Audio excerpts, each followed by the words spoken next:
范先生，恭喜您又中了彩票1等奖，这是1000万的智。哟！嘿嘿。范先生，4次了，您不要每次来领奖都穿这一套，吓人呐。不好意思啊，我正在攒运气，而这套便装让我有安全感。欢迎下次光临。我叫范潇，是个超能力者，我可以积攒自己的运气，能将运气数额攒大，一次性使用。凭这个能力，我已经中了4次彩票，彻底实现财务自由。为了中彩票，我这次攒了1个月的运气，代价是1个月内连续遭遇小偷、抢劫、人贩子和车祸。那攒2个月会发生什么呢？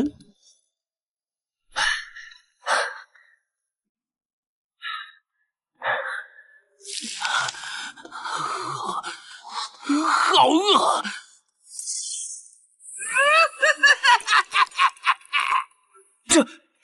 我要吃了你！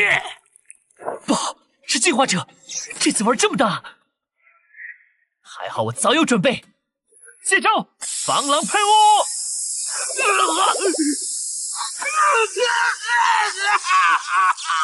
嘿嘿，敢偷袭我，小爷赏你个五花大绑！哼！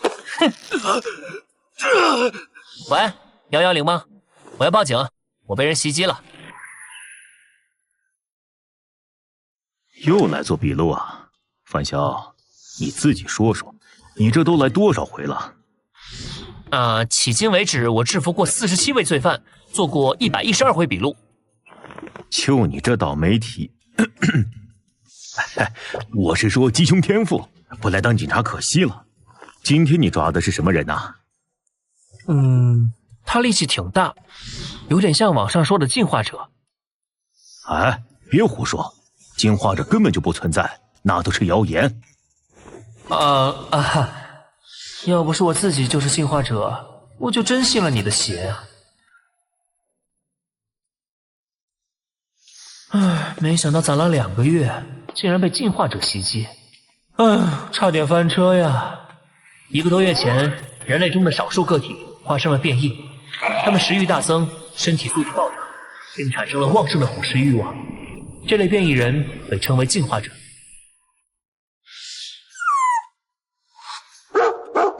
是李大爷家的二哈。好香啊，好想撕碎它，想要生啖它的血肉。不行，忍住，忍住！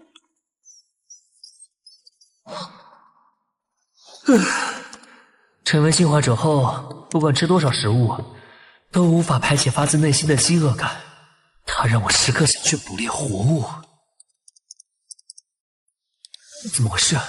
和进化者相关的内容都被删除了。放纵食欲的后果，就是最终变得连人也想吃吗？不行，我可不想堕落成吃人的怪物。这是我攒了2个月的运气，希望能顺利解决吧。这是检测到进化者，恭喜您获得进化游戏预备玩家资格。由第9维度联合公司开发的进化游戏，致力于促进所有人类进化，期待您的表现哦。人生轨迹检测中，检测完毕，以下为适合您的游戏职业，请选择。解决方法好像自己凑上来了。扫把星，不吉利。黑暗骑士太中二了，还是选刺客吧。恭喜您获得游戏职业刺客。天赋开发？运气是实力的一部分。真巧，我刚攒了2个月的运气，使用天赋开发。天赋开发中。拜托了，一定要开出最好的天赋啊！恭喜您获得 A 级天赋杀戮天使残缺。当前觉醒3原罪：色欲、傲慢、大带过。看面板是个召唤系天赋，能从自己的负面情绪里召唤出挥舞7大原罪的杀戮天使。不过目前只觉醒了3项原罪，但也相当于身边多了一个能隐形、能瞬移的打手。嘿，消耗我2个月运气才开出来的，按理说应该很强吧？玩家面板生成中。作为预备玩家，您需要参与遴选副本，通过游戏副本考核才能成为正式玩家。考核将于5秒后开启。5、遴选4、副本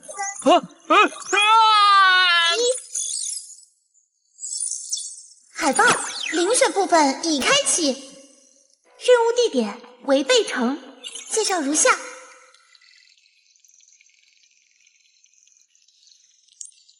提示如下。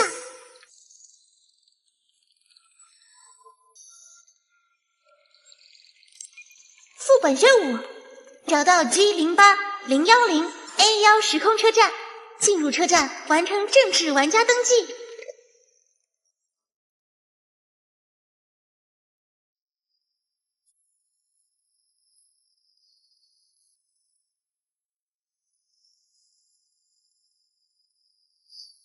在命运的洪流，有人赞运气如镜，每一颗积累向着未知勇敢迈进，奇迹与危险交织成奇幻之旅，挑战极限只为触碰那天际，都会向着幸运之巅永久为艰辛，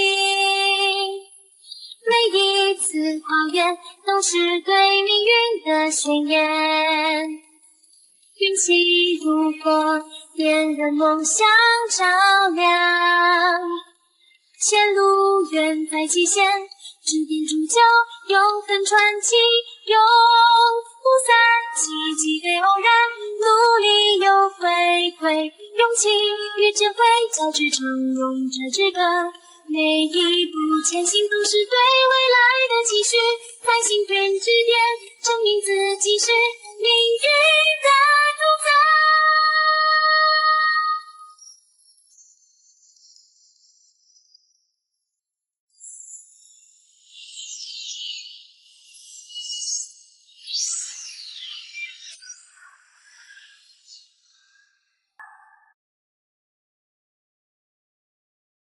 哼哼，我来了！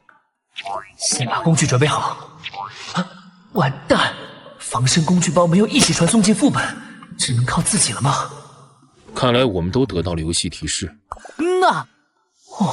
挺热闹啊。我的玩家面板显示我的任务是找到时空车站，你们的也一样吗？完全一样。姐姐，我们接下来怎么办？放心吧，有我在。又有新玩家入场了。这里就是游戏世界吗？哎，嘿嘿嘿，小妹妹，别怕，到哥这儿来，哥保护你啊！你别过来！好疼！够了，眼下副本任务最重要。我只是想扶他而已。算了算了，我不跟你一般见识。现在是早上7点38，我们可以出安全屋了。怪物7点半才开始休眠，保险起见，要不要等到8点再出去？也可以等到9点，这样更加安全一些。我们最好不要随便浪费时间。哦，那你有何高见？这失落之城有食物的可能性很小，并且在一座城里寻找一处车站并非易事。总之，我们的时间非常有限。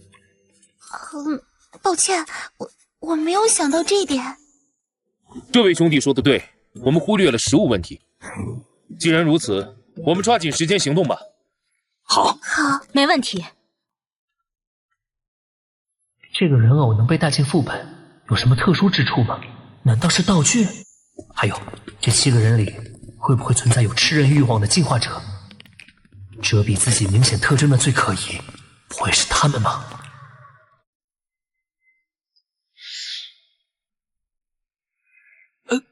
这个世界怎么会变成这个样子？麻烦了，这座城市面积好像不小，想要完成任务，也不知道得耗费多少时间。哎，我们要不要直接去违背城的车站碰碰运气？运气好的话，说不定就是我们要找的时空车站。你这也太想当然了，而且我们也不知道违背城的车站在哪儿。啊，也是啊。从之前的讨论来看，这个人的思维活络，他的意见不能忽视。这位兄弟怎么称呼啊？范坚强。范坚强。范兄弟啊，你看我们下一步该怎么办啊？我们需要地图，可以去地铁站之类的建筑找找有没有。可每个地铁站的地图涉及区域很小，要拼全整个城市的地图太难了。我们不一定要拼全，只需要知道部分地点怎么去就行了。除此之外，我们也没有其他办法了。哎，那还等什么？咱们出发吧！行动时，你们跟在我身后，我保护你们。姐姐，滚开，离我们远点！找到了，这里就是地铁口。里面好黑啊，说不定怪物就藏在下面。我害怕。哎，范兄弟，这些东西都是哪儿来的？路上捡的呀。大家都跟在我身后吧。等等，先别下去。啊？有呼吸声。不是4个，下面可能有4只怪物。这就是你的天赋吗？太厉害了吧！天赋？什么天赋啊？啊，你不知道天赋？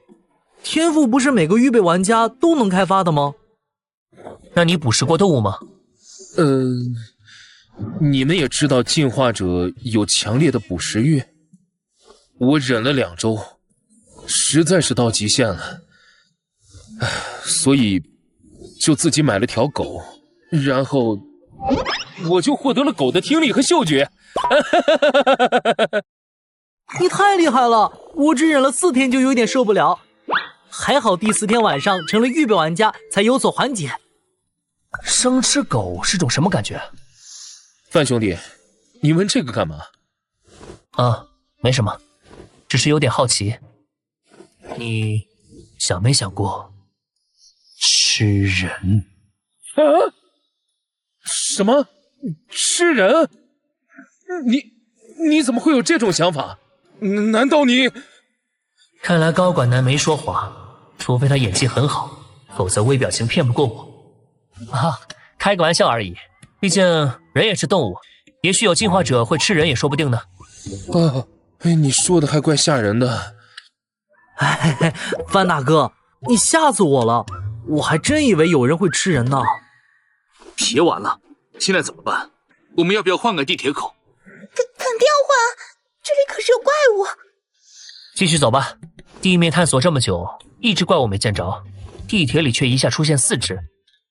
如果避光休眠是他们的习性，想必其他地铁口怪物的数量也少不了。我同意范兄弟的说法，继续走吧。我不去了，我害怕。你们疯了吗？那可是怪物！你们小点声，要不咱们去别的地铁口去试试？对啊，万一别的地方没有怪物呢？随你们，我去找地图。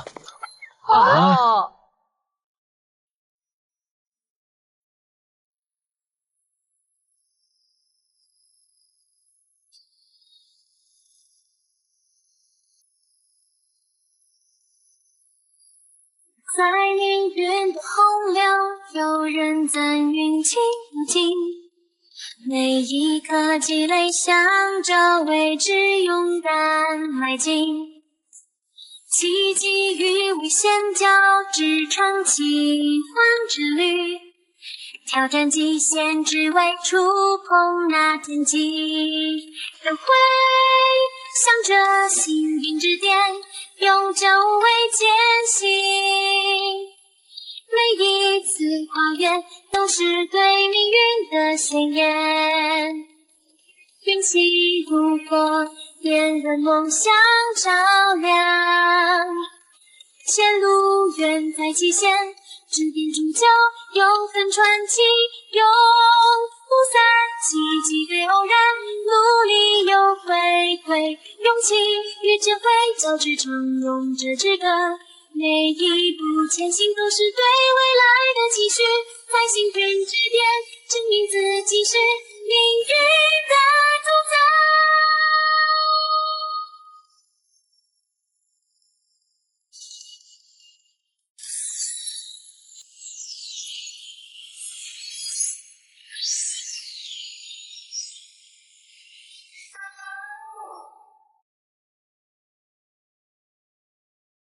若真遇到危险，刚好可以试试 A 级天赋的实战效果。范兄弟，你等等，啊，咱们一起去。我要亲自确认一下地图。哈哈，谨慎是个好习惯。我记忆力好，待会儿找到地图后，记忆的事情交给我。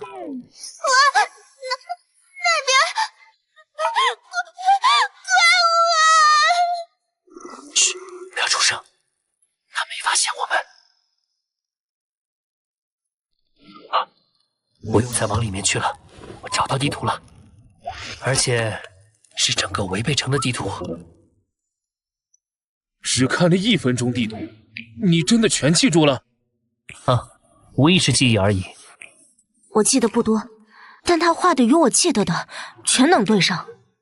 哎，他们在这儿。你们没事真是太好了。哎，不好意思啊，刚才我们被吓懵了，才……大家一起行动是为了相互配合，完成副本任务。你们遇到危险就退缩，这样没法组队。怎么？我觉得危险，不想下去难道不行啊？那你就别想要地图。行啊，你问问其他3个答不答应？你干嘛？之前确实是我们不对，我道歉。接下来的行动，我绝对配合你们。对不起，我就是有点害怕，没跟上来。对不起。我也道歉，刚才有点怂，毕竟第一次遇到这种事儿。接下来我也会配合行动的。啊？你们怎么样？你还有什么要说的？我道歉。贱人，我迟早弄死你。都省点力气吵吧，能不能活着出去都还不一定呢。这里是2份地图，我们接下来分头行动。哎，要分开啊！恐怖电影里面的分头行动，可是要立死亡 flag 呀！违背城有3个车站，一起行动太浪费时间，我们分成3队，效率更高。那这怎么分队呢？我和妹妹去探索东边的车站，你们随意。我和你们一起去吧，我也对东边的车站比较感兴趣。不用了，你去其他地方吧。嘿嘿嘿，我想去哪儿就去哪儿，小姑娘，你可管不着。我再说一遍，你去其他地方。小屁孩，你管好你自己就行。你想做什么？探索呀，想去哪个站不是都随便吗？我想去东站，不行啊？我也想去东站，那咱们4个人一起去吧。这小子想搞什么花样？地图我们就不用了，我都记得，你们拿去吧。行，那边有范兄弟在，应该不会出问题了。范兄弟他们4个去东站，剩下的人里你和我年龄最大，我们分别带一队吧。没问题。我去北站，你们谁跟我？我跟你一起去。那我们俩一起了，请放心，接下来的搜索工作我会好好做的。走吧。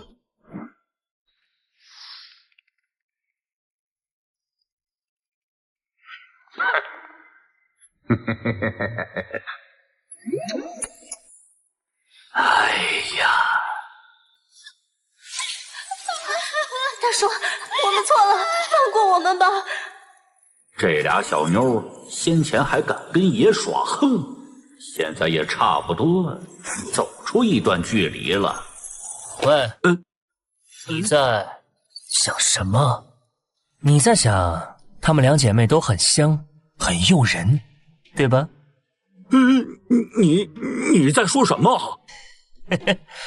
别装了，这两个女孩子一看就很嫩，你难道不想吃了她们？哥们儿，原来你也吃过呀？没错，人多的时候得装一装嘛，不然被围攻咋办？不过食欲难耐，我已经快忍不住了。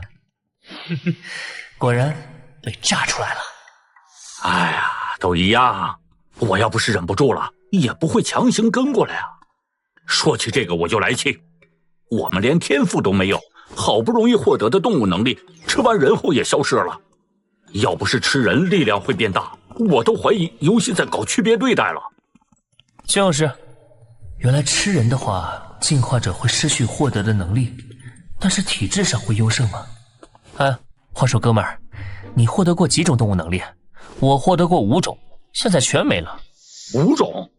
不是最多3种吗？你竟然能吃5种动物？你确定？我当时吃了狗猫后，又吃了一头猪，猪变异太快，差点就没了理智，本能的就去袭击人了。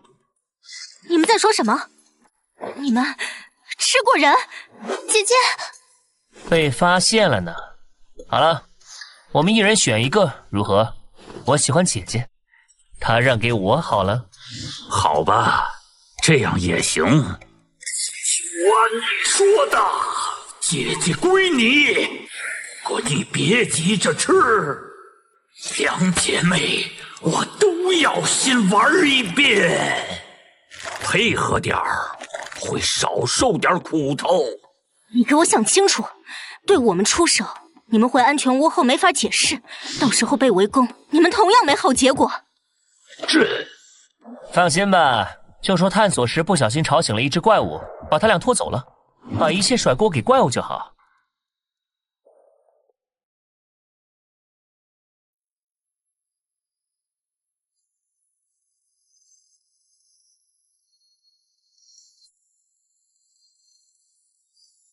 在凌云的洪流，有人赞运气如金，每一颗积累想着为之勇敢迈进，奇迹与危险交织，闯奇幻之旅，挑战极限，只为触碰那天际，都会向着幸运之点，永久为艰辛。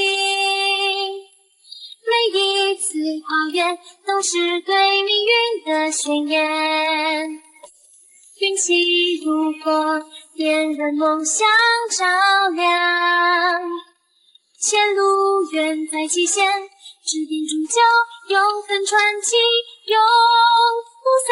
奇迹非偶然，努力有回馈，勇气与智慧交织成这支歌。每一步前行都是对未来的期许，在幸运之点证明自己是命运的主宰。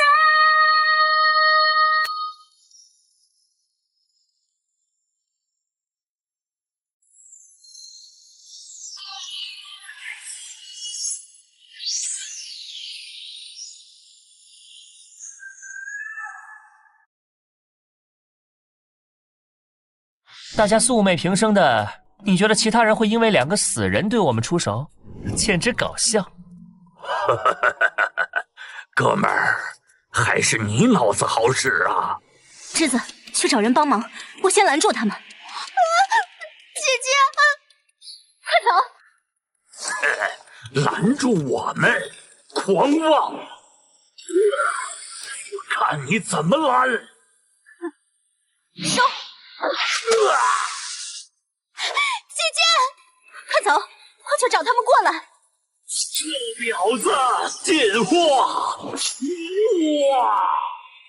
要让你后悔来到这世上！糟了！看我怎么对付你们！不好意思了。你。姐姐，玩家海豹击杀世界之王，玩家海豹可以随机继承玩家世界之王的一件道具，道具检索继承中，玩家世界之王无任何道具，继承失败。切，什么都没弄到，居然是个穷鬼。你，原来你不是跟他一伙的，你刚刚只是在炸他的情报。没错啊，脑袋瓜子转得挺快的。这么说，你是人类玩家，你怎么会怀疑他的？姐姐，这种事情当然不能一开始就说啊，不然就打草惊蛇，没法偷袭那个吃人怪物了。没错，在不清楚吃人玩家的数量之前，贸然提出这件事，说不定会被他们惦记上急火。而且在他暴露之前，你们也是有嫌疑的。吃人啊！想想都要吐了。正式认识一下吧。啊？我叫陆西宁。我是妹妹陆白志。鄙人范坚强。不愿意说就算了。之前你提议大家分头行动，是为了制造机会，提前让吃人玩家露出破绽。不分开的话，吃人的怪物又怎么会露出獠牙？队伍里肯定藏着定时炸弹，对谁都不好。范大哥的意思是，除了这个油腻男之外，还有其他的吃人玩家。不错，我们去追兜帽青年和柔弱女那一组。兜帽青年，柔弱女，很贴切吧？我怀疑他们有可能是吃人怪物。那你怀疑谁？兜帽男还是柔弱女？只是猜测而已，具体是谁还得去确认一下。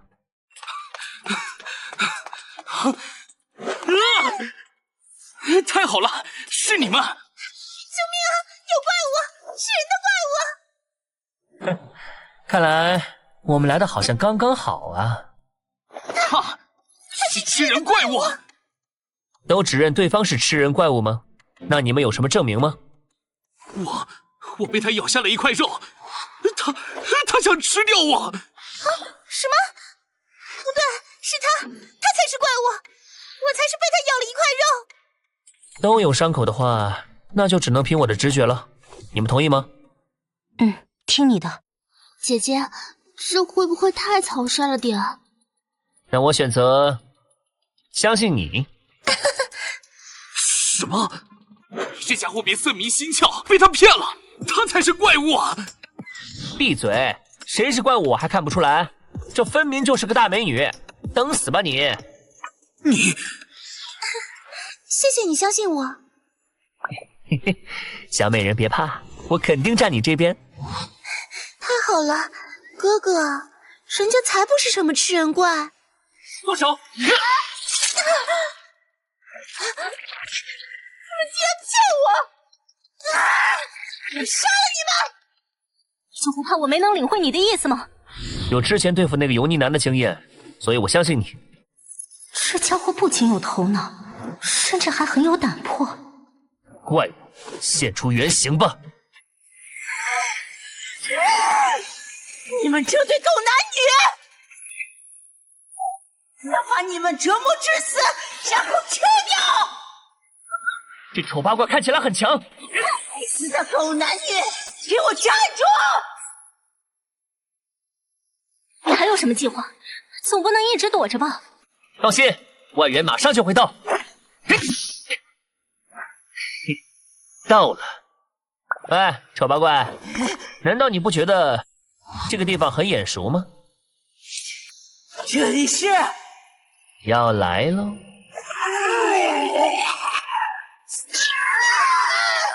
该死！你这个狡猾的家伙！好残暴！这些怪物也都在你的算计之中吗？滚开！看来他们之间也要分出胜负了。那么，也是时候该收尾了。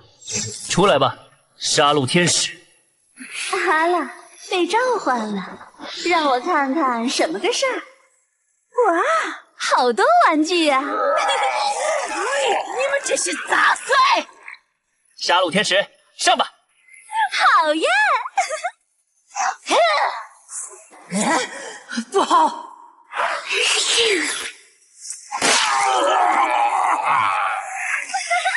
再见了！这怎么可能？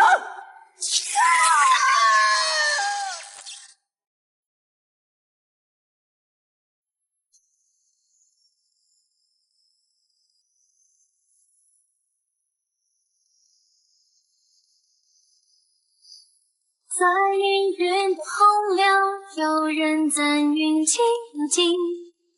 每一颗积累，想着为之勇敢迈进。奇迹与危险交织，创奇幻之旅。挑战极限，只为触碰那天际。都会向着幸运之点，永久为艰辛。每一次跨越，都是对命运的宣言。运气如火，点燃梦想照亮。前路远在极限，指点铸就永恒传奇，永不散。奇迹非偶然，努力有回馈，勇气与智慧交织，唱咏着之歌。每一步前行都是对未来的期许，在幸运之点证明自己是命运的主宰。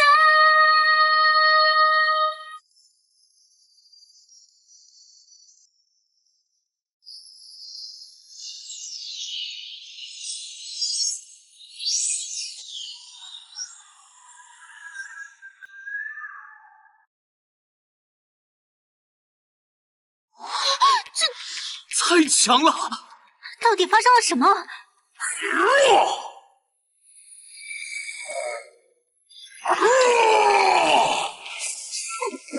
还敢偷袭？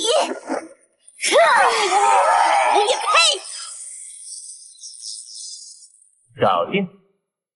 玩家海豹击杀玩家小仙女，可以随机继承小仙女的一件道具，道具检索继承中。玩家小仙女无任何道具，继承失败。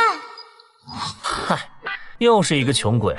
不过杀戮天使干得不错。呀吼！主人夸我啦！我还要玩，还要玩。召唤这家伙体力也没什么变化，但是精神有些损耗。原来召唤杀戮天使消耗的是精神力吗？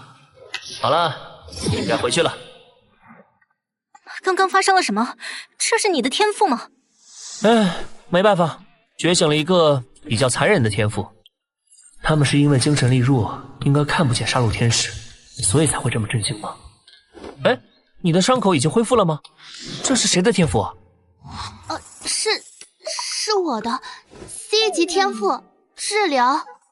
那你姐姐的天赋呢？操控人偶？没错，我是1级天赋，操控者。可惜带进来的人偶被毁掉了，不知道这里能否补给。除了人偶，你能带其他物品进来吗？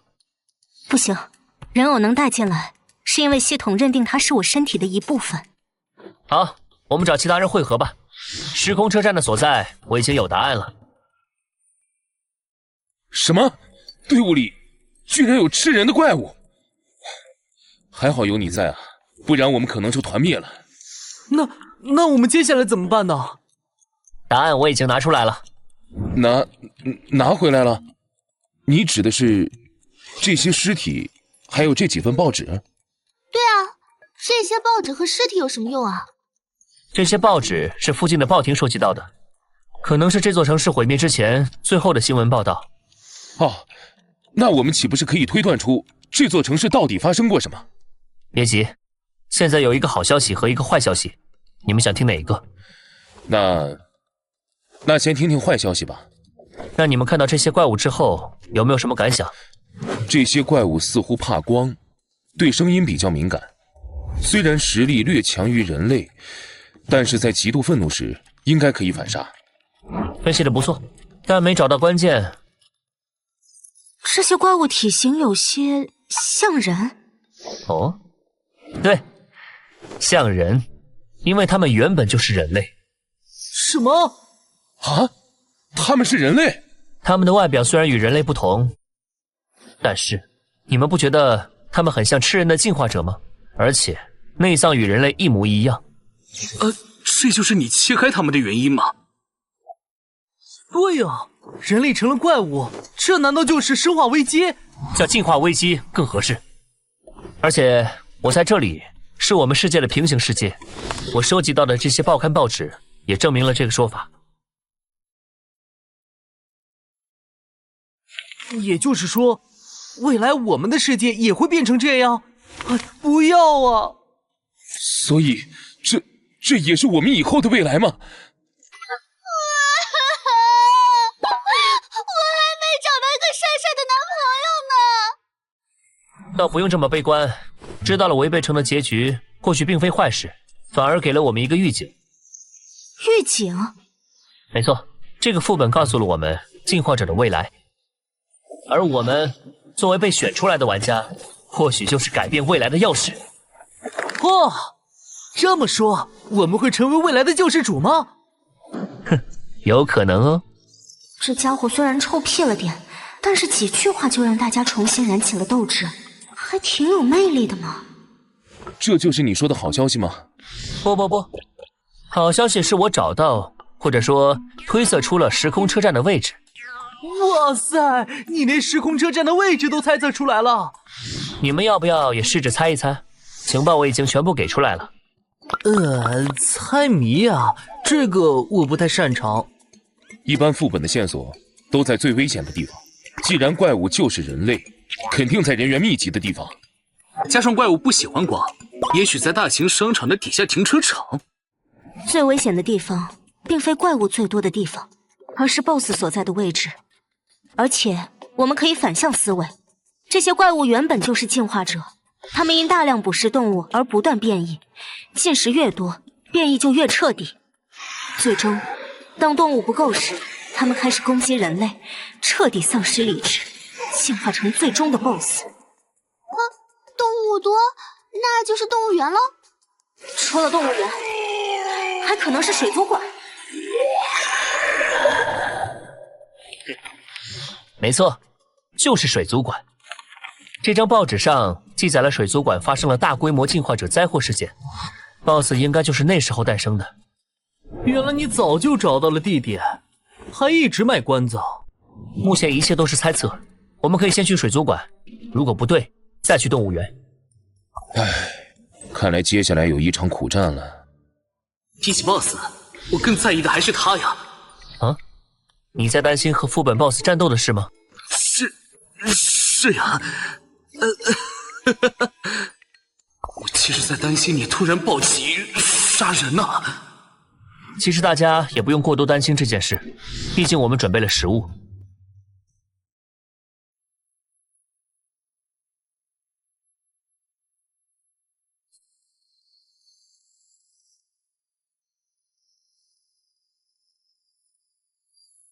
在命运的洪流，有人赞运气如金，每一颗积累向着未知勇敢迈进，奇迹与危险交织成奇幻之旅，挑战极限只为触碰那天际，都会向着幸运之巅永久为艰辛，每一次跨越都是对命运的宣言，运气如火点燃梦想照亮，前路远在极限，指点终究永恒传奇，永不散，奇迹非偶然，努力有回馈，勇气与智慧交织成勇者之歌，每一步前行都是对未来的期许，在幸运之巅证明自己是命运的主宰。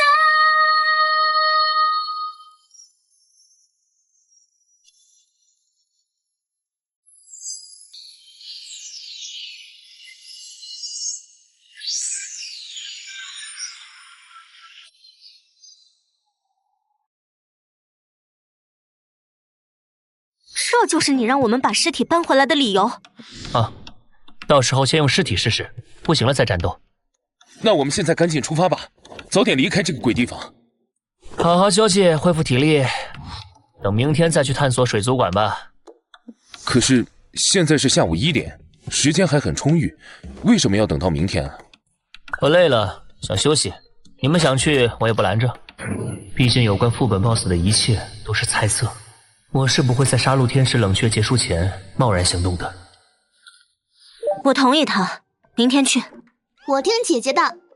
那我也明天去吧。我也一样，毕竟大腿要报警啊。那好吧，既然大家都同意，那就明天再出发吧。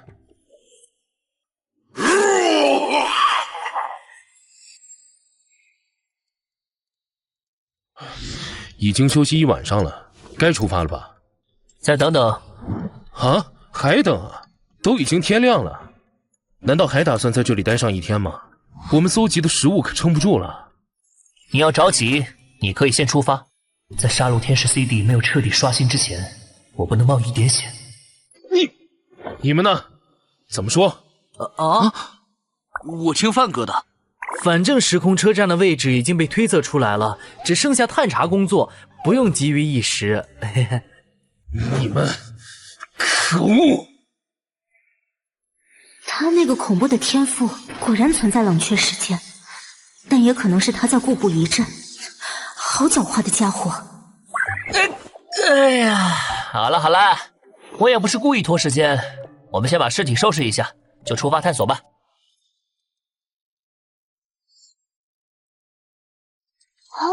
这里就是水族馆啊，怎么变成这样了？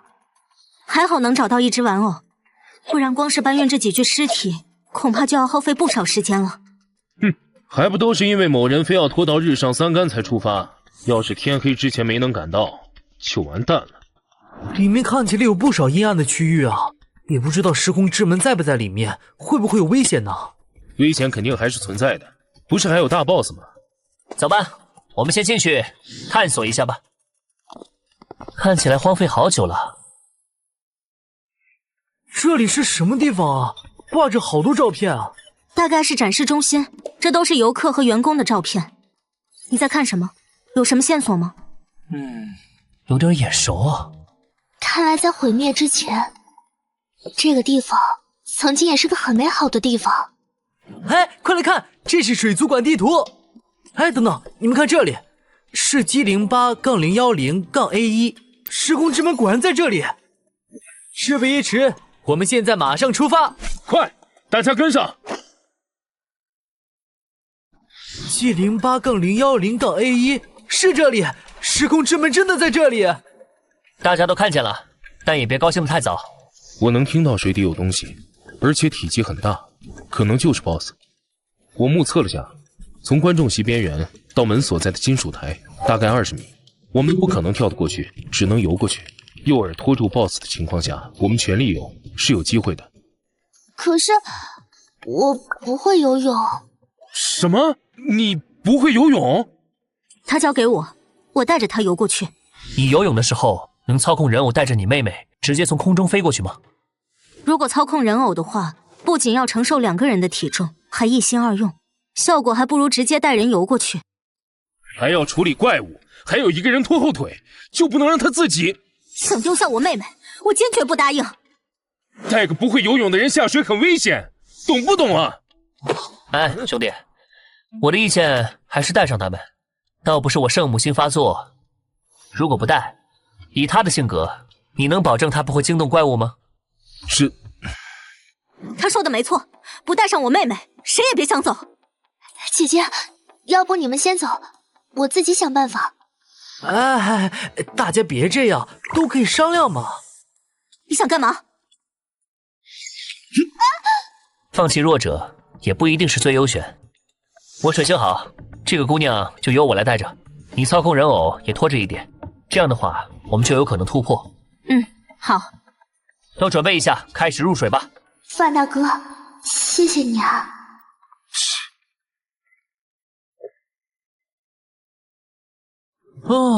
还挺沉。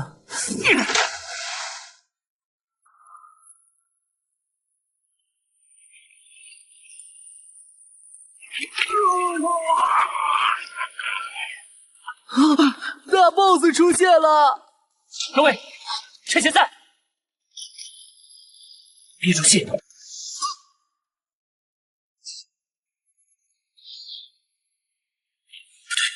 少了个人。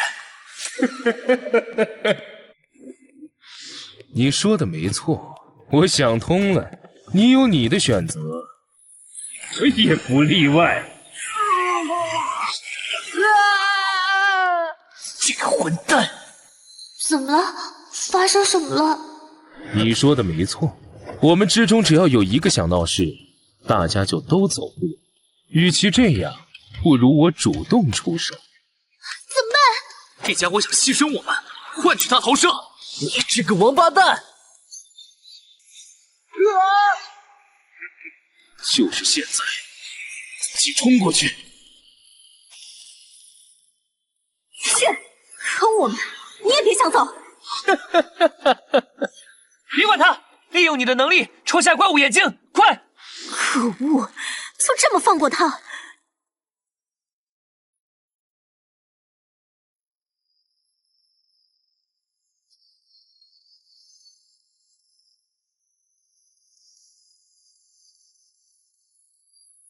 在命运的洪流，有人赞运气如镜，每一颗积累，向着未知勇敢迈进。奇迹与危险交织成奇幻之旅，挑战极限，只为触碰那天际。都会向着幸运之巅，永久为艰辛。每一次跨越，都是对命运的宣言。运气如火，点燃梦想照亮。前路远在极限，指点终究永恒传奇，永不散。奇迹非偶然，努力有回馈，勇气与智慧交织，唱咏着之歌。每一步前行都是对未来的期许，在幸运之巅证明自己是命运的主宰。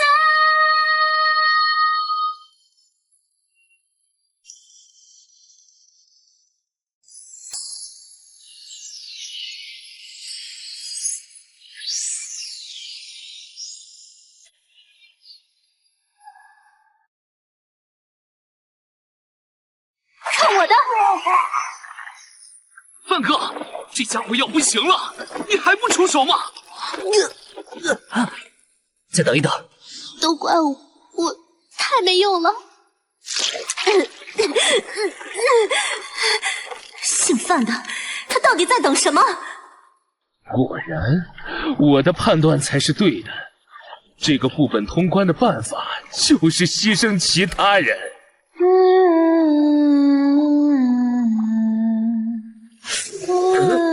怎么回事？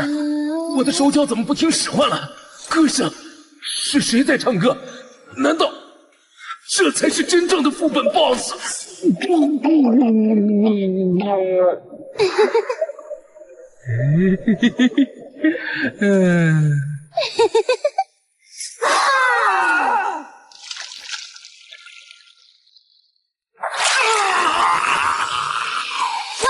能力还没有刷新好吗？再等一下，沉住气。找到你了，出来吧，杀戮天使！又见面了。是，杀了那水底的怪物。强大的气息，我喜欢。找到你了。唱的好听有什么用？搞定！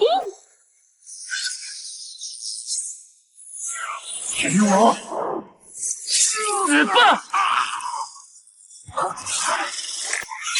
交给我。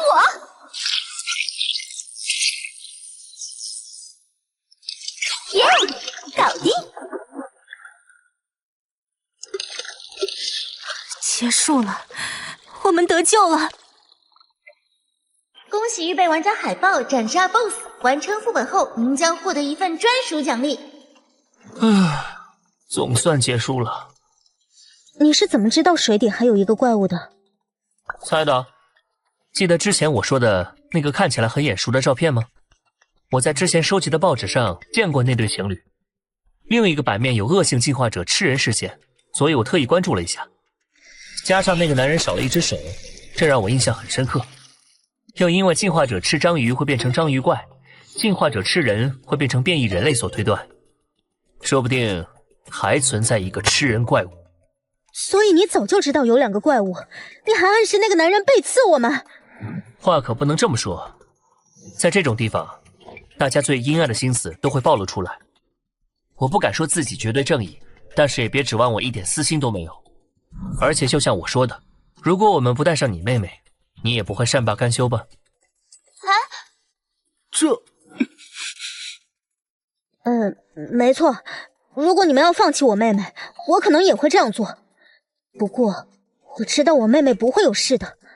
你哪来这么大的信心？因为她的运气一直很好，像今天这样绝境逢生，也不是第一次了。哦，运气好，能有多好？难道她……这件事之后私下再说吧。好吧，我的运气值并不是特别的，是否还有跟我一样的人？自从来到这里，我发现即使在安全屋待着不动，运气值积攒速度也是过去10倍。这意味着难度越大，幸运值增长越快。就算有性命的威胁，只要消耗幸运值，怎么也能活着通关。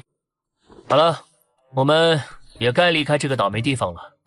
等下，怎么了？谢谢你，范坚强。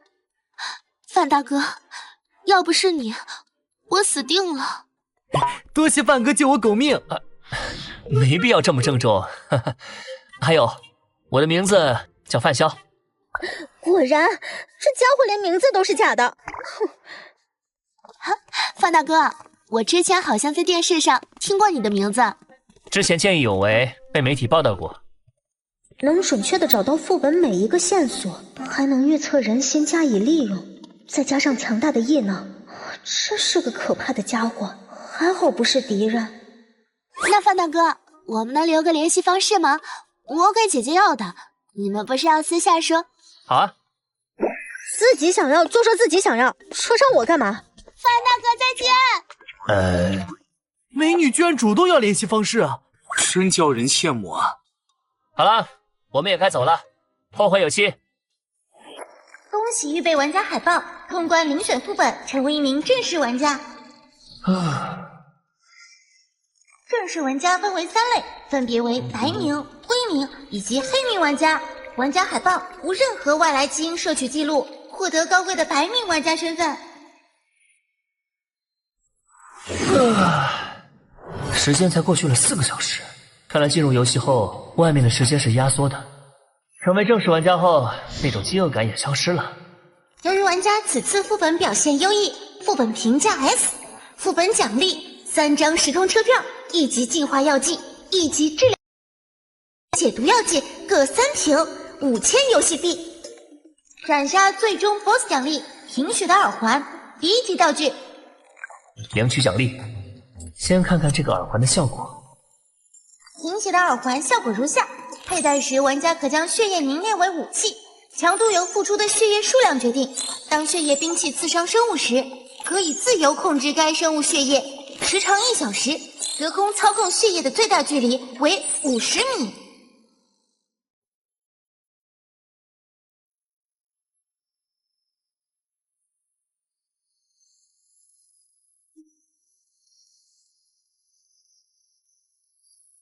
在命运的洪流，有人赞运气无尽，每一颗积累向着未知勇敢迈进，奇迹与危险交织成奇幻之旅，挑战极限只为触碰那天际，都会向着幸运之巅永久为艰辛，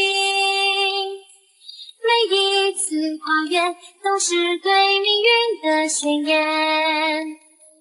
运气如火，点燃梦想照亮，前路远在极限，注定铸就永恒传奇，永不散。奇迹对偶然，努力又回馈，勇气与智慧交织成勇者之歌。每一步前行都是对未来的期许，在幸运之巅证明自己是命运的主宰。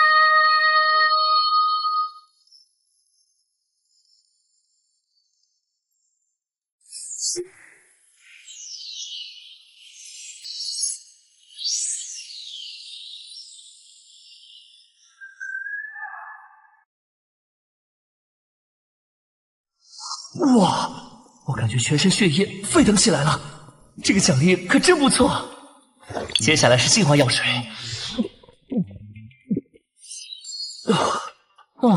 净化率居然提升了11%。恭喜玩家等级提升至1级，获得一次天赋提升机会，是否使用？嘿嘿，正好给杀戮天使升级一下。喂，哪位？是我陆西宁，我们已经回家了。今天谢谢你了。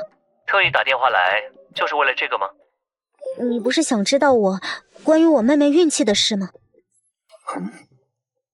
对，你说你妹妹运气好是怎么回事？很多事情，例如从小到大遇见各种离奇的致死事件，周围人全都遭殃了，唯独她没事。姐姐，你说的有些夸张了。所以这是你们猜想，没有什么像任务弹窗之类的东西展现出来？弹窗？什么弹窗？没事没事。我有点好奇，你的天赋到底是什么？难道是操控空气吗？哎呀，这才是你找我的目的吧？要是想打听我的情报，我们就不用谈了。当然不是，任务奖励想必你也看过了。我猜测，如果玩家持有同样的车票，同时使用，估计就能一起进入副本。狡猾的家伙竟然还对我们有戒心。我和白之有兴义回廊站的车票，你呢？我有玫瑰街站吉祥酒店、兴义回廊站疯狂动物园、兴义回廊站祭祀岛3张车票。既然我们有2张相同的车票，那到时候我们一起合作吧。不过得稍微等几天，我要定制几个特殊人偶。我不急，那2个副本我可以等你们，到时候这个号联系。如果跟他们组队，有2个信得过的队友，还有1个会治疗，还算不错。好了，接下来终于可以给杀戮天使提升战力了。提升天赋，杀戮天使。杀戮天使提升中，升级完成，获得武器愤怒。该武器可将攻击概念化，避开所有防御体系，造成真实伤害。升级后外观也发生了改变，不过老是杀戮天使杀戮天使的怪难听，是该给他取个名字了。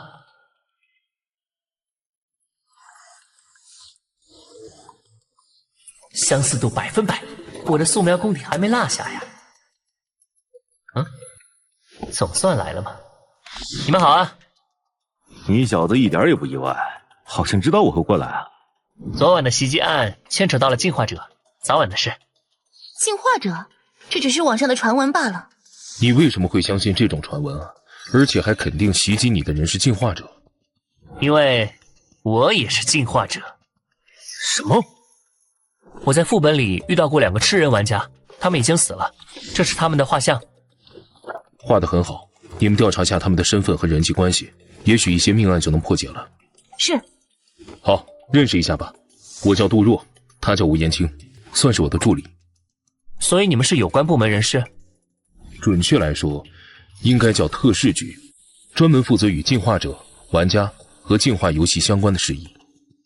王队长是知情人士？他刚知道不久。你小子总是能跟一些奇怪的事情沾上边。那个，方便透露下你们的玩家类型吗？白名玩家。你还记得遴选副本里其他人的长相吗？记得。不过我和其余几人也算共患难过了，相处融洽，不好直接透露。不用试探我们，特事局没你想的那么小气。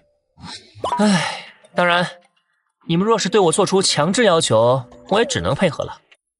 进化者是战略性的重要资源，每一位玩家都是我们拉拢的对象。不强制？不强制。不过背靠国家，能享受到的情报和资源，可不是孤狼玩家能比的。那我考虑一下。想通了打我电话。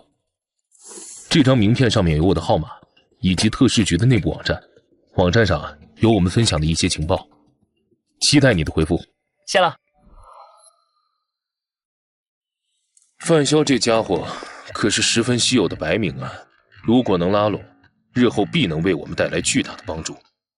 这小子好像有些傲，我看拉拢他加入的可能性不是很大。去调查一下他下次副本信息，我要考察下。是。另外，让狙击手和作战小队撤退吧。行动取消吗？是。大镰刀，割肠子，戳心脏，砍脑袋，一舞一挥，大家都变小可爱。既然他们准备撤退，那你也回来吧，别调皮。坏范萧，为什么不让我杀了他？多好玩啊！范七七，别天天想着玩。既然他们没有恶意，我们就不能先出手。哼！好了，我们先准备准备吧，开去下个副本了。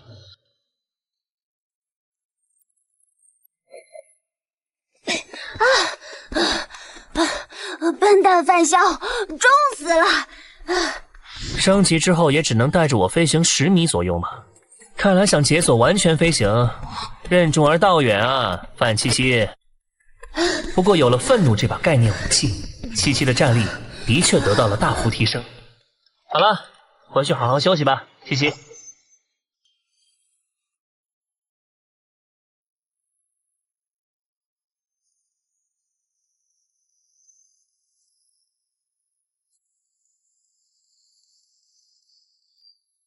在命运的洪流，有人赞运气如镜，每一颗积累，向着未知勇敢迈进。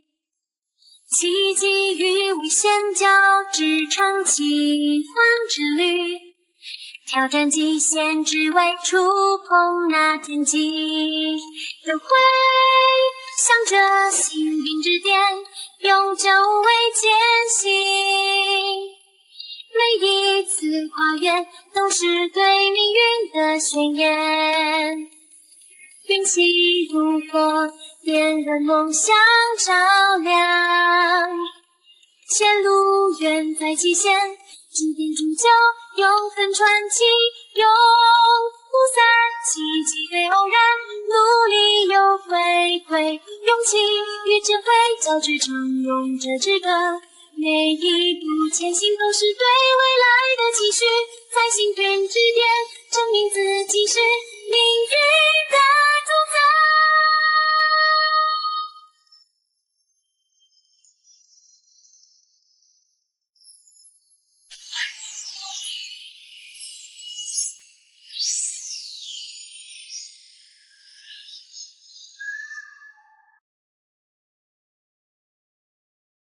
能力都测试的差不多了，该去新的副本看看了。副本开启。时空列车将于5分钟后到站。作为1级玩家，您可以携带少量日常用品乘车或进入副本，但不支持存放热武器等高科技产品。这次是传送到车站吗？原来车票的作用是乘坐列车到达副本吗？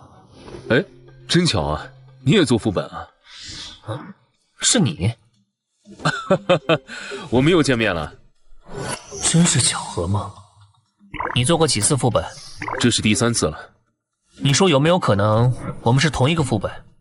时空列车会途经很多车站，每个车站都有很多副本。我们哪有那么巧会去同一个车站的同一个副本啊？我看特市局官网上设有交易平台，应该有玩家交易车票吧？交易需要玩家现实接触，一般是特市局内部成员之间进行。其他玩家私下交易不可靠，因为玩家击杀玩家可继承道具，彼此都怕被坑。你们成员多吗？你加入了我就告诉你。我考虑考虑。欢迎乘坐 G08010A14 时空列车。列车来了。本次列车始发站阳光海岸站，终点站幻想童话城站。对了，我去吉祥酒楼，你呢？那确实巧了，我也是吉祥酒楼。哼，那还真是巧得过分呢。这次人还挺多的，规则好像没禁止玩家私斗。这其中可能会有玩家想杀人抢道具，或者有黑名玩家。总之我们要小心一点。先生，这是菜单。这一杯咖啡就要50游戏币，还挺贵的。我请你喝吧。这好像不是普通咖啡。第9维度联合9亿餐饮，这里面居然有公司的名字。那当然了，这里的一切可都是存在的。所以这里究竟是什么地方？大概是各个时空交汇的缝隙吧。也就是说，这艘列车上的旅客可能来自跟我们不同的世界，而这座列车的编号也很有讲究。哦 ，G08 010 A1，记性不错。G08 代表时空节点的编号，010代表世界分区编号，最后的 A1 则是车站的编号。以编号划分平行时空吗？各位玩家请注意，现在紧急插播一条悬赏通知。刺客组织生命法庭成员列国在 G08 时空节点现身，此成员乃超级玩家，曾击杀游戏公司高层，极度危险。G08 时空节点的玩家有任何线索，可直接向游戏提交，游戏公司会根据线索重要程度给予奖励。游戏公司竟然不能直接制裁玩家吗？还需要进行悬赏抓人？游戏公司无法完全掌控进化游戏，对玩家来说倒是好事。那你知道超级玩家的情报吗？嗨，你当我是百科全书吗？我只比你早进游戏1个月而已。玫瑰街站到了，持此车票的乘客请下车。这么快就到站了？我倒是很好奇，要是继续做下去会怎么样？我不知道，但是想在不遵守规则之前，要考虑一下自己是否有打破规则的能力，否则代价……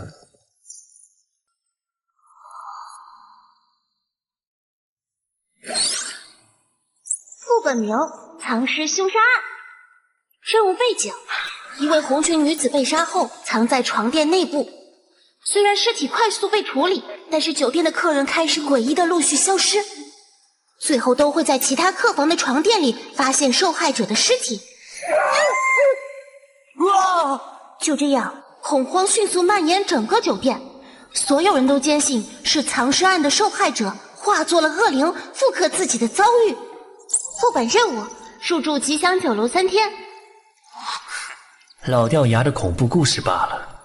任务提示： 1. 晚上9点到早上7点是恶灵活动的时间。2. 同一楼层只允许入住1名客人，违反者将率先受到恶灵的袭击。看来人都到齐了，你们是最后一批进这个副本的玩家。这次参与副本的人数是12人。那还等什么？快进去吧！等等，现在不能进去，谁知道你们这些人里有没有吃人玩家？你们得先证明自己不是怪物才行，否则我是不会进酒店的，谁爱进谁进。你丫的谁呀？我需要向你证明。丑人多作怪呗，谦哥，咱别惯着他臭毛病。你说谁丑？我看你们就是吃人怪物吧。你们也听见了，这2个人不愿意证明身份，很有可能是吃人玩家。你们不想被吃掉，最好现在抓住他们，提前排除危险。干嘛要我们上？你2个头，我们保证一起上。你什么意思？我看你也是吃人玩家，跟他们一伙的。我们没有清理吃人玩家的义务，就算找出来也会有伤亡，谁都不想死。而且，就算我是吃人玩家，那谁先上？你吗？听到没？他已经自曝身份了，你们还不上？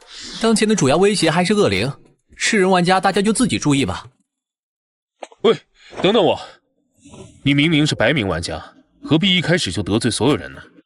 白名玩家不像黑名那样有明显特征，与其被误解，不如主动站出来建立威信。恶灵还在，他们不敢轻举妄动。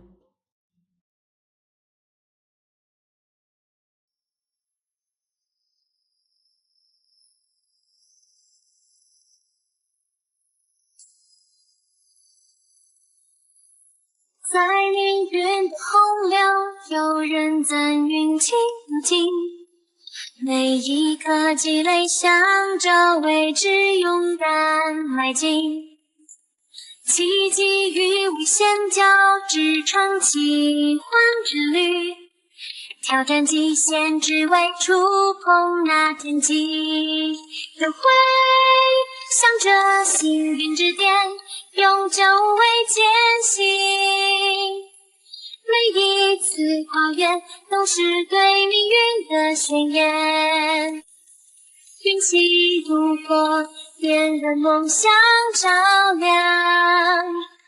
前路远在极限，指点铸就永恒传奇，永不散。奇迹非偶然，努力有回馈，勇气与智慧交织成勇者之歌。每一步前行都是对未来的期许，在幸运之点证明自己是命运的主宰。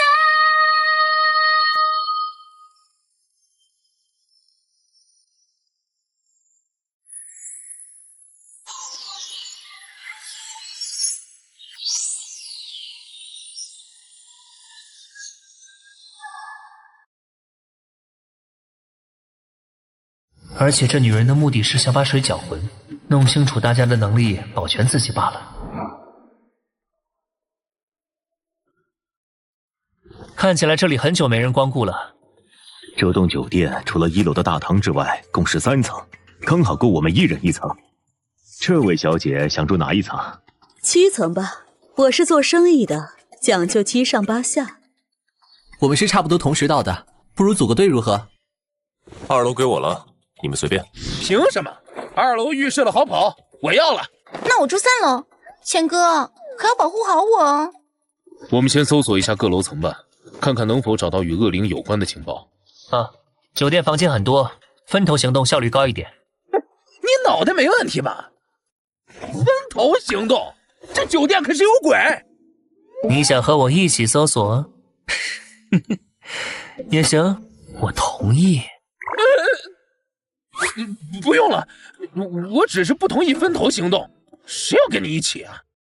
恶灵每晚9点才开始活动，现在不会有危险。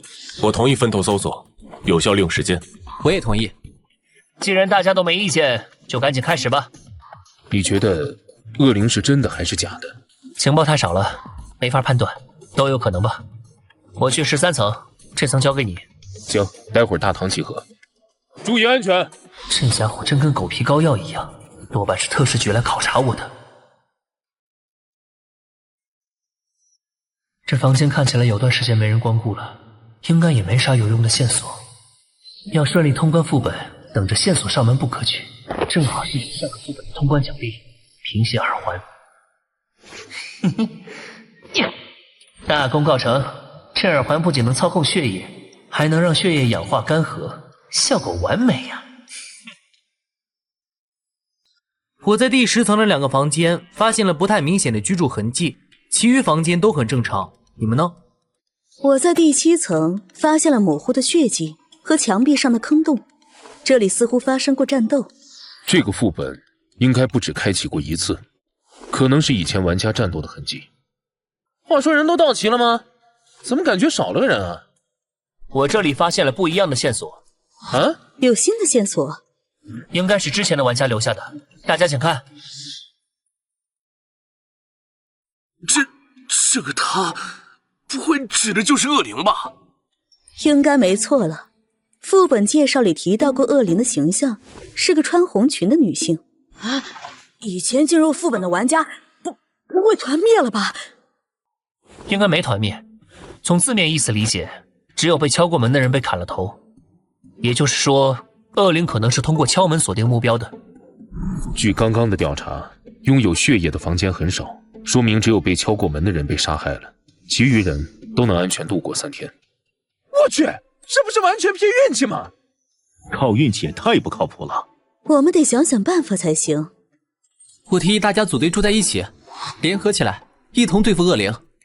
不行，同一楼层只允许住1名客人，违反规则可是会率先被恶灵攻击的。大家都注意一点，一起反抗规则不就行了？恶灵总不能杀光我们吧？想拉别人一起下水，你们想的还挺美的。你什么意思啊？住在一起，恶灵来了好一波端是吧？而且单独遭遇恶灵，并不一定就是死局。我们发现的战斗遗迹，有可能是玩家反抗恶灵时留下的。这，我自己住，你们要违反规则，你们自己违反。我也自己住，我相信自己的运气。那大家还是遵守规则，自己住吧。既然你们都想通了，那就赶紧回自己房间吧。违反规则的也请自便。这家伙这么想大家单独行动，肯定是个吃人玩家，你们别听他的。闭嘴，想找死别拉上我们。真是一群乌合之众，违反规则怕是不用等恶灵来，游戏规则就能抹杀他们。这个楼里有没有恶灵还是个未知数，但我身上可真有个恶灵呢。你住第7层，我住第6层，遇到危险时发出些动静，及时支援彼此，你看如何？当然可以。我住你上层，遇到危险时我们也可以相互支援。好，大家都可以有个照应。哎呀，这小子真是碍事。还有我选第9层吧。我没意见，合作嘛，人越多越好。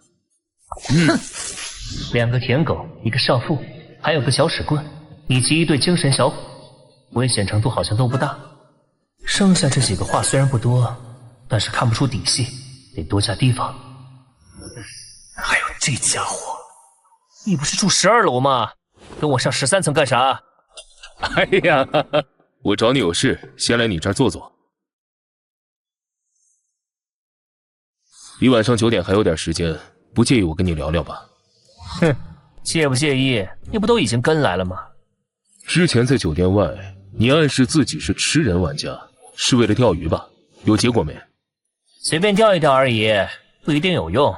不过，虽然没有人咬饵，但我猜测娃娃脸、纹身男和秃头男这3个人可能是吃人玩家。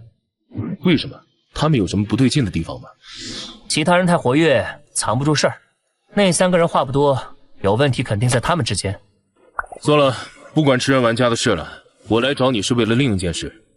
之前窗帘上的血液字迹是你伪造的吧？杜哥，你应该没收到什么扮演恶灵杀人的任务吧？所以你认为根本不存在恶灵，而是玩家？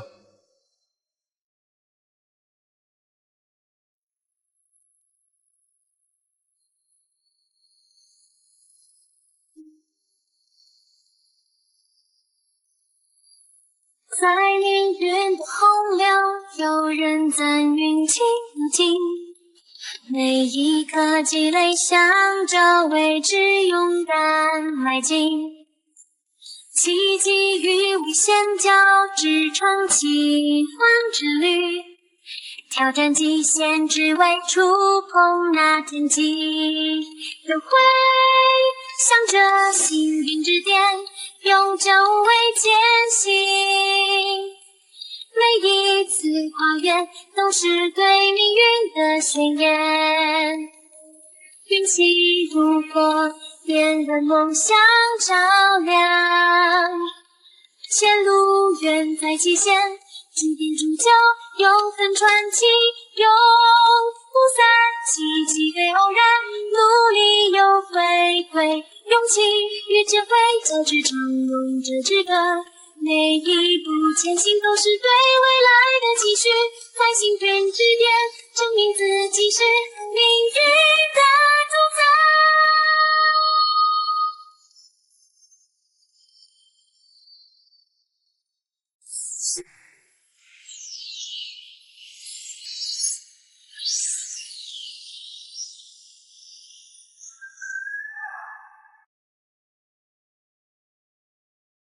如果我是那个玩家，那你现在可危险了。哈哈，我只是开个玩笑罢了，毕竟官方人员不会滥杀无辜的。距离10米以内有愤怒加持，范七七应该能够秒杀他。你要是不信，可以随便测试我。不必，我还是放心杜哥你的。根据副本介绍，恶灵会在规定的时间内把人杀掉，现在又添加了恶灵必须要敲门和砍掉要杀之人的头2条伪造情报。恶灵如果真的遵守了规则，就证实了恶灵是人扮演的。而恶灵玩家知道床单是我伪造的，为了排除威胁，必然会率先攻击我这个不安定的家伙。你倒是很自信自己能斗得过恶灵玩家。当然，这一切有个大前提，恶灵是人假扮的。这是件1级道具，进化的纸杯传话筒，可以在同一片空间内做到类似对讲机的功能。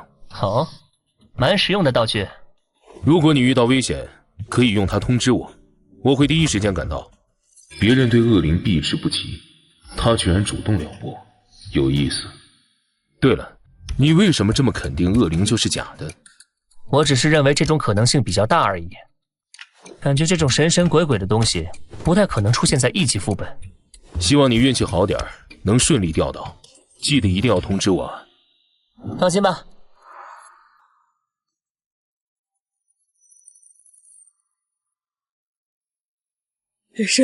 什么恶灵？我才不怕！我不信我会这么倒霉。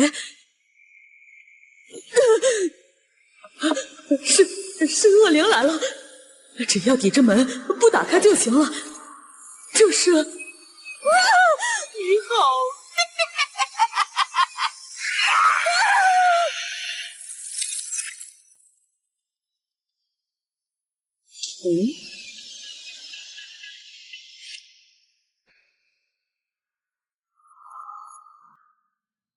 昨晚没情况？没有。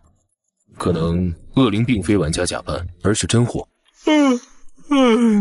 我们安然无恙，不代表其他人也有这好运。先下去看看吧。他们起的倒是挺早的。只有你们吗？怎么还缺人吗？还差那对精神小伙和那个一直嚷嚷一起住的女人。他们不会出意外了吧？他们出没出意外我不知道，反正我昨晚是差点出意外了。我昨晚被恶灵敲门了，第一时间摔东西发信号，你们为什么不下来支援？可是我昨晚也被敲门了。我也是被敲门了。胡说八道，这样的队伍还不如不组。你的信号是在我被敲门后的2分钟才响起的，我不知道这是不是恶灵在伪装，所以才没行动。你这是不想帮忙的借口罢了，撒谎就不能编一个像样一点的吗？只是敲门而已，你难道不该检讨一下自己贪生怕死吗？好了好了，所以你们昨晚确实听到恶灵敲门了，对吗？当然了，难道还会骗你？看来恶灵真的存在。我得给你们坦白一件事，希望你们不要太激动。窗帘上的字迹其实是我伪造的。什么？这为什么这样做？你有什么目的？目的就是想看看到底有没有亡灵，而现在结论已经出来了，那就是根本就没有亡灵。这没有亡灵？如果是真的亡灵，肯定不会跟着我伪造的线索行动。那么只有一种可能，我们之中有人接到的任务是假扮亡灵杀人。假扮亡灵的人在我们中间？我昨晚可听到了敲门声，不是我，也不是我，我也听到了。原来这么多人听到敲门声了呀！你搞这么多事，说不定恶灵就是你。是我的话，完全可以不用坦白窗帘的事，然后今晚悄悄地把你们都杀了。既然结论是在我们中间，那么我们每个人都有嫌疑。不过可以确定一点，我们的敌人是人，并非恶灵。这个游戏类似狼人杀，但又有些不同。狼人在晚上是必杀人，而这个游戏的恶灵如果是人的话，就没那么可怕了。对啊，只要知道他是人，还有什么好怕的？哎呀，终于可以安心了。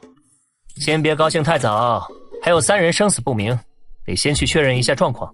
哎呀，有什么好确认的？现在还没下来，肯定是被杀了呀。恶灵可是会把尸体塞进床垫里，你们谁也不想自己晚上睡尸体上吧？那你还有其他线索吗？恶灵玩家可就在我们中间，我可不会蠢到直接暴露底牌。睡在尸体上，想想就恶心。我同意搜查。我也同意，反正白天大家都能互相支援。一直装神弄鬼的，谁知道你又有什么鬼把戏？我要说的就是这些，你们爱信不信。有意思，这小子到底打的什么主意？啊，上百个房间翻了大半都没找到，难道没有塞床垫里？你要干嘛？一级道具，傲慢的门把手，放在门上可以彻底隔绝门内外的声音。所以就是你扮演恶灵杀了其他3个玩家。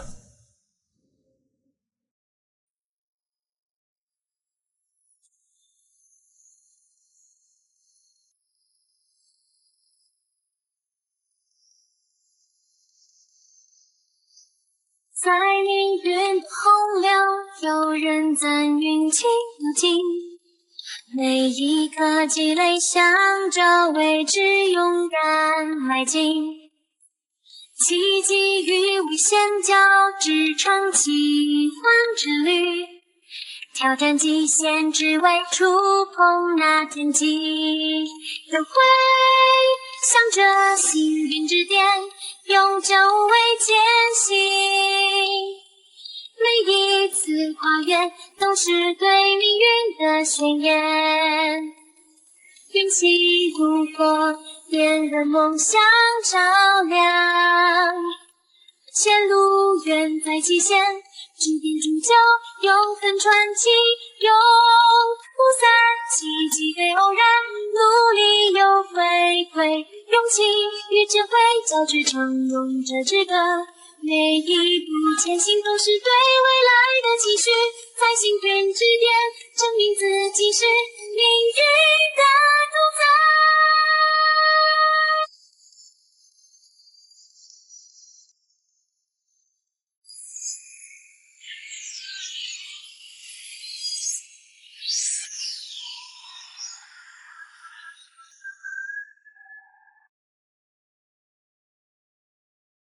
没错，但我只杀了那个胖女人。至于那2个精神小伙，他们是违反规则，被游戏给抹除了。那你昨晚怎么没对我出手？我有一件道具，可以让我看到玩家的大概胜率。你很强，胜率竟然有52%。保险起见，我没对你出手。有意思，那为何现在打算出手了？52%的胜率，你就不怕翻车？昨晚抢了那3个人的道具，加上我的恶灵套装，我现在的胜率可是高达68%。只要杀了你之后，再杀2个，我的任务就完成了。你把情报都告诉我，就不怕反派死于话多吗？当然。什么？身体动不了了？因为毒气蔓延也需要时间啊。真是谢谢你如此配合。心真脏啊！都68%的胜率了，还用毒这种下作手段？活下来的人才是赢家，手段无所谓，随你怎么说。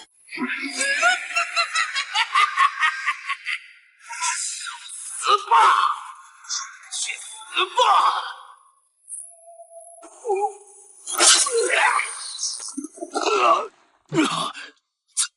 怎么可能呢？明明有68%的胜率，我还专门下了毒。搞定！玩家海报击杀玩家蚁王。玩家海报可以随机继承蚁王的一件道具，道具检索继承中。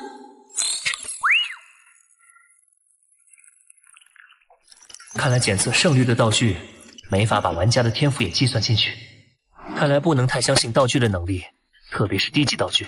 恭喜玩家海豹获得1级道具傲慢的门把手，将门把手贴在门上，不仅可以封锁房间，还能将声音也隔绝在内。他的衣服好硬呀，我都没法把他的肚子撕成花瓣。等我把面具摘下来，你就能鞭尸了。才不是鞭尸，是个玩具玩耍。OK 了，不过别玩得太过火了啊，尸体我还有用。这杀戮天使就像小孩一样，还是得哄着，等他玩够了消失了，再联系杜若吧。发动极限的耳环，耳环能通过自己的血液和他人的血液接触建立连接，最长1小时内能够操控对方的全部血液。而这样用鲜血手弩射出的血箭，只要能刺入别人身体，也可以达到建立连接的效果。之后就可以让对方血液逆流，或者爆炸。等等，什么情况？我以为你是叫我来帮忙的，没想到一过来就被剑指着。这是已经结束了？这就是恶灵湾，看来这里刚经历了一场恶战啊！还以为只是刚开始副本的纯萌新，看来实力超乎想象啊！就是精神状态似乎有一点问题，回去后估计得重新拟定一份饭销的档案了。话说回来啊，为什么这恶灵看起来并不像任务里描述的样子呀？应该是因为这个面具吧，摘下来它就变回原样了。只可惜不能带走，否则能卖不少钱。我还以为恶灵有什么明显的外观特征呢，没想到竟然是亚人玩家。说不定是吃的昆虫呢，特征不明显也有可能吧。不过现在有个问题，我已经解决了恶灵，副本也没有结束，说明真正的副本任务并不是驱逐恶灵，那会是什么？我也只是有个猜测。总之，我们先把尸体搬到大厅，再把事情原委给其他人说明一下吧。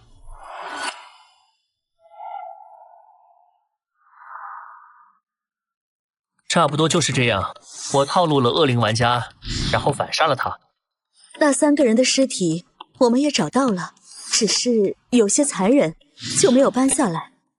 不过还是多谢你了，没了恶灵，晚上总算能松懈一下了。我还担心晚上被敲门了该怎么办呢，多亏了你，今晚估计能睡个好觉了。我有一个疑问，若是恶灵玩家没有按照你的计划行动，做出敲门、砍头等行为，你要怎么办？如果那样，大家会怀疑恶灵的真实性。之后如果恶灵不出手，我们就可以安全度过副本。而一旦有人被害，大家就会集体行动，恶灵玩家的任务成功率就会大大降低。如果恶灵玩家识破你的计划，故意制造恐慌，让大家互相猜疑，自相残杀怎么办？就如果恶灵是真实存在的呢？他不会按照你的假规则行动，大家聚在一起，还可能真的引来恶灵的袭击。有就有呗，最坏的情况也是有人被害后，我们再重新一人一层过夜，也能最大限度保证存活人数。当然，我是不会随便违反规则和你们住在一起的。你这样也太不负责了吧！要不是你伪造的情报，大家就不会恐慌，更不会死人。你这不是专门坑人吗？那3人的尸体还不够说明吗？当然了，随便你们怎么想。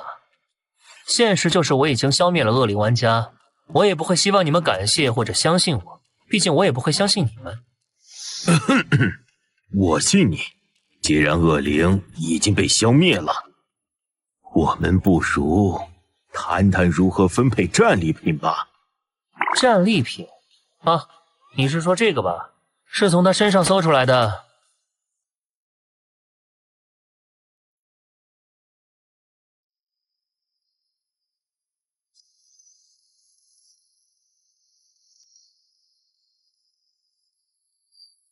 在命运的洪流，有人赞运气无尽，每一颗积累向着未知勇敢迈进，奇迹与危险交织成奇幻之旅，挑战极限只为触碰那天际，都会向着幸运之巅永久为艰辛，每一次跨越都是对命运的宣言，运气如火点燃梦想照亮，前路远在极限，指点铸就永恒传奇，永不散，奇迹对偶然，努力有回馈，勇气与智慧交织成勇者之歌，每一步前行都是对未来的期许，在幸运之巅证明自己是命运的主宰。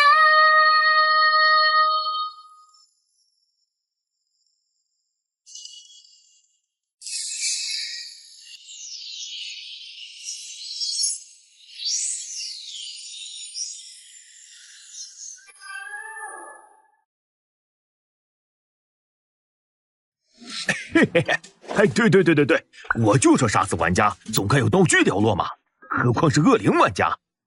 你想要？怪不得你的脸那么大，原来是要用面具遮一遮呀。你什么都没做，也想要道具，确实脸够大的。他可是吃人玩家，还用假情报骗我们。你觉得恶灵道具在他手里，我们晚上能安心睡觉吗？谁知道他会不会再设计什么别的阴谋？别激动，他是不是吃人玩家还没有定论。不过在证明之前，得先把恶灵道具交给大家都信得过的人保管吧。大家信得过谁？你吗？我可没说是我，而且我这也是为了大家的安危着想，并没有针对你，希望你能理解一下。我同意，让大家都信任的人来保管最好，那个人最好是最没威胁的玩家。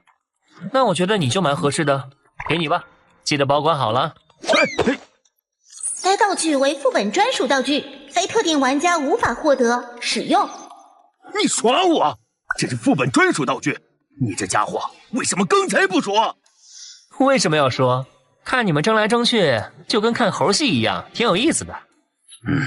恶灵的威胁确实没了，但吃人玩家的威胁还在。各位，他就是吃人玩家。不如我们趁着今天，一口气把危险全部抹除了，如何？没了吃人玩家，对我们所有人都有好处。你在找死！正愁没人惹事把吃人玩家炸出来，我得再添把火。看到没有，他图穷匕现了，我们一起杀了。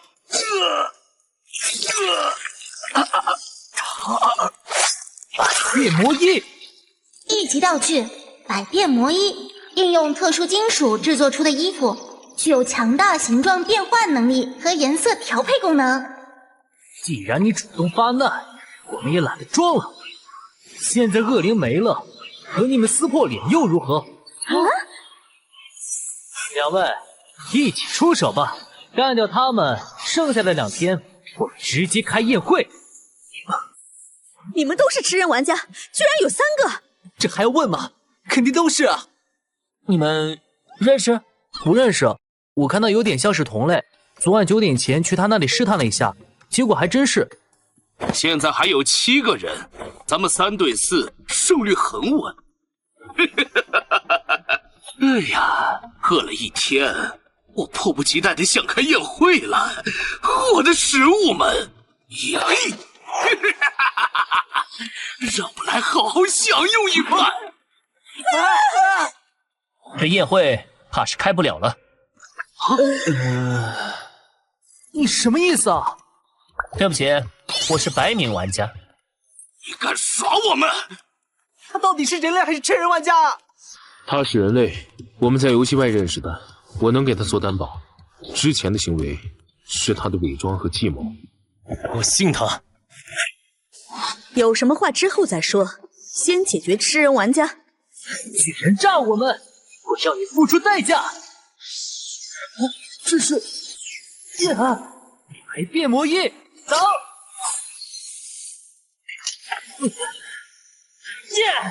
不过如此。哼，女王也去死！哼哼，让姐姐我好好教训教训你吧。不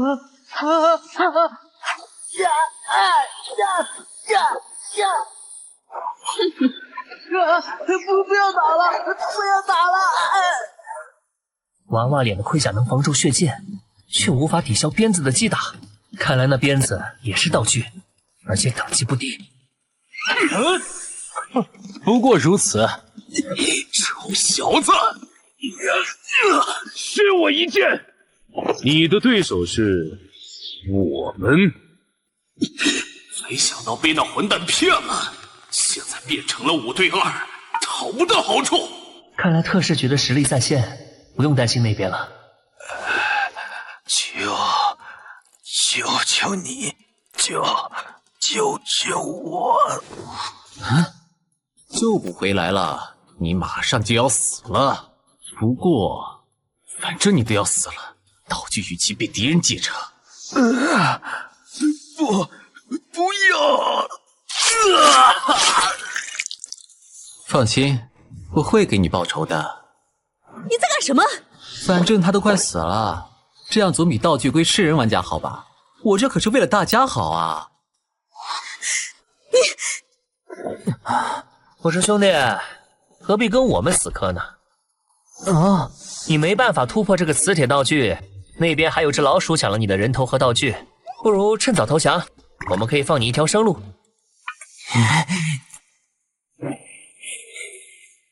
给老子闭嘴啊！落人头，先杀你泄愤！轻松跑鞋！显人的臭虫！看来你鞋子的等级不怎么样，那我就勉强笑纳了吧。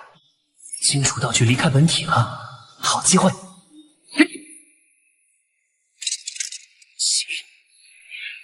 去！有什么东西刺到我？一点都不痛，但是，是你。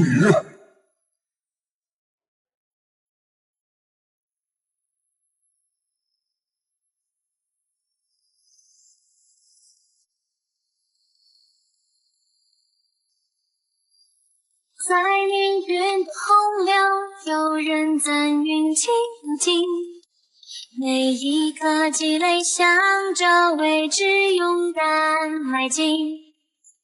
奇迹与危险交织成奇幻之旅，挑战极限，只为触碰那天际。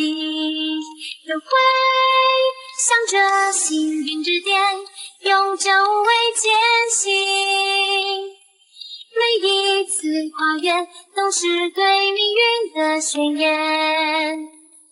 运气如火，点燃梦想照亮。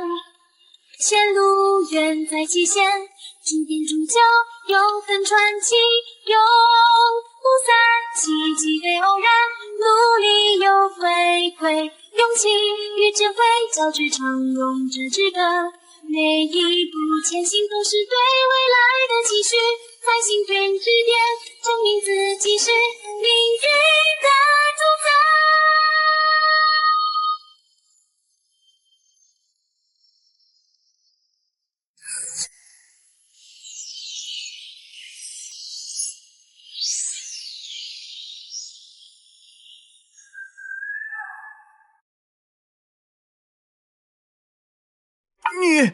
你对我做了什么？咚！玩家海报获得继承道具百变魔衣。什么？现在是分心的时候吗？不好！下辈子学乖点吧！这不可能！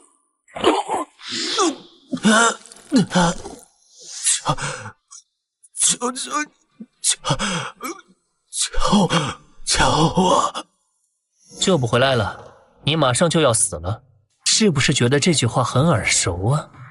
虽然我做事不太道德，但骨子里比较人道主义，就不杀你了。毕竟你就一双废物跑鞋嘛。人道主义嘛，哼，我倒是觉得你的道德水平蛮高的，至少比倒在地上那位要高出一大截。组队时一份力不出，还老想占便宜的，这样的人太多了。我更喜欢像你这样有谋略、有胆识的人。你果然是亚人玩家。没想到第一天还没结束，所有危险就都解决了。现在就剩我们4个了。副本机制原因占大头，原本以为是躲着找出恶灵，结果是狼人杀。我们得一边防范恶灵，一边找出吃人玩家。恶灵道具给了秃头男也有关系，他解决了3个人后，使吃人玩家的优势变大了，才会在被挑衅的情况下直接跳出来。不过也多亏了你的钓鱼计策，我们才能第一天就抓出恶灵和吃人玩家，估计这次副本的评分不会低了。不客气。那么正式认识一下吧，我叫严可宁，算是个生意人。杜若，许耀，范建，当真？没必要啊，兄弟，没必要。小气的男人可是会在不经意间错失很多机会哦。开个玩笑而已。我叫范潇，来自010分区。我跟他一样。哼，这倒是巧了，我也是010分区的。我也是，我们几个挺有缘分的。这其实很正常，同一世界分区的人在一级副本里相遇的概率很大。我之前进副本也遇到过这种情况。对了，你们知道特事局吗？特事局？特事局是国家新成立的部门，专门负责玩家和竞化游戏有关的事件。目前为止，我们已经招揽了很多玩家，且拥有庞大的情报和资源，可以给玩家提供很多帮助。如果你们有加入进来的想法，欢迎出去后电话联系我。既然大家都是一个世界的，那就互相认识一下吧。等回去后还可以出来聚一聚，说不定还有机会再一起进副本。话说回来，恶灵和吃人玩家都被消灭了，我们这是通关了。恶灵道具是副本专属，其他玩家无法使用，也就意味着不会有新恶灵了。所以接下来应该待够2天就能通关了。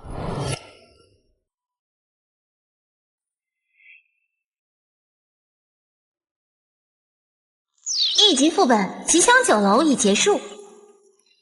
玩家兔子副本评价 B， 玩家海豹副本评价 A， 玩家布偶猫副本评价 C， 玩家雪狼副本评价 C。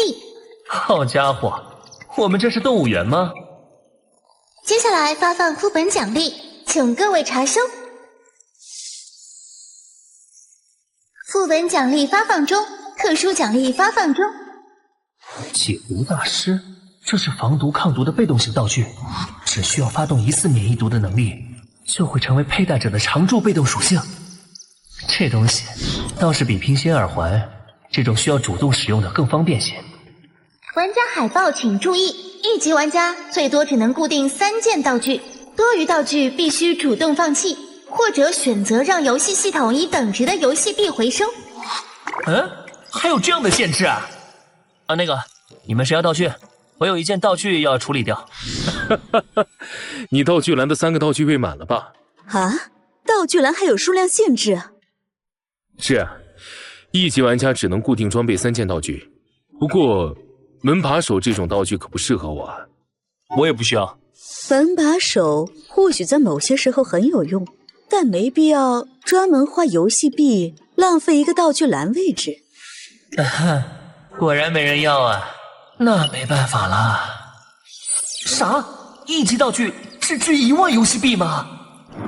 算了，先把净化药剂使用了吧。打开信息面板，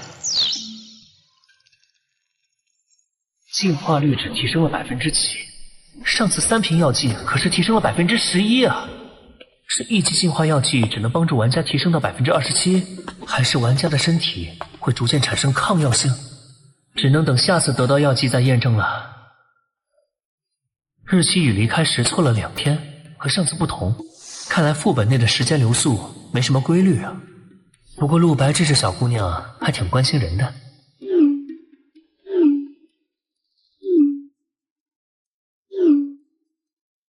放心，我的暴露跟你们没关系，而且我本来就没隐瞒身份的意思。不是我影响的就好。你又进副本了？是啊，刚出来。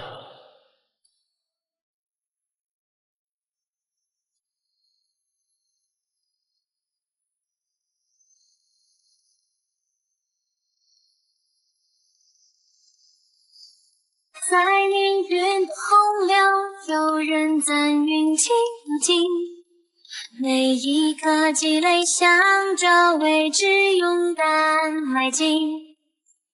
奇迹与危险交织成奇幻之旅，挑战极限，只为触碰那天际。都会向着幸运之巅，永久为艰辛。每一次跨越，都是对命运的宣言。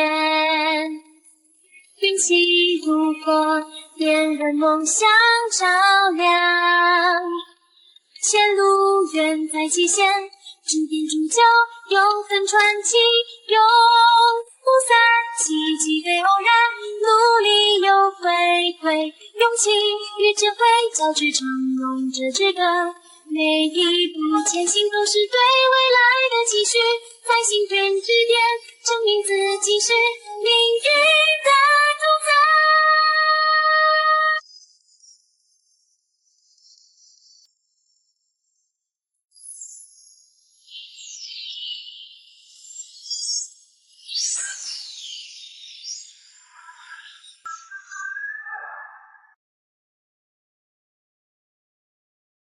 我想买你的情报，出个价吧。买就算了吧，马上就要一起进副本了，情报我免费提供给你们。这么快？我也看看。原来还存在这种狼人杀副本，玩家要完成杀人的任务，总感觉好残忍啊！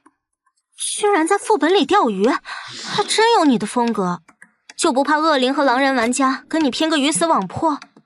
钓鱼是想把使坏的人钓出来，等他做了坏事后再干掉他。我当然是有自信才去钓的。哦，对了，你们这会儿在干什么呢？我在锻炼。姐姐说，进化者的进化率只代表身体的基本素质，想要100%发挥所有力量，还得通过锻炼把身体潜力全部榨取出来才行。我的话，在替白纸写作业。不让他自己做，不怕会影响成绩吗？不会，他基础很牢固，而且运气很好。白纸有过靠蒙答案，把不会的选择题全做对的经历。那你妹妹运气不错呀。岂止是不错，我还没见过比她更幸运的人呢。攒了一波运气，在高考时使用的事，还是不告诉他们了，不能带坏小朋友。目前先这样吧，等有机会线下再聊。怎么是特拉锅啊？哇！纸巾，目前累计运气值120到200。您剩余的食材已经超过限额，押金不退。啊，结账吧。磨磨蹭蹭干什么呢？不会是想吃霸王餐吧？算了，付现金吧。哼，今天是开启超能力攒运气的第7天，倒霉程度已经肉眼可见。算算时间，该进入2级戒备状态了。通常天灾频繁出现的时候，就得注意人祸了。喂，妈，有事吗？你已经有2个多月没回家了，抽空回来一趟吧，你弟弟妹妹也想你了。妈，我最近工作比较忙，做设计的总是会遇到些很难伺候的甲方，我这周抽不出时间，下次吧。啊！哎呀，你那个工作怎么老是这么多事？这样吧，我去找你宋叔叔，给你安排个清闲的职位，这次你就别拒绝了。不用，我挺喜欢现在的工作，不想换。你这孩子，唉。以前耗费1个月运气帮老妈求得的2婚姻缘，虽然宋叔叔已有1对子女，但为人很和善，对妈也好。现在生活非常幸福，我也没什么好担忧的了。范潇啊，你听话，工作要找能赚钱的，你喜欢的有什么用啊？是，您说的都对。比起在家人安排下安稳度日，我更喜欢独自生活。不仅如此，这也是为了攒气运时不伤到身边的人。好吧，工作不换可以，但病你必须得去治好。我重新帮你找了一位心理医生，你记得去看看。哎呀妈，我真没病。没办法，去一趟吧。不过，先把衣服上的油渍处理一下吧。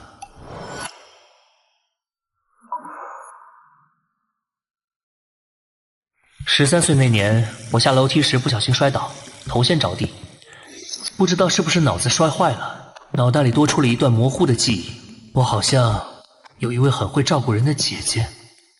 事后去医院做了几次检查，每次检查结果都显示我的身体状况无任何异常，记忆真就来得莫名其妙。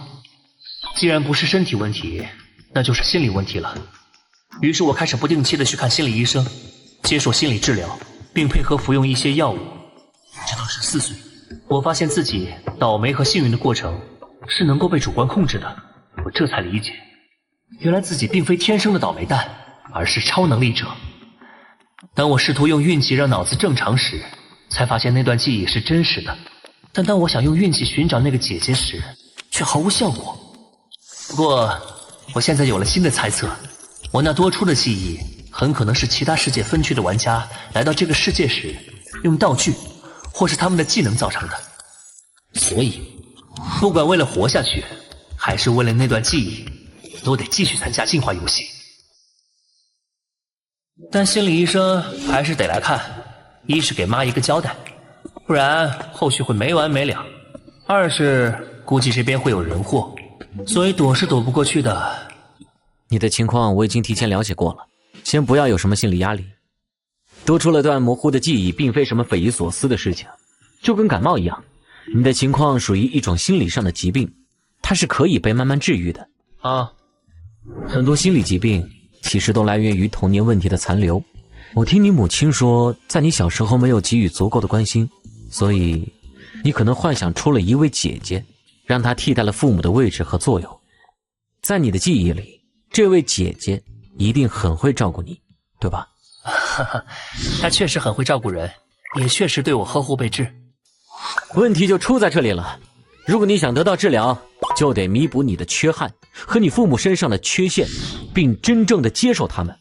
也就是说，从认知层面去承认现实，接受过往。听上去挺简单的，只是总体方向而已。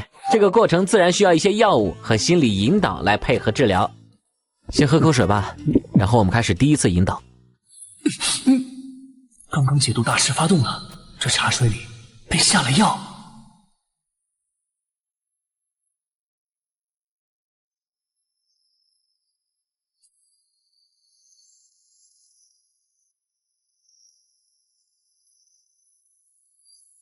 在命运的洪流，有人赞运气如镜，每一颗积累向着未知勇敢迈进，奇迹与危险交织成奇幻之旅，挑战极限只为触碰那天际，都会向着幸运之巅永久为艰辛，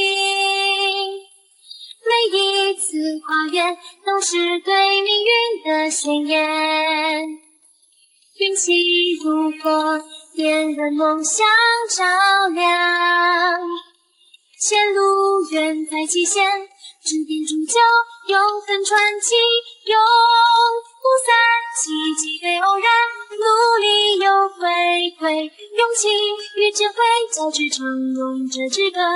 每一步前行都是对未来的期许，在幸运之巅证明自己是命运的主宰。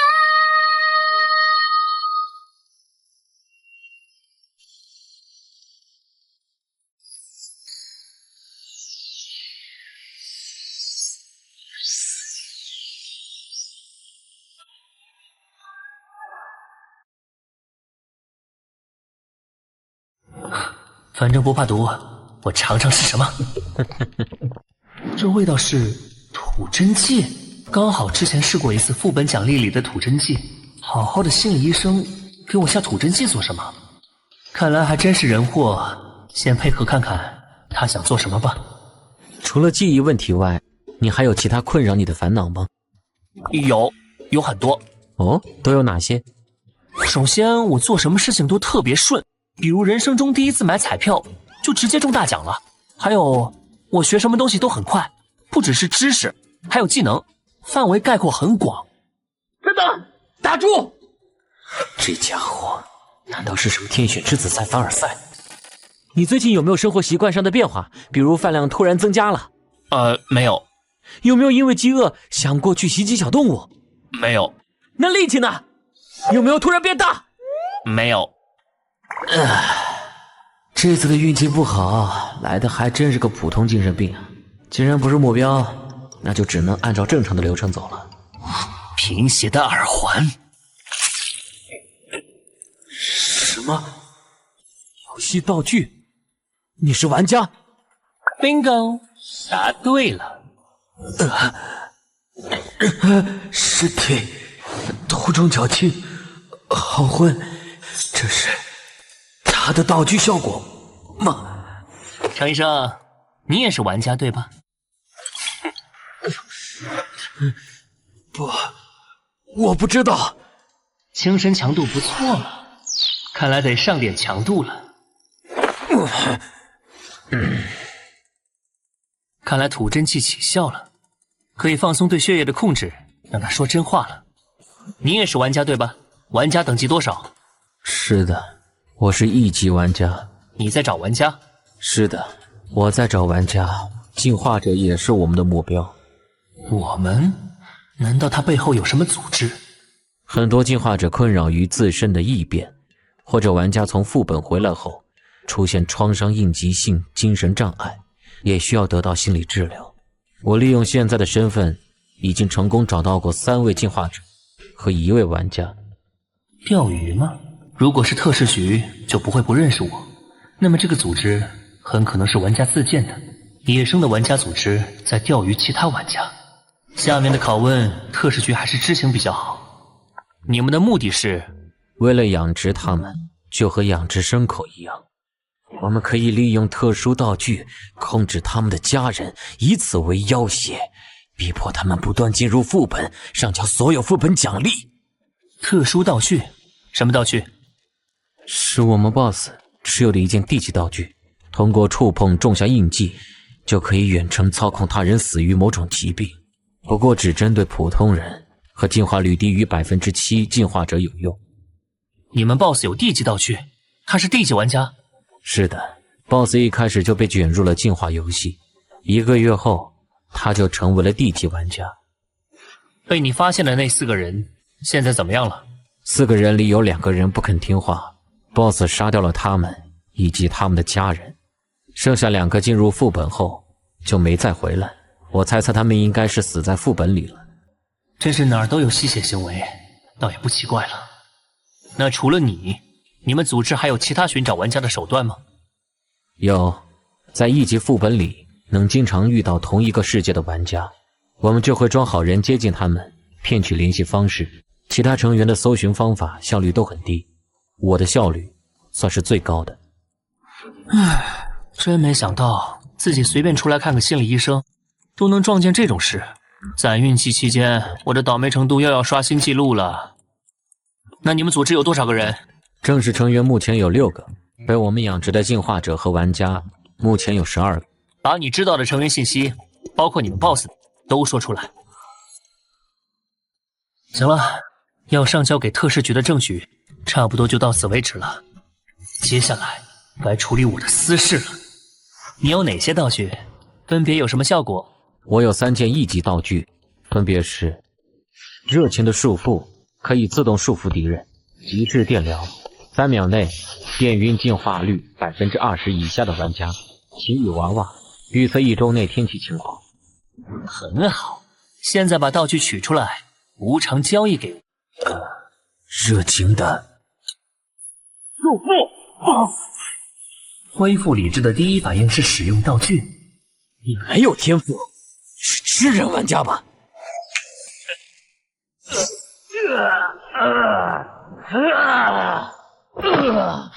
提醒你一句，我现在动一动念头，就能让你砰爆炸，到时候你的血液会溅得满地都是，尸体都留不下个完整的。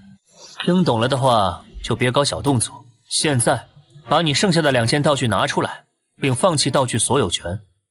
你有这么厉害的道具，栽在你手上我认了，但想让我交出道具，不可能！哇哦，居然有个不怕死的，你早说呀！等等，我不是这个意思，只要你能保证让我活命，我可以把所有道具都给你。晚了。等等，不要杀我，我有双赢的方案，真的。你那么紧张干什么？我也没说要杀你。啊？其实你的3件道具我都不怎么看得上眼，给我也只能卖掉换些游戏币，可有可无。那你想怎么处置我？面对你这种不法分子，当然是要报警处理了。什么？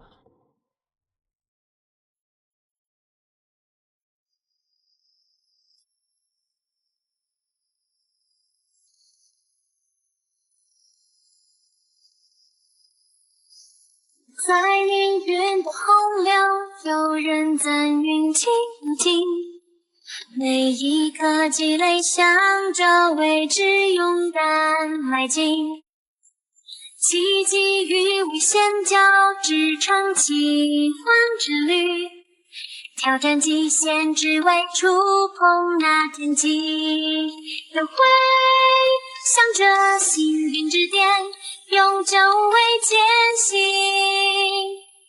每一次跨越都是对命运的宣言，运气如火点燃梦想照亮，前路远在极限，指点终究永恒传奇，永不散，奇迹对偶然，努力有回馈，勇气与智慧交织成勇者之歌，每一步前行都是对未来的期许，在幸运之巅证明自己是命运的主宰。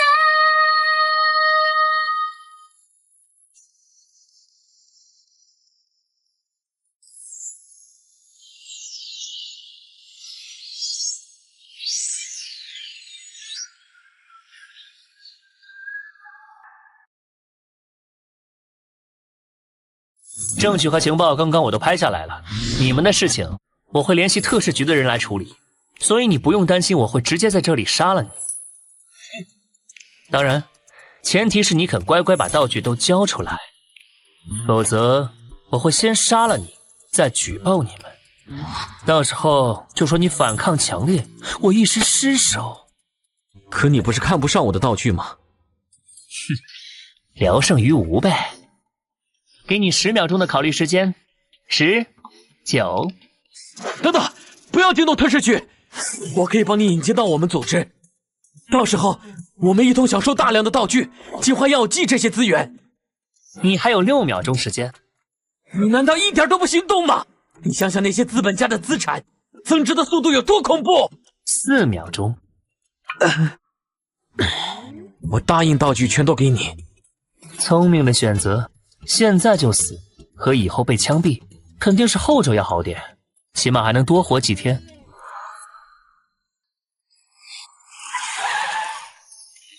来了，你是不是被什么衰神附体了？哼，上次被进化者袭击才过去多久啊？怎么这么快又摊上事儿了？你这都算是行走的扫把星了吧？人难保不走霉运，况且我是罪犯的扫把星，可没牵连到普通人。对了，你怎么来这种地方？你的精神应该没问题吧？有问题啊，不然怎么会跟犯罪分子一样，老想着钓鱼呢？看来是没问题了。说实话啊，我挺意外你会主动找我的，怎么不自己动手啊？这段时间不太方便，而且这不是想看看你在特事局有多厉害吗？一个队长而已啦。不过等把这伙养殖玩家全端了，我应该就能升一阶了。升职恐怕不只靠业绩吧？你的玩家等级提升了？跟你们聪明人说话真累啊，得时刻提防着。酒店副本结束后，我就升地级玩家了。升地级后有什么变化没？最大的变化就是活动范围，或者说玩家地图变大了。一级玩家只能在车站、列车或者副本里活动，而从地级玩家开始，活动范围就没限制了，想去哪里全靠自己意愿。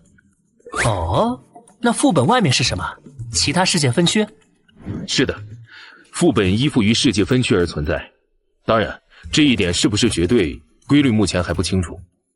只知道玩家离开副本后，可以前往该副本所在的世界分区。副本所在世界是什么样的？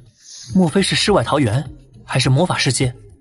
成为地级玩家后，我只做过1次副本，那个副本所在的世界并不美好。社会秩序破碎，文明也在倒退，高级玩家割地为王，普通人生存艰难。不过据我了解的情报，有一些世界分区情况截然不同，他们已经彻底融入第9维度，成为了进化游戏的一部分，秩序完善，玩家和普通人打成一片，文明高度发达。希望我们也能如此。但愿吧。话说回来，玩家等级到达第几，要通过多少个副本？这个要看副本评价。根据我们推断，不包括遴选副本的话，如果连续3次获得 A 级评价，估计3个副本就能升D级了。感谢您的举报，陈医生我们已经带走了，剩下的成员也会持续追踪抓捕。那我们回见，下次有遇到罪犯，继续打我电话哈。哎呀，队长，该走了。我以后的业绩就靠你了啊！道具求雨娃娃已回收。这2件特殊道具，即便拿着也无法发挥道具效果，况且道具本身也实用性不高，就先放储备空间吃灰吧。以后有机会的话，可以交易给其他玩家，用来拓宽人脉关系。我的人偶做好了，我们可以进入副本了。之前你说不方便，那我们过去找你吧。姐姐订了10点的机票，我们大概12点能到安城。范大哥，你家住哪儿啊？我开车去接你们好了，刚好有件事需要你们帮忙。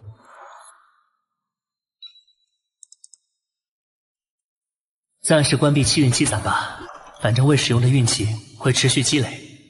他们还没到，再等等吧。范潇，这边。范大哥，好久不见呢。这是兔头。路上辛苦了，还没吃饭吧？想吃什么？我请客。那个，范大哥你推荐好了，我和姐姐都不怎么熟悉安城。先上车吧，我知道有家焖锅不错，我带你们去。我们出发吧。陆西宁这种性格的女孩，居然会穿短裙配过膝袜，难不成？别告诉我那身过膝袜加短裙，就是你从遴选副本里获得的道具。很遗憾，就是你猜的那样。如果可以的话，我也不想穿成这样。但这裙子道具太方便了，自带清洗功能不说，还能将我250多公斤的玩偶缩小成饰品携带。好了，先带你们去吃饭，吃完再逛逛安城。逛安城今天不去副本吗？我需要你们帮点忙，准确来说是需要陆白志你帮忙。什么？你的意思是，你有一件能降下霉运的道具，还想用白芝的幸运体制作对冲实验？这种道具你不扔掉还留着干什么？能影响因果律的道具可是稀罕货，扔掉多可惜，说不定能在遇到一些特殊境况时发挥奇效。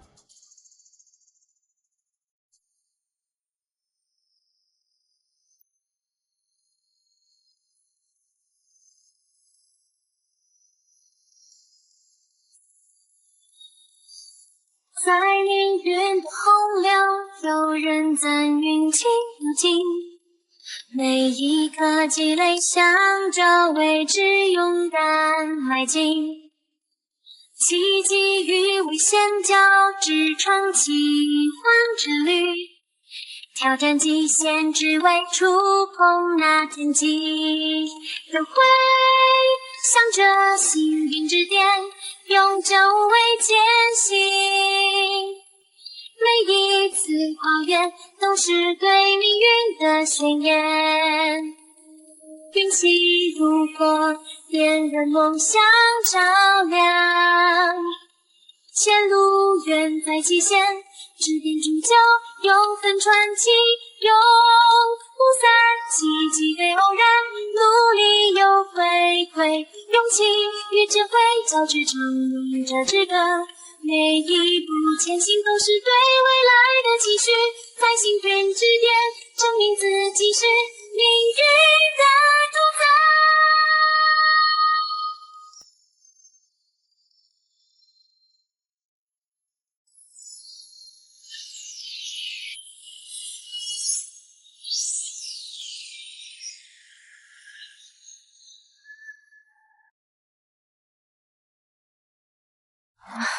算了，跟我没关系。这件事你问白芝自己吧。啊，我当然可以。那个，我具体需要做些什么？只需要最近跟着我，然后在心里祈祷我能幸运一点就好。没问题。你方才还提到2件道具，分别是什么？极致电疗和热情的束缚。啊，这都什么鬼啊！虽然名字不正经，但实用性还是不错的，自己看便是。极致电疗就给我吧，我可以让人偶拿着它来战斗。行，那另一个道具，热情的束缚，应该挺适合我的。我有件叫制毒大师的道具，可以给人下毒。如果能提前把目标束缚起来，就不怕对方在毒发之前趁机攻击我了。白痴，下次别再把道具情报随便透露了，虽然它可以例外。我这点警惕心还是有的。对了，除了霉运道具外，我还有一件道具，需要陆白芝你的能力帮我试验一下。可以啊，是什么道具啊？又跟运气有关的。是一个能靠操控自身血液战斗的道具，但血放多了很容易陷入虚弱状态，需借助你的治疗天赋配合。原来如此，没问题。其实从吃饭开始，我就重启了运气积攒。如果今天能平安度过，那就证明运气和霉运是可以抵消的。陆白志还真是个小福星啊！好了，道具先收下吧，进副本前可以找机会熟悉一下。谢谢你，范潇。谢谢你啊，范大哥。什么声音？该不会是你的霉运道具起效果了吧？暂时还不清楚。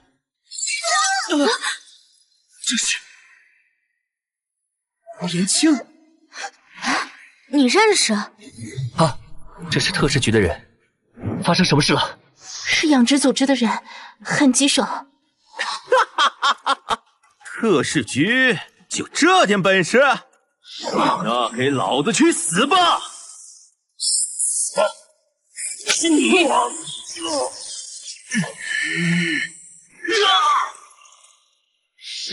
我还以为你多厉害呢，结果就是个只会嘴炮的废物。我获得的进化药剂数量远比正常玩家多，而这个人的力量居然比我还要强。要不是他拥有力量型天赋，要么就是持有力量增幅道具。范大哥，我来助你。热情的束缚。居然还有埋伏！这种破绳子，就想拦住老子吗？不好！热情的束缚，收回！世子，你后退，我来。就是你了，去吧，金属人偶。人偶？极致电疗？什么？就这？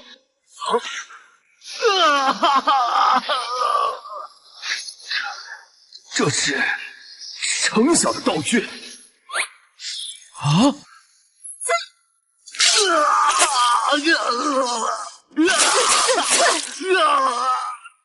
好了，停。道具回收。这是……不对劲儿，快离开这里！来不及了！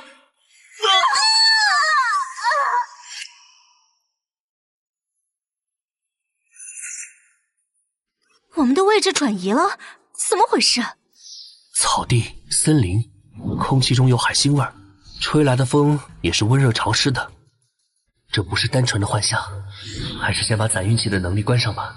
现在的状况有些超出我的认知了。抱歉，情况紧急。没事。把我们传送到这里来的是你们特事局的道具，还是养殖组织的？这件事情之后再解释。现在当务之急是解决掉共同的敌人。这是杜若，他也被传送到这里了。看样子这个领头的就是程医生说的 BOSS， 他应该有一件特殊的防御道具和一件远攻道具，而且已经是地级玩家了。没想到政府已经组建了玩家组织，这次算是我们栽了。不过我们现在都正处于未知环境，看你们这懵逼的样子，现在这种情况恐怕也不是你们的道具造成的吧？不是，这个倒霉蛋怎么也在这儿？不如大家先停手如何？哼，算了，有他在，我们的把握倒是能更大一些。动手！是。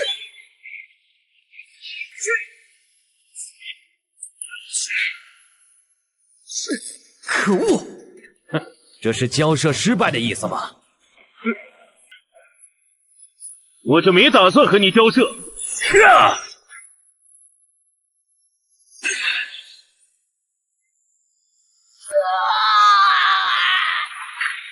不要脸！那是之杖，快散开！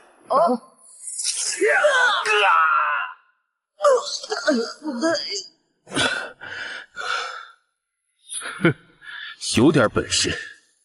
赤之杖，火毒蛇焰。不过如此。赤之杖，炎玉球。就这样了吗？速度比我快，攻击又能穿透我的防御道具，被杀掉只是时间问题。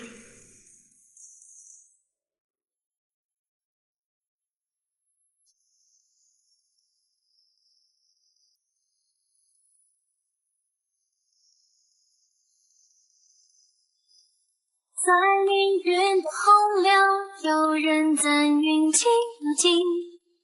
每一颗积累，向着未知勇敢迈进。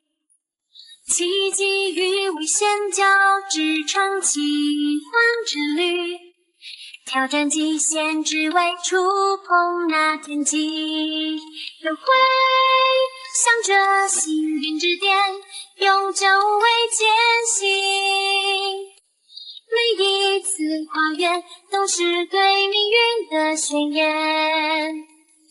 运气如火，点燃梦想照亮。前路远在极限，指点终究永恒传奇，永不散。奇迹对偶然，努力又回馈，勇气与智慧交织成勇者之歌。每一步前行都是对未来的期许，在幸运之巅证明自己是命运的主宰。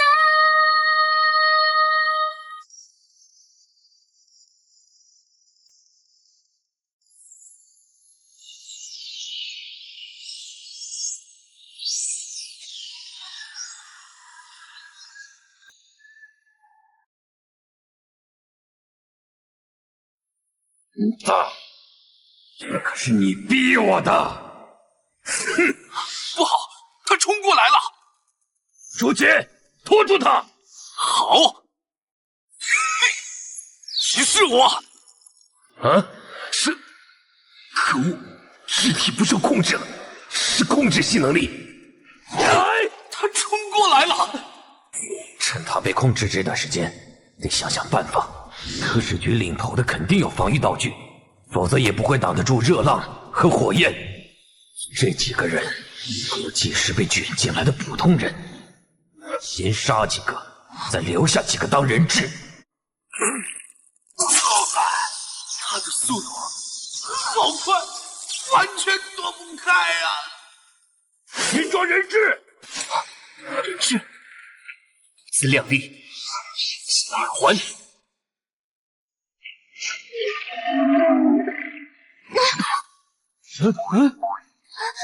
姐姐，那是灵选副本里的怪物吗？正确来说，是进化失败的人类。质子，一会儿紧跟我，人偶操控术。先清理怪物。是。怪物太多了，必须要趁早清除。养殖组织的人只能拜托范萧了。你们俩发什么呆呢？程医生是我举报的，不在这里斩草除根，以后可能会威胁到我的家人。必须在这里将他们全部杀掉。BOSS 小心！没想到你竟是个1级玩家，速度好快，还好这个距离我有优势。哦，原来你是D级啊！不过那又如何呢？准备好迎接死亡了吗？失职！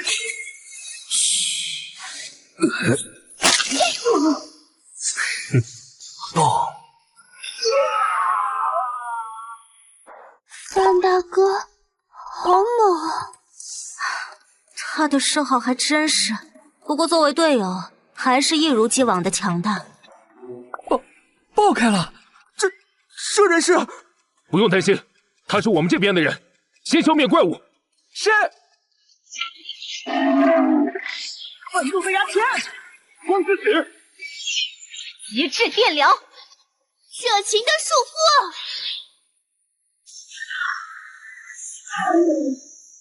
好机会，制毒。清剿的事情先交给我吧，你的毒暂时留着。让我们速战速决吧。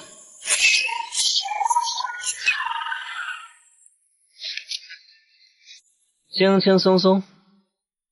范萧这家伙真的只是1级玩家吗？哇，摆开数一数，超过10个了。范萧，你对我真好，我好喜欢你呀。不过我还没玩够呢，我还想和那2个漂亮姐姐玩。不行，持续时间还有30秒，带我到高空看看，侦测地形。岛屿中间居然有这么多建筑，这么多耕地，看来有不少人类生活在其中啊。过去绕着城镇转一圈。哦。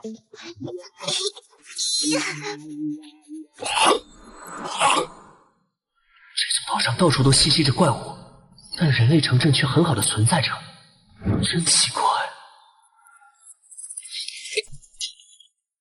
怎么样？这里是座孤岛吗？啊，岛屿的面积还不小，中央位置有城镇，应该有人居住。不过有一点很奇怪，除了城镇，其他地方到处栖息着怪物。到处都有怪物？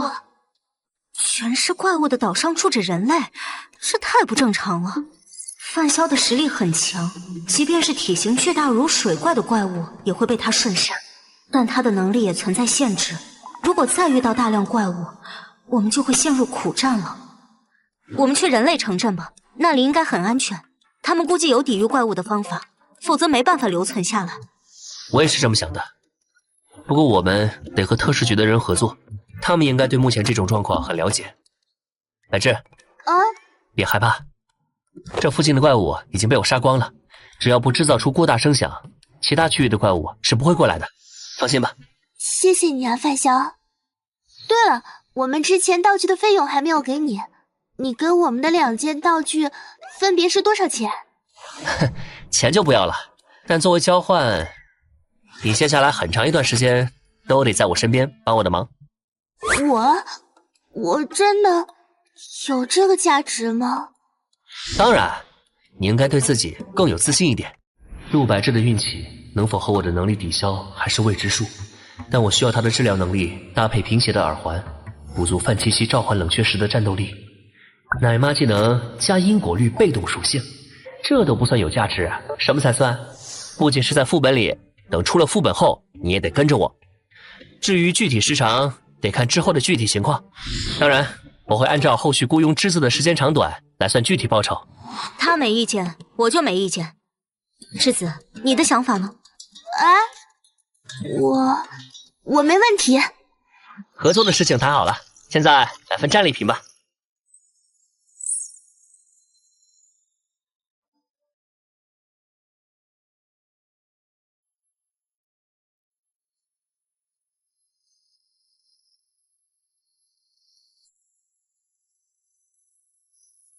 在命运的洪流，有人赞运气如镜，每一颗积累，向着未知勇敢迈进。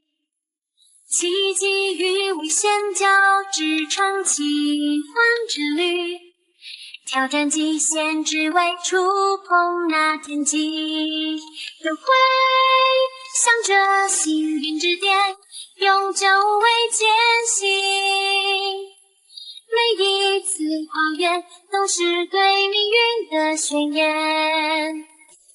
运运气如火，点燃梦想照亮。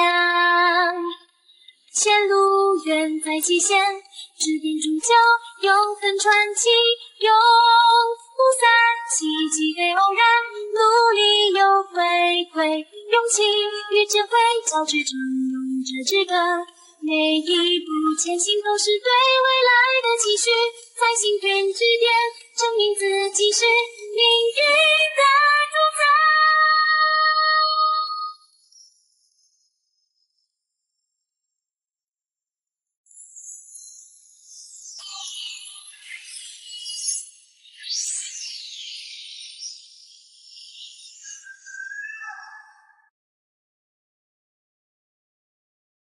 传闻有一位魔法师有重度洁癖，他开发出一种拒绝外物落在自己身上的魔法，并将魔法附着在一条项链上，随身携带着。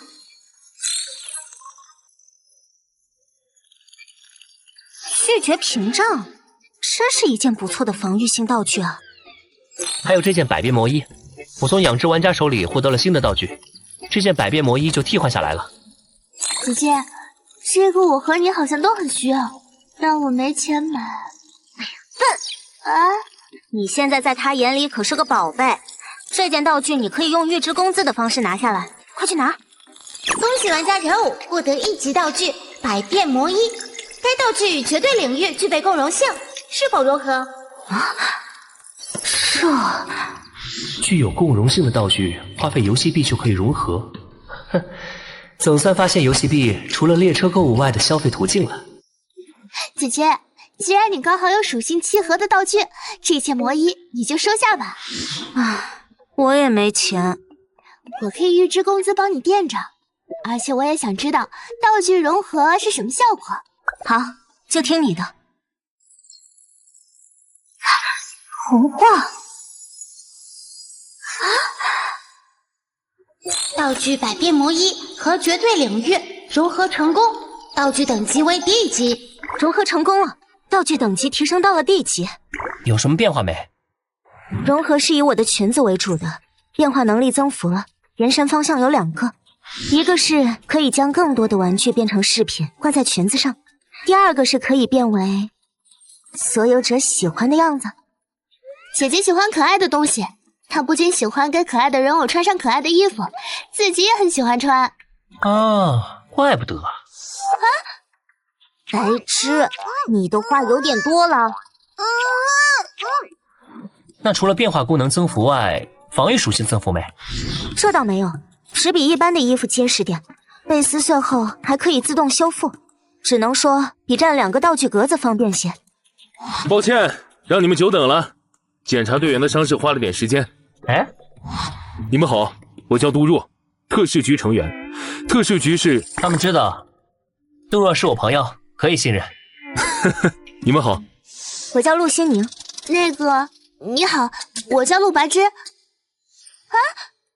吴小姐，你受伤了吧？这是好舒服啊！我的天赋是治疗。哎，陆小姐，可以帮我治疗一下吗？还有我。一个个来。治愈系天赋还真是少见啊。你应该有什么想问我吧？没错，刚才你飞到上面都看见什么了？我可以告诉你，但我需要你的情报作为交换。情报交换没问题。你是想问我们为什么会被转移到这里吧？没错，不如我们先一起离开吧，这里并不安全，不是说话的地方。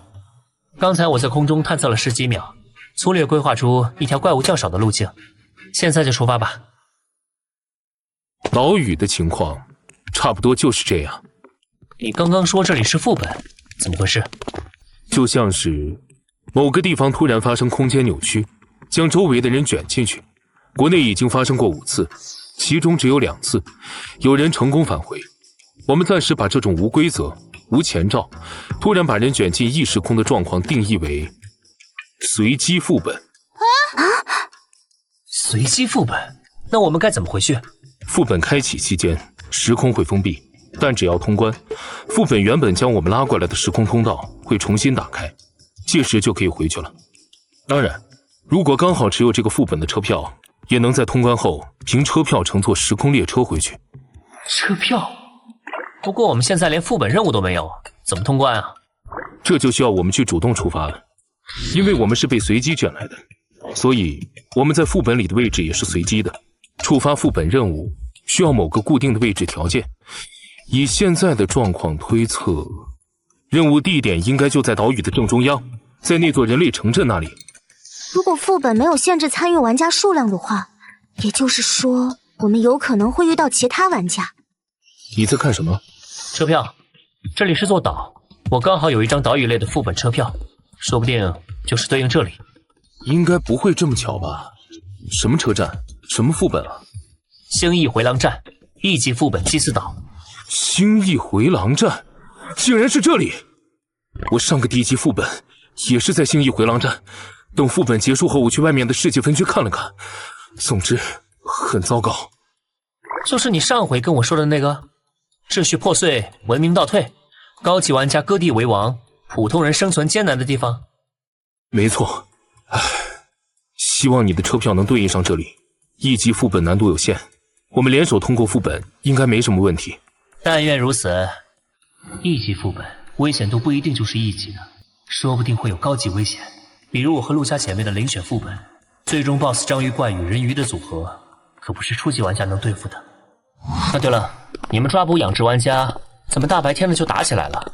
这样不会闹出事吗？行动是很隐秘的，抓捕计划也没问题，但我们低估了游戏道具的多样性。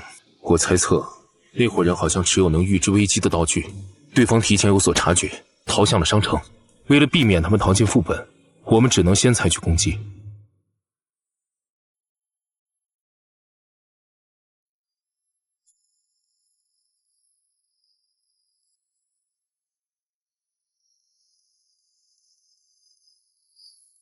在命运的洪流，有人赞运气如镜，每一颗积累，向着未知勇敢迈进。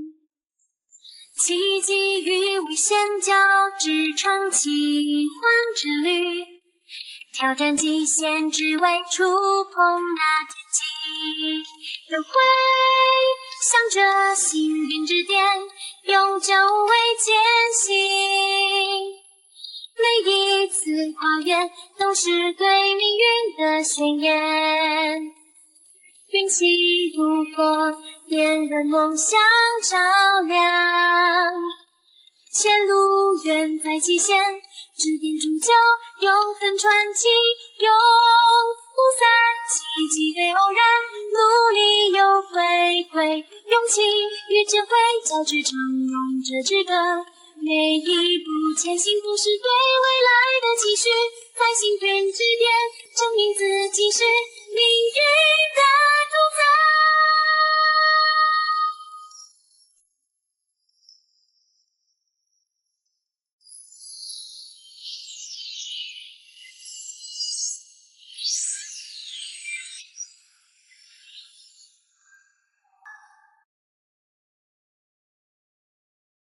白芝，你刚才使用治疗天赋，精神消耗如何？好像消耗了一半了。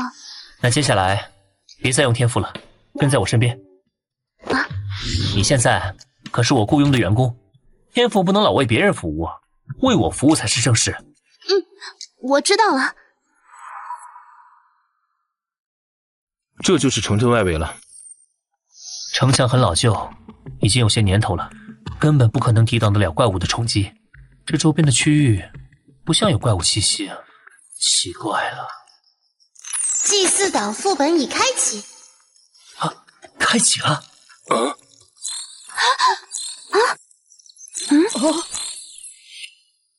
罗基岛是一处民众生活幸福指数极高的岛屿，这里气候适宜，盛产全世界公认最美味的黑鱼，岛民热情好客，贫富差距极小，是一处极好的移民之地。救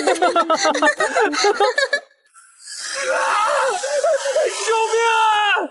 但美好往往并不永恒，怪物们毫无征兆地出现在罗基岛上，繁荣的岛屿一夜之间变得凄凉，岛民们四散奔逃。这个时候，岛屿之神出现了，他接受岛民们的祭品，将怪物驱赶在了城镇之外。在岛神的保护下，罗基岛恢复了以往的一切，祭祀活动在罗基岛上逐渐频繁起来，这里便成为了一座祭祀岛。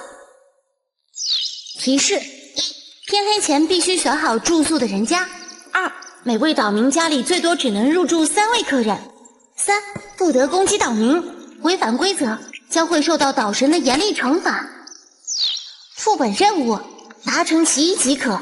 一、存活3天；二、探索祭祀岛的全部真相。还真是祭祀岛啊！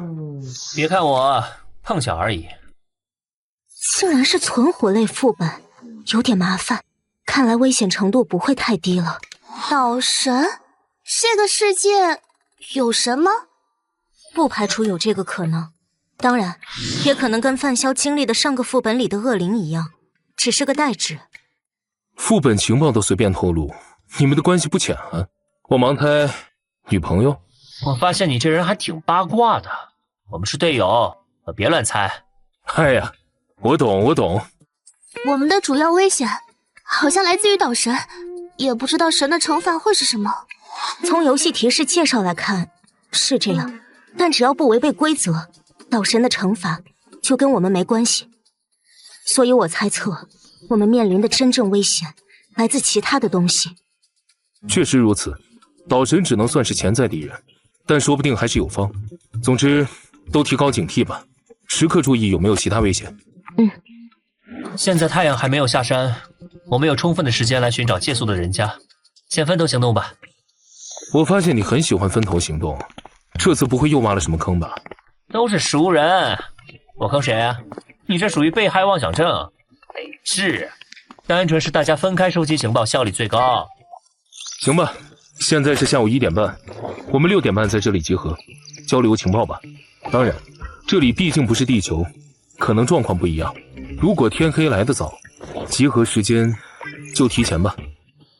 我没问题。那大家就出发吧。那个，我们3个要住一起吗？当然，游戏提示的前2条，明显是在强行将参赛副本的玩家分隔开来，危险很可能就在晚上，所以我们必须住在一起，一同对抗。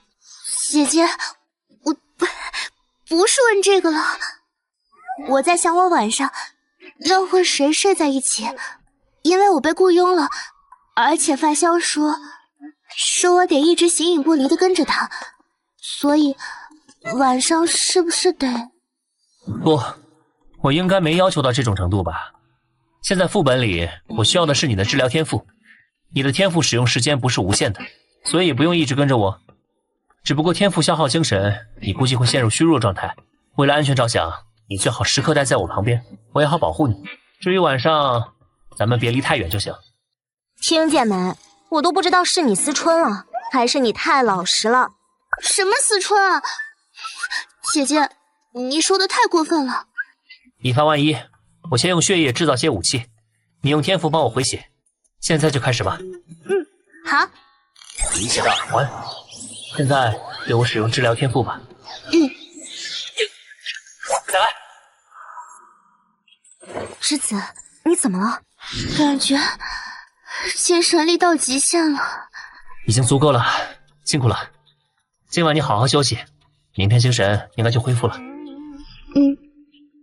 用贫血的耳环形成的血液，使武器硬度已经超越了正常材料的极限。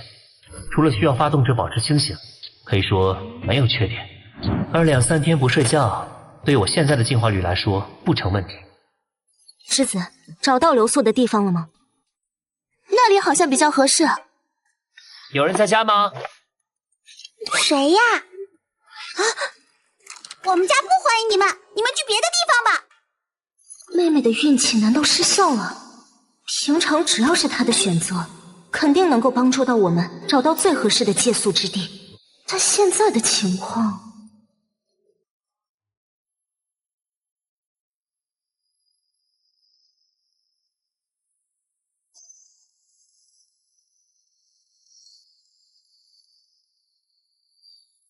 在命运的洪流，有人赞运气无尽，每一颗积累向着未知勇敢迈进，奇迹与危险交织，闯奇幻之旅，挑战极限，只为触碰那天际。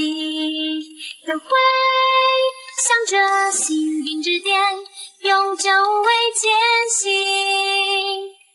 每一次跨越都是对命运的宣言，运气如火，点燃梦想照亮。前路远在极限，指点铸就永恒传奇，永不散。奇迹非偶然，努力有回馈，勇气与智慧交织成勇者之歌。每一步前行都是对未来的期许，在幸运之点证明自己是命运的主宰。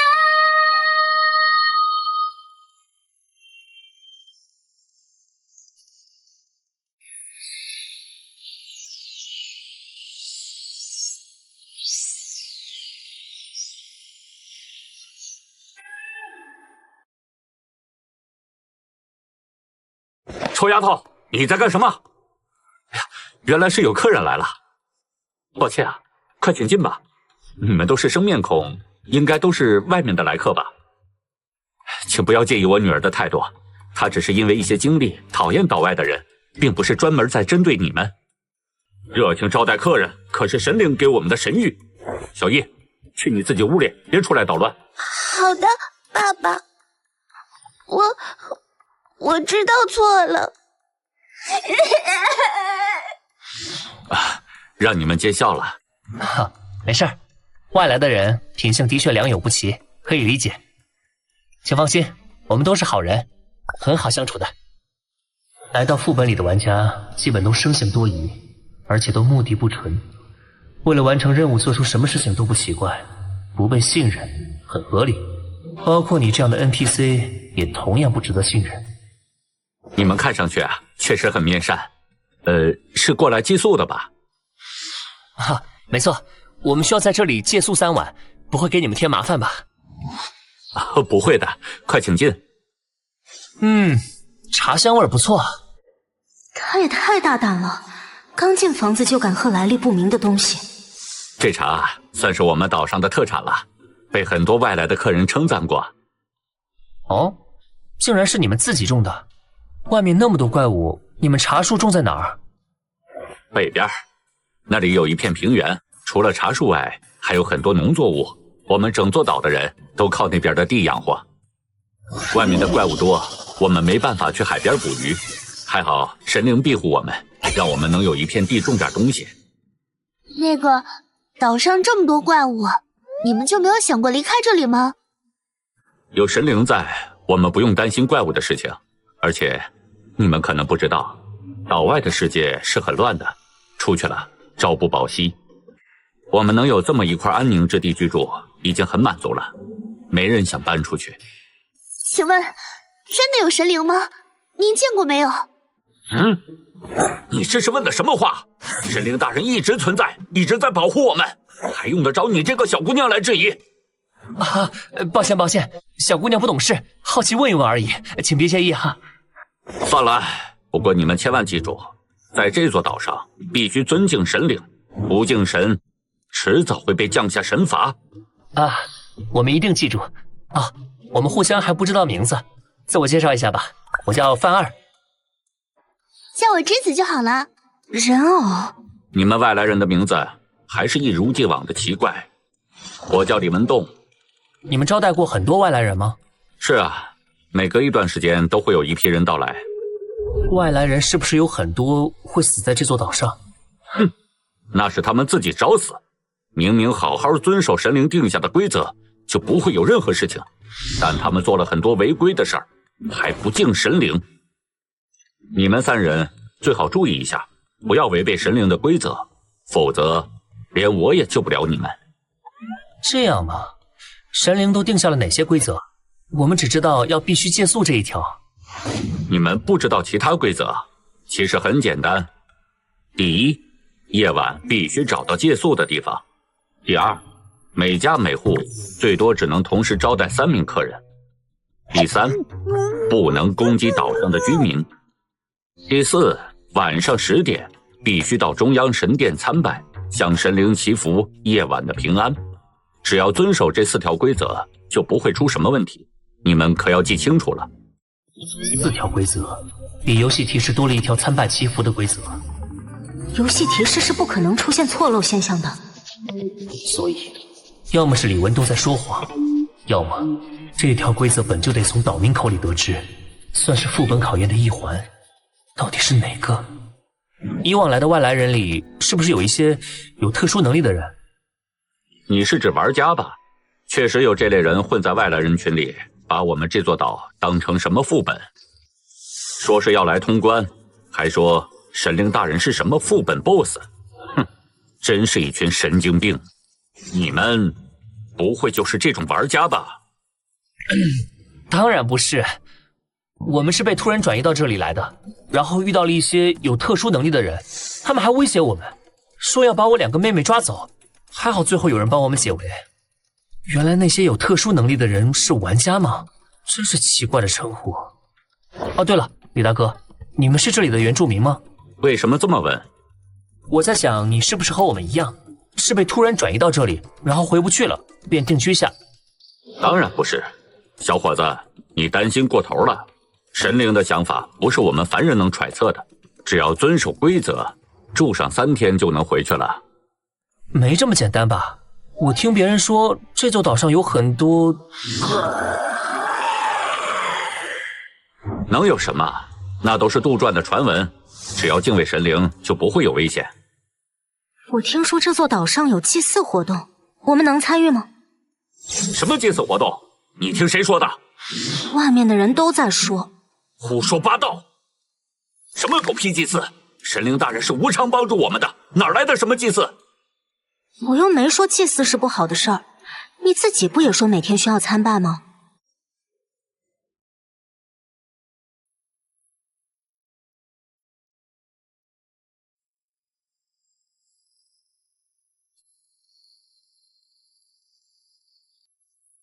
在命运的洪流，有人赞运气如镜，每一颗积累向着未知勇敢迈进，奇迹与危险交织，创奇幻之旅，挑战极限，只为触碰那天际，都会向着幸运之巅，永久为艰辛。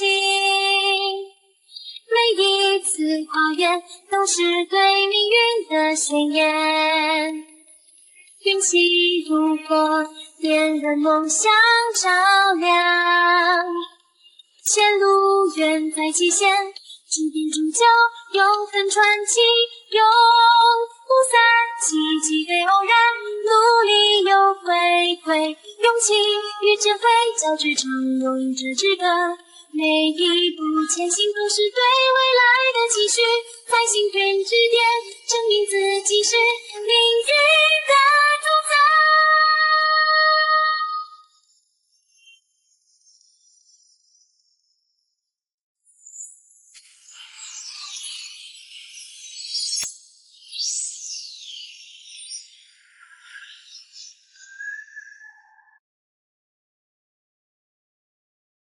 你这是什么话？你是要侮辱神灵吗？你再亵渎神灵，就给我滚！哎呀，李大哥，别激动，别激动。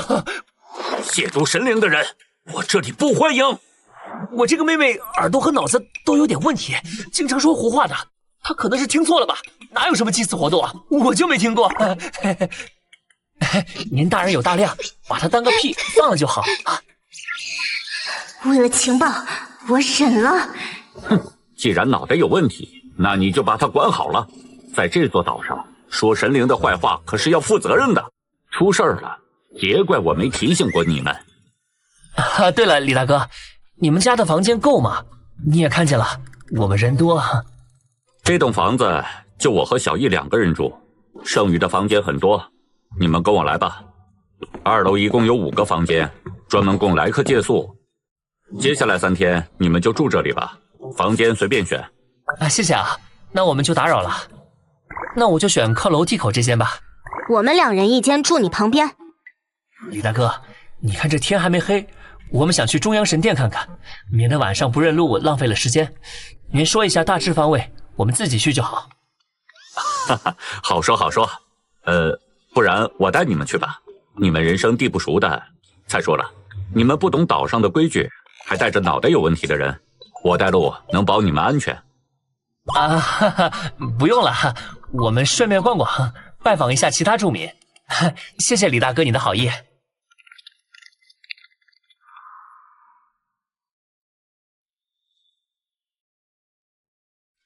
我感觉这个李文栋有点古怪，我们晚上真要借宿在他家里吗？可以横向比较一下，我们接下来再去拜访几家试试。不过我估计都差不多，最终我们还是得回来，就看你相不相信智子的运气了。李文栋家是他选的，应该比其他家靠谱点。这就是你的判断依据？靠直觉猜的。好吧，你之前随便喝别人泡的茶水，就不怕出事吗？嘿嘿，茶水没问题，就是普通的茶水而已。你这么笃定，莫非你有能检测毒药的道具？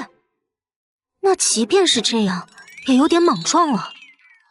1级玩家只能够获得1级解毒剂，能力肯定有上限。你这么做有点冒险了。道具只是一方面，正常人面对现在的情况都会变得谨慎。对面只要不是蠢货，就不会刚见面就下药。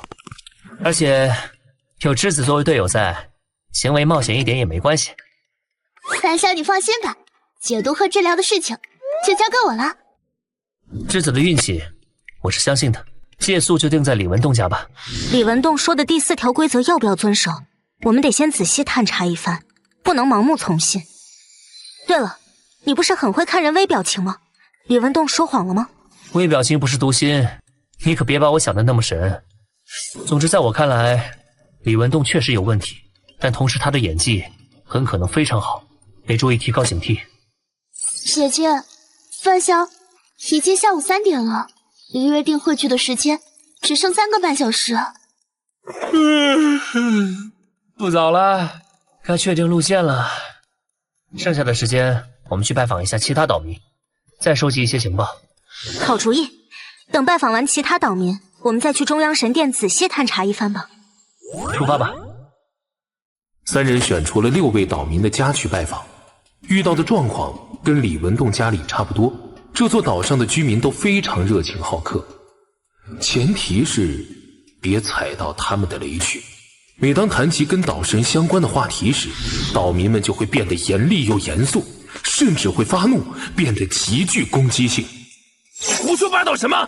这里不欢迎你们！凡是提到有关祭祀的话题，必定会被岛民用粗暴的言语对待，并都持着神灵是无偿帮助他们的说辞，否认祭祀活动的存在。这个话题就如同什么洪水猛兽一般，让他们畏惧如虎。他们肯定在隐瞒一些事情。就算真的没有祭祀活动，也不会出现这么大的反应吧？现在反而有些此地无银三百两了。也许吧。现在想从岛民身上找到突破口，以目前的状况来看，几乎不可能。要是没有不能攻击岛民这条规则就好了。啊，姐姐你想干什么？用些手段威胁询问而已，我还不至于直接折磨拷问他们。现在有这条规则，岛民们有恃无恐，我们毫无办法。不，也不是不能威胁。你有办法？我怎么感觉你很热衷于用威胁手段？其实很简单，我们不能在副本进行时攻击岛民，但副本总有结束的时候，而且地级玩家在副本结束后可以决定自身去留，不会被强制传送到车站，懂了吧？懂了。冒充地级玩家，威胁说我们要秋后算账。不错，晚上在李文栋身上试试吧，白天去试的话容易闹出事，犯众怒就麻烦了。那个，我们这样会不会太过分了？李文栋都给我们提供借宿了，我们还威胁他。你放心吧，最多是言语上的威胁。别忘了，我们还有个不能伤害岛民的规则呢。他若不吃这套，我们拿他也没辙了。先别急着过意不去，或许我们才是正义的一方也说不定。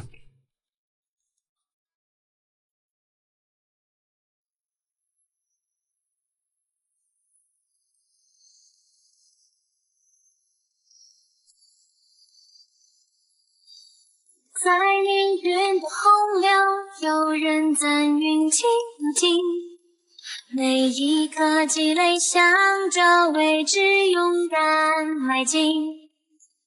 奇迹与危险交织成奇幻之旅，挑战极限，只为触碰那天际。都会向着幸运之巅，永久为艰辛。每一次跨越都是对命运的宣言。运气如火，点燃梦想照亮。前路远在极限，指点铸就永恒传奇，永不散。奇迹非偶然，努力有回馈，勇气与智慧交织成勇者之歌。每一步前行都是对未来的期许，在幸运之巅证明自己是命运的主宰。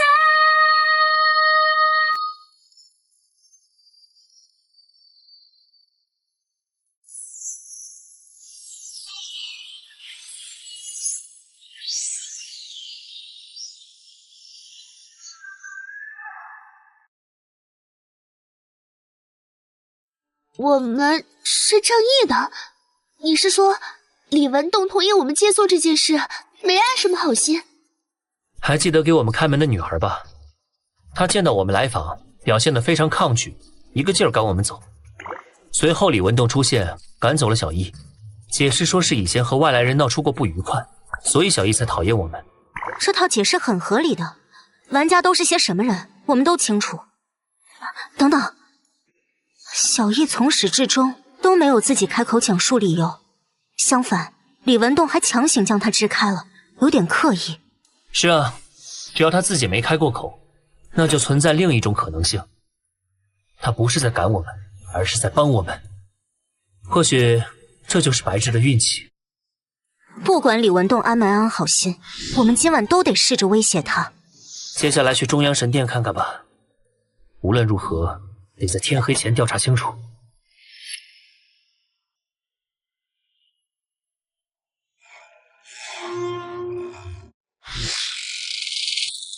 啊，没猜错的话，这应该就是所谓的岛神了。这座神殿看状态，估计已经存在30年往上了。岛神最起码是30年前出现的。30年，这期间副本应该开启过很多次吧？这里好像没什么不对劲儿的。就是一处普通的神殿，我们应该没办法从神殿上判断第4条规则的真假了。那现在只能靠推测了吗？我的结论是，晚上最好不要外出。我的也一样。你们的判断依据是什么？首先，游戏提示要求我们在天黑前找到借宿的人家，这就是变相暗示我们夜晚外面有危险，不要随便外出。其次，根据我们调查到的情报，晚上10点需要去神殿参拜祈福的只有我们外来人，而本地人是不需要遵守这条规则的。很奇怪，就像是本地人在诱骗我们外来人晚上出去。李文栋的女儿小易在阻拦我们去他家，和他父亲表露出的态度截然相反。若我们选择相信小易，他的态度表明我们进入他家里和他爸爸接触会有危险。好像都是些猜测性的东西，缺乏证据支撑。即便如此，至少有一点是可以确定的，游戏提示不会说谎。我认为游戏提示里没有的规则可以无视。这是存活副本，但这座岛上的危险在哪里？除了外面的怪物外，我只看到了岛民呢。怪物就不说了，我们可以应付。这里我们可以大胆假设，岛民才是真正的危险。或许他们之所以对祭祀话题如此讳莫如深，就是因为他们深知我们这些外来人就是所谓的祭祀活动的祭品，岛民要把我们献祭给神。至于手段，就不得而知了。的确，这种可能性最大。既然如此，就无视第4条规则好了。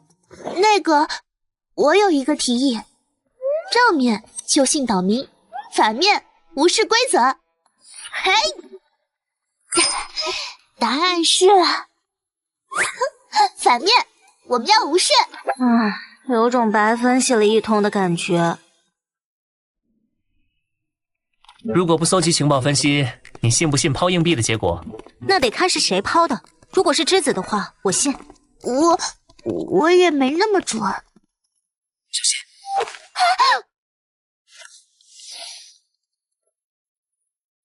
穿着不像岛民，而且看不出什么兽化特征，是人类玩家或者吃人玩家的可能性更大。让开！脾气别这么大，小姑娘，你们也是玩家吧？可有找出这座神殿的古怪之处？就算是找到了又如何？跟你们没关系。当然有关系了，我们可以交流下情报。潼关副本靠单打独斗可行不通啊！行啊，你把你们的情报先说出来听听，我判断下有没有交流价值。年轻人，你似乎有点看不清形势。有资格说这种话的是我们，懂了吧？我再说一遍，让开！再不让开，就别怪我不客气了。道具千奇百怪，防不胜防。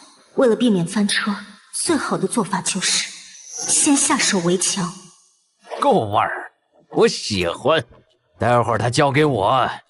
嘿嘿，确实够味儿，真是个攻击性十足的小姑娘。娃娃，长大了。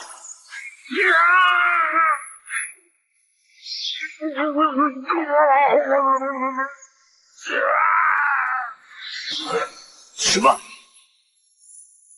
时髦搅乱！栀子，似乎是一件让人手里拿不住东西的道具。是人偶，力气好大。身为吃人玩家的我还要略胜一筹，必须全力压制才行。这里我拖住，你们去处理剩下的人。好，上，抓住他们做人质。是。就凭你们还想抓我？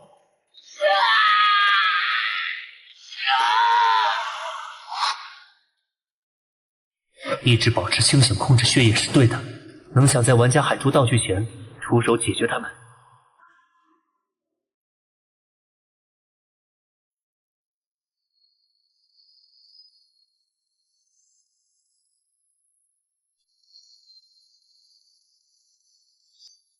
在命运的洪流，有人赞运气无尽，每一颗积累，向着未知勇敢迈进。奇迹与危险交织成奇幻之旅，挑战极限，只为触碰那天际。都会向着幸运之巅，永久为艰辛。每一次跨越，都是对命运的宣言。运气如火，点燃梦想照亮。前路远在极限，指点终究永恒传奇，永不散。奇迹对偶然，努力又回馈，勇气与智慧交织成勇者之歌。每一步前行都是对未来的期许，在幸运之巅证明自己是命运的主宰。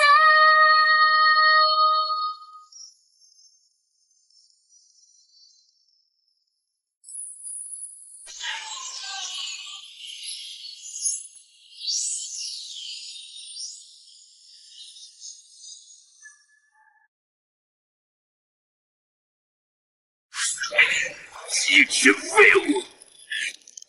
芝麻关门！快撑不住了，快跑！欺负我们还想跑，门都没有！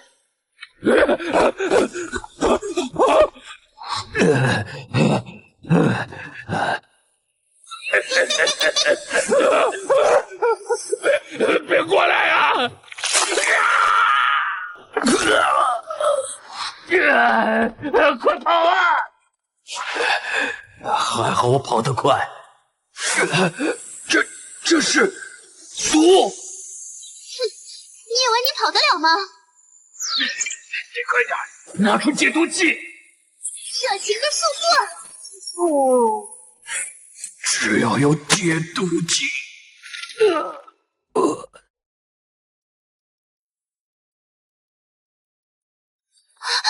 好可怕！他们的玩家编号显出来了，都是吃人玩家。哼，果然不怀好意。范潇，这种事情很常见吗？算是吧。玩家长期游走在生死边缘，心里或多或少有些扭曲、残酷。杀人、抢道具这种事，再正常不过了。何况他们还是吃人玩家。吃人玩家就是凶狠残酷的代名词。或许他们里面也有善良的人，但随着被食欲一次次折磨，什么事都做得出来。应对杀人玩家，就要见一个弄死一个，基本没有杀错的可能性。好了，收拾战场吧。道具大门都差点劈开，穿墙断钢，估计更简单。而我准备了13把。好不容易得到一件道具，还是被你给砍烂了，倒霉！别告诉我你继承了那个道具门。姐姐，我想和你换道具，我觉得你的道具更适合我。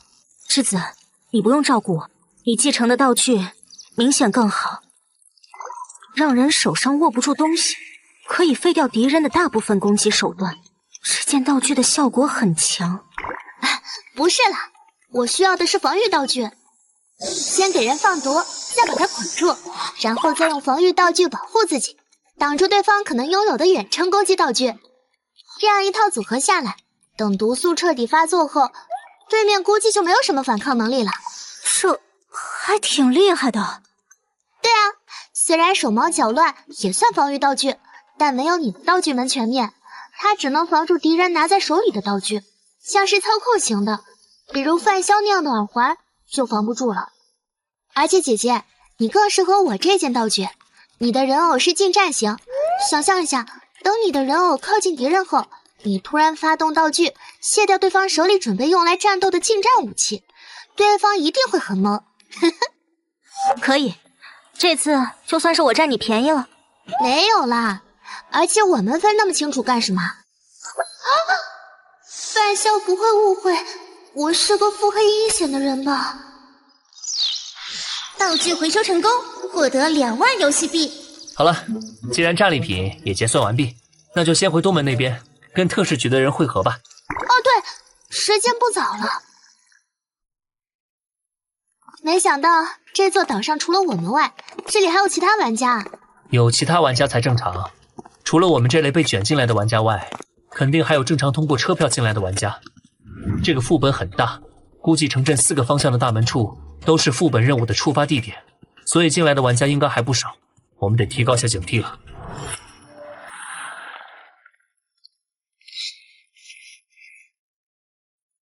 你们到的挺早啊。路上遇到2名吃人玩家，发现我们不是吃人玩家后，就打上了歪主意。还好他们实力不强。啊，东门也有吃人玩家吗？你们也遇到了？遇到了4个，已经干掉了。参与这个副本的玩家数量似乎很多，我们干掉的、赶路上遇到的，加上你们这边的2个，已经有11个了。如果再加上我们自己以及还没露面的，玩家数量很可观。这整个一座岛都是副本范围，有这个参与数量很正常。我们还在靠近北门的位置遇到了2名亚人玩家，我和他们交流了一下，获得了一些有趣的情报。又是用钱开路的？特使局真有钱。算是吧，背靠机构，资源丰厚嘛。交换情报吧，我们的时间不多了。好，那我先说结论吧。第一，不要乱吃乱喝他们给的东西。第二，无视第4条规则，夜间不要外出，睡觉的话仍要保持高度警惕，以防意外发生。你是说第4条参拜祈福的规则是假的？十有八九。而且我还注意到，城镇里很多民居都处于空置状态，没人住，很可能跟副本背景介绍里的移民有关。我的情报都说完了，你那边有什么不一样的情报没？有，不过重要性得你自己判断。我们从2名亚人玩家那里打听到了有趣的情报，首先是他们的身份比较有趣。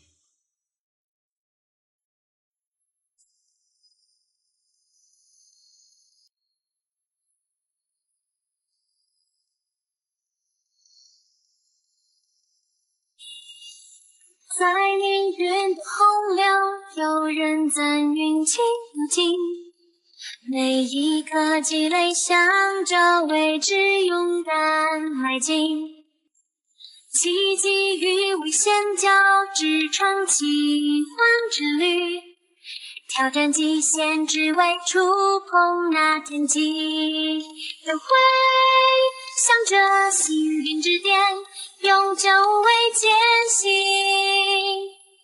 每一次跨越都是对命运的宣言，运气如火点燃梦想照亮，前路远在极限，指点铸就永恒传奇，永不散，奇迹对偶然，努力有回馈，勇气与智慧交织成勇者之歌，每一步前行都是对未来的期许，在幸运之巅证明自己是命运的主宰。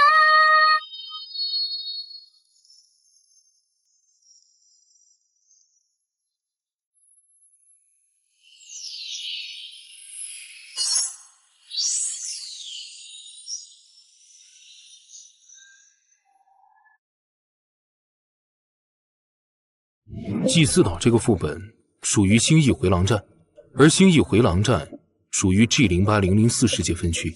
我们遇到的那2名亚人玩家就是来自这个世界分区的，算得上是这里的土著玩家了。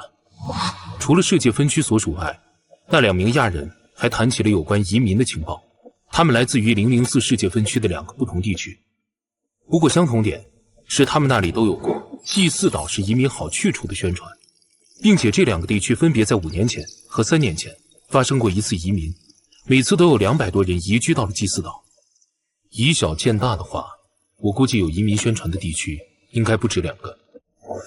或许这座岛屿外的世界有很多地区都在宣传祭祀岛移民，并且不断的有移民来到这座岛上。你之前不是说这个副本所在的世界很乱吗？移民在正常社会合理存在，但在这种领主模式的社会，没有领头的高级玩家点头同意，这种事应该不会发生吧？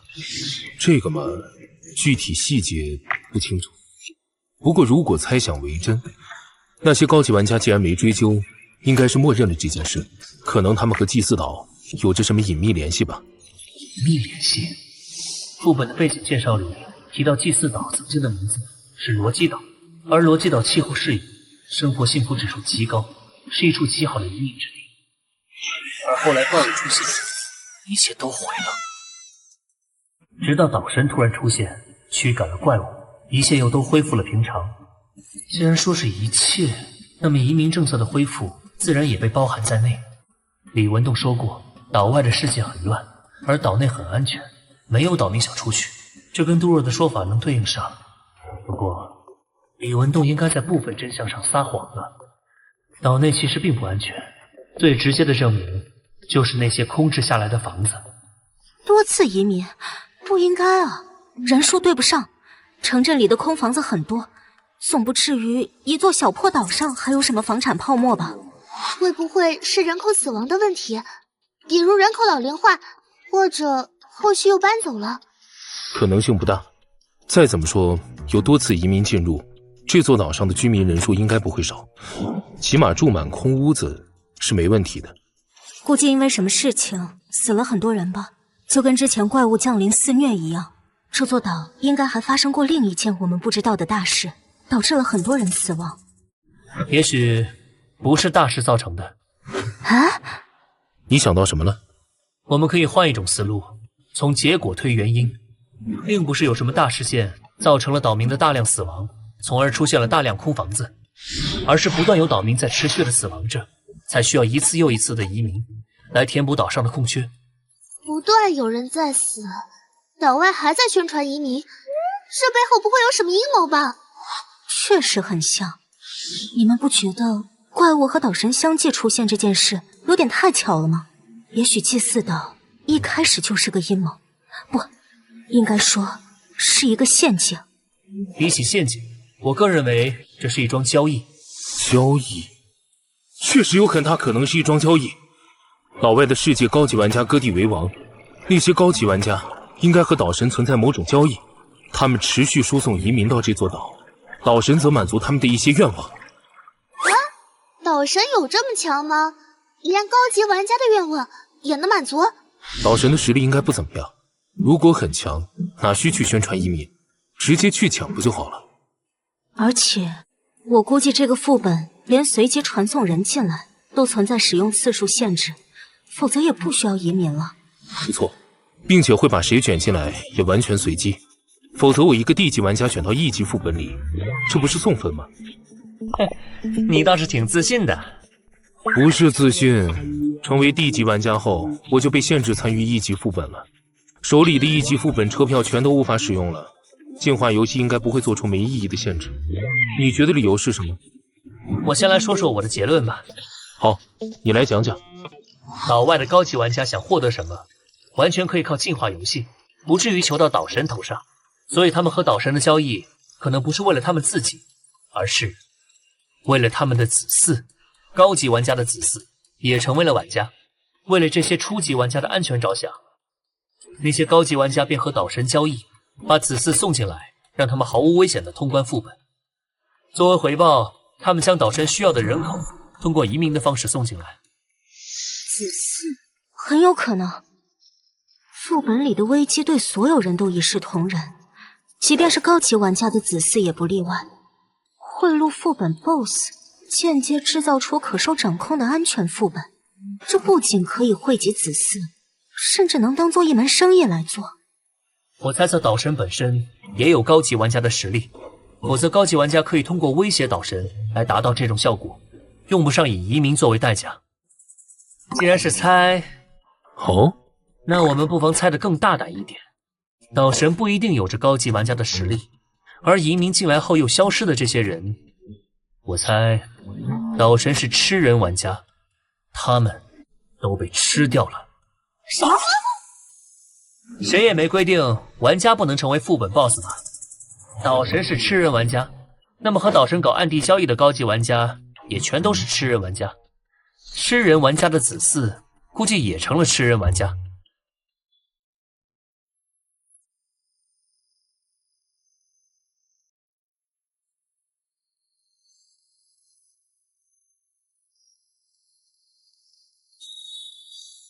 在凌云的洪流，有人赞运气如镜，每一颗积累向着未知勇敢迈进。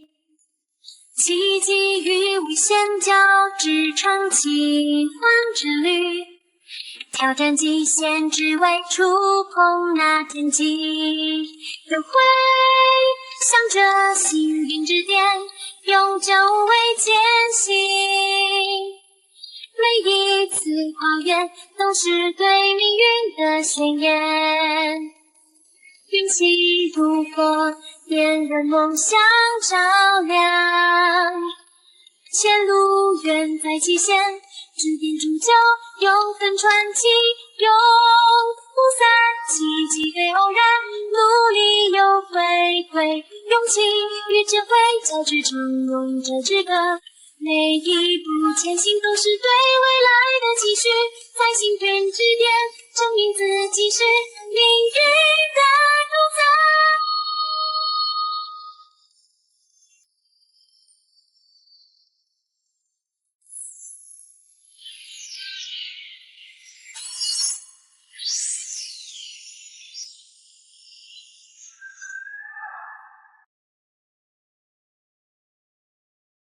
他们不断把移民送进来，说不定是让自己子嗣在通关副本的时候，还能享受一场场吃人盛宴。祭祀岛，说不定已经成了这些吃人玩家二代们的娱乐场所。你们这么看我做什么？这太残忍了。你说过你的直觉一向很准，我还没见你猜错过。如果你的猜测成立，那么除了消失的岛民外，也许不必守3条规则的人也会被岛神抓去吃掉。可能这就是所谓的严厉惩罚。答案错误。我试了试用你的猜测提交答案，没成功。你动作可真够快的，提交答案的机会只有3回，省着点用吧。现在玩家2代藏在哪儿？祭祀活动是怎样进行的？岛上还有哪些危险？这些东西我们都还没弄清楚。就算我的猜测正确，信息不完整也算不上真相，怎么可能直接通过？嘿嘿，我知道，试试而已，万一成了呢？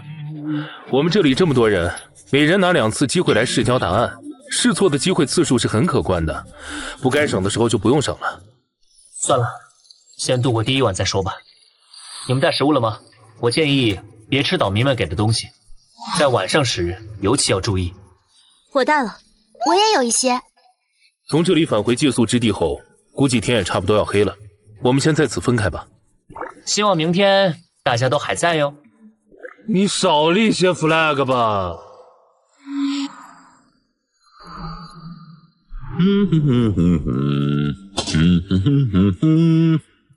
姐姐、爸、哥哥，你们说他会趁机下药吗？这种事靠猜不行，待会儿你们别吃就好。各位久等了。鸡汤来了，还有其他配菜，稍等稍等啊。哎，你们吃啊？你们为什么不吃啊？姐姐，不管有没有下药都不吃，反正今天是要威胁他的，就不给这个面子了。哼，我妹妹她们从小到大被富养，山珍海味吃惯了，习惯不了农家乐，他们自己带着有食物，不用管他们，我们吃。哎，不吃就算了，我知道你们外来人疑心重，这也不是第1次了。哎，小易不来吃饭吗？我专门留了一份给他，他不喜欢外来人，待会儿在屋里吃就好。我能去看看他吗？不行，他不喜欢你们，我怕你们吓到他，他胆子很小。解毒大师没有发动过，看来犯罪不是正常的。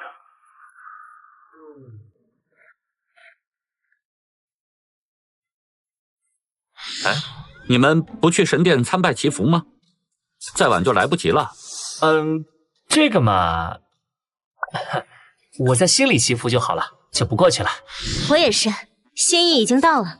献神讲究个心诚则灵，位置不重要。你们这是拿自己的命在开玩笑！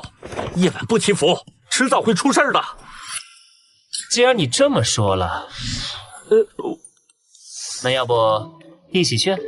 你也需要祈福吧？不用了。我们生活在这座岛上的人，本来就受到神灵的庇护，不需要专门去夜晚祈福。哎，祈福神灵又不会吃亏，就是多走几步路而已。一起吧，除非你不敢去。我胡说八道！需要祈福的从来只有你们外来人，我好心提醒你们却不领情。既然如此，你们都给我滚出去！我的家不欢迎你们，给我滚！他急了，不过我都27%进化率了，让他推也推不动。你说这是你家就是你家了，土地是公共资源，属于大家。我还说空气是我的呢，你呼吸怎么不给我交钱啊？你无耻！是你自己霸道，还不让人说，你也挺无耻的。我猜晚上外面很危险吧？你着急把我们赶出去，是想我们死？你胡说八道！你们3个都是玩家吧？外来人果然不能信，满嘴谎言！哼，你们想住就住吧，反正不敬神，你们迟早会死。小姑娘，你什么意思？我想知道你们的祭祀活动是怎样进行的，祭品又是什么？我说过了，没有祭祀活动，祭祀什么的这些都是你们外来人传出的谣言。今天你不说出个1、2、3来，别想安全离开！怎么，你们还敢杀我不成？来啊，有种就碰我一下试试！来啊！我们确实现在不敢碰你，但你也别得意忘形。我告诉你，我哥哥可是地级玩家，还是人面兽心的变态，对付人的手段狠着呢。嘿嘿嘿嘿嘿嘿。就算在副本里头没办法奈何你，但等到副本结束，哼哼。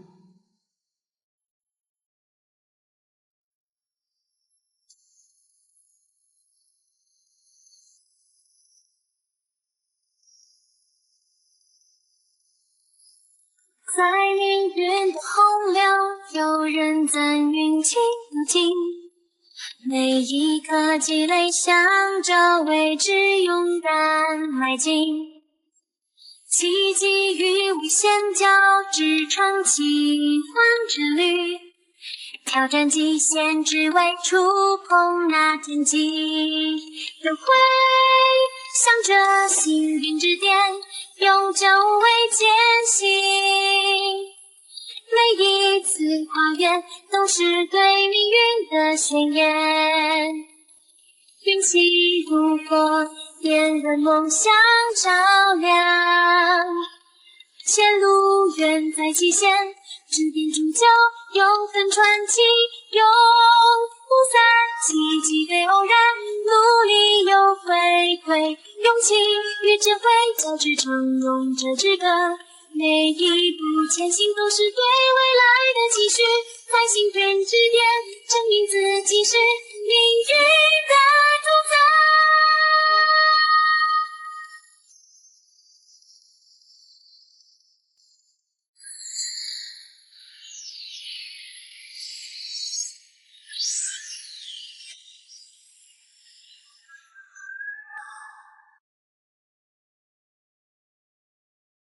你还有你的女儿啊，都别想活！你敢得罪我们，他迟早会把你们父女折磨致死的。你们3个神经病，根本不知道你们在说什么！给我让开！你们这些不敬神的混账东西，迟早会死，迟早会死！他不上当，我们怎么办呀？他在害怕夜晚外出，至少我们的猜测正确。第4条规则确实是骗人的，晚上不能出去。要不我们去问问小易？他刚才开门时我瞥了眼，小易就在他房间，估计是早就防着我们了。不能问，又不能外出，看来今晚是得不到什么有效线索了。那我们去2楼的房间睡觉。2楼是他推荐给我们的，说不定有陷阱，最好别去。猜测这个没意义，这个副本明显开启不止1次了。岛民们若是想坑玩家，肯定已经把损招都研究透了，说不定待在客厅里也有陷阱。反正我们已经和李文栋闹翻脸了，不如就做得更绝一点，直接闯进他房间，给他当守夜人，如何？好主意。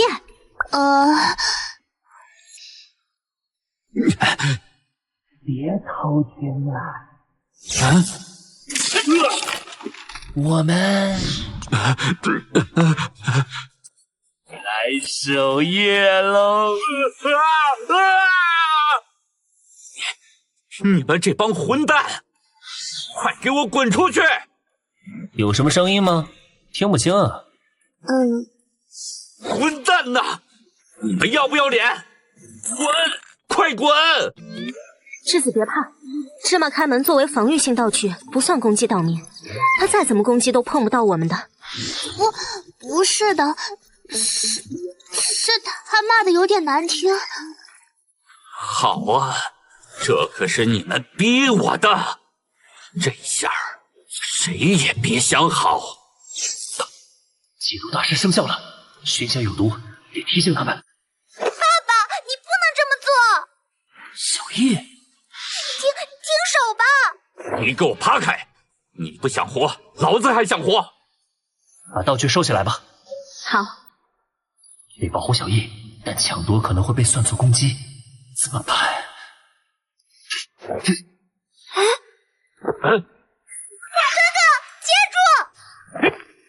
住！什么？已放入储备空间。把熏香还给我！没了，你搜吧。没有，这里也没有。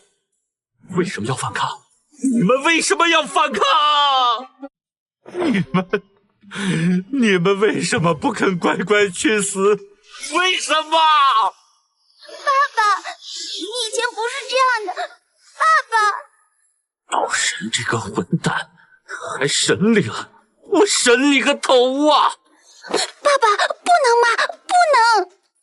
滚！你这个不中用的东西！你干什么？要真关心这个不中用的东西，你刚才怎么不乖乖去死？假仁假义，一群伪善者，光盯着我有什么用啊？有种来打我呀！来呀！你不用引诱我们出手，我们是不会违背规则的。呀！可恶啊！你们外来的人也好，那个天上的岛神也好，都是狗屎！狗屎！哦，你辱骂神灵，不怕出事儿？啊！狗屁神灵，就是个怪物而已。要不是没有力量，我恨不得现在就去弄死他。怪物，你们先出去吧，我私人找他谈谈。记住，别偷听。狗屎，都是狗屎！其实你不用装的那么狠。你这是什么意思？看来是我猜对了，可怜天下父母心啊！你是怎么看出来的？你之前明明那么敬畏岛神，却在计划失败后的第一时间开始辱骂神灵，这很不正常。我估计我们这些外来人就是祭品，你打算晚上用那根熏香毒晕我们后，把我们献祭给岛神，而献祭一旦失败，你和小易就会反过来被岛神攻击，届时必死一人。所以计划失败后，你立马开始辱骂岛神。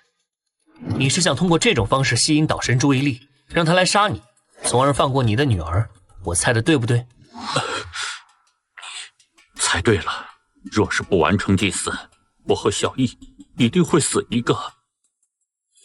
你骂了岛神，反正都死定了，不如把你知道的情报都告诉我，做做最后的贡献，如何？哼，开个玩笑，现在还没到绝望的时候呢。啊？什么意思？B 级玩家可以在副本结束后决定自身去留，这一点你应该知道吧？你是说你愿意带我和小易出去？我不是 D 级玩家，但我有个 D 级玩家朋友，也在这个副本里。如果你配合我，我可以帮你。反正副本结束后，我带你们出去也是顺手的事。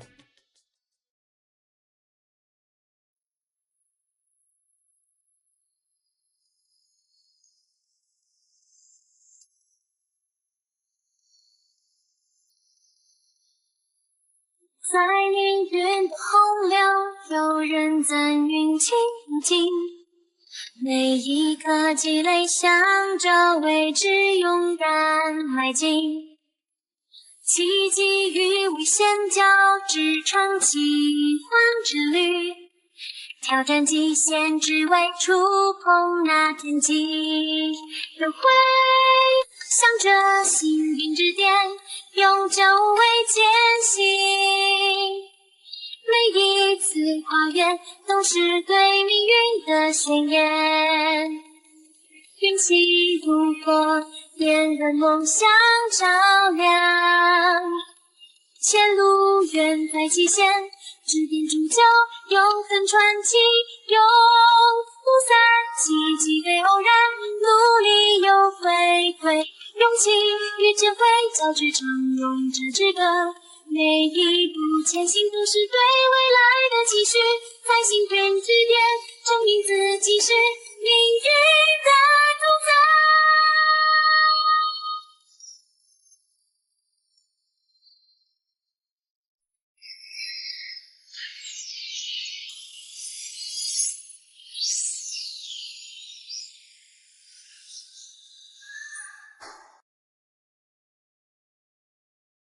当然，前提是岛神不会阻止岛民被带离祭祀岛的行为。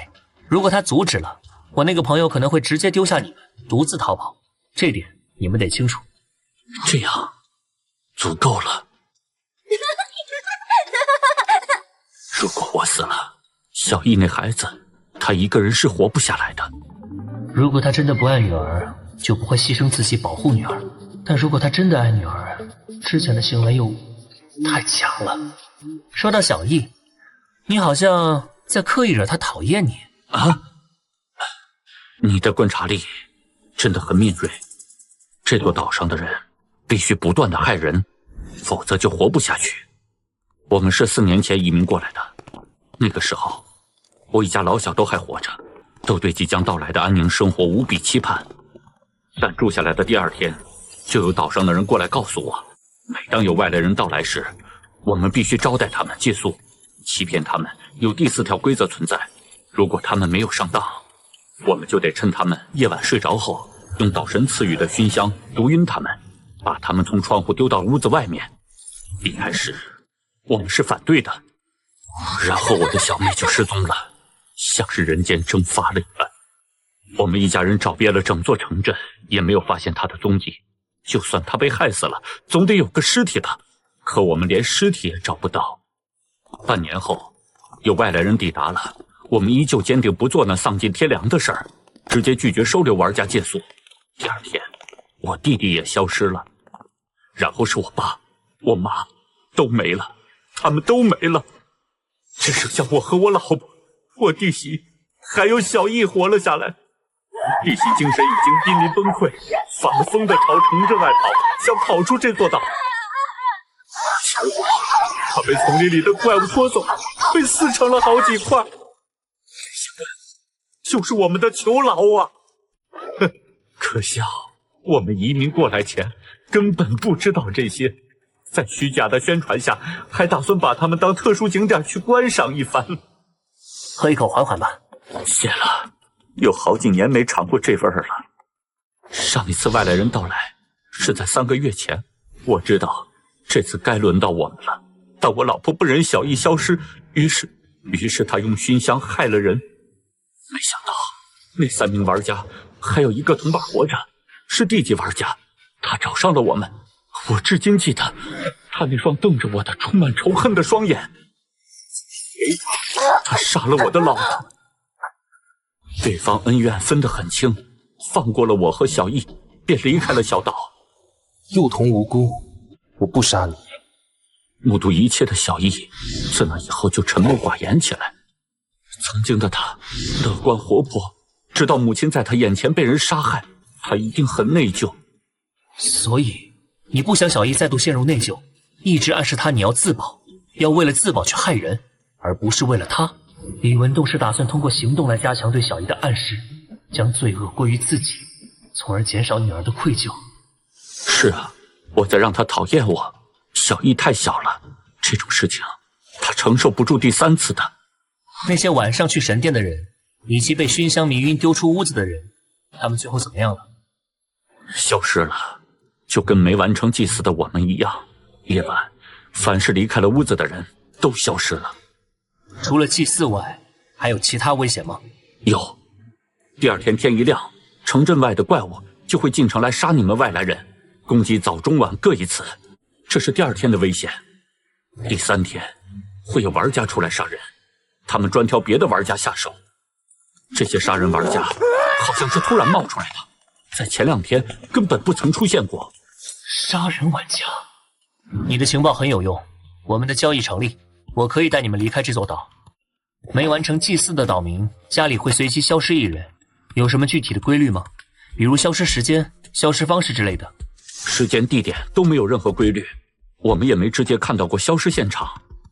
也就是说，随时都有可能消失？是的，只要天一亮，随时都有可能。你和那2个小姑娘都是不错的人，你们之前威胁我时是在故意装得很凶残吧？接触了这么多外来人，我其实差不多能看出来的。别担心了，我刚才辱骂过岛神，明天即便天一亮就消失，那也是我消失。万幸小易能活下来，你们保护好他，带走他就好。我的话听天由命吧。怪物天一亮就会袭击城镇吗？是的。你们岛民能跟我们外来人一起前往我们的世界吗？不行，以前有人试过，行不通的。那就等明天一早驱赶完怪物后，我们直接去海边试试，看能否让我朋友带你们出去，从海洋离开，然后找个相对安全的地方安顿下来。先度过今晚吧。第一天是祭祀危险，敌人是岛民，岛民们被岛神威胁，不得不去用阴招献祭外来人，而被献祭的人估计会成为岛神和吃人玩家2代们的盛宴餐品。第二天是怪物危险，怪物来削弱参加副本玩家的实力，方便玩家2代们在第3天狩猎我们。第3天不出意外的话，就是源自同为玩家的狩猎危险，吃人玩家2代们就会出来猎杀我们。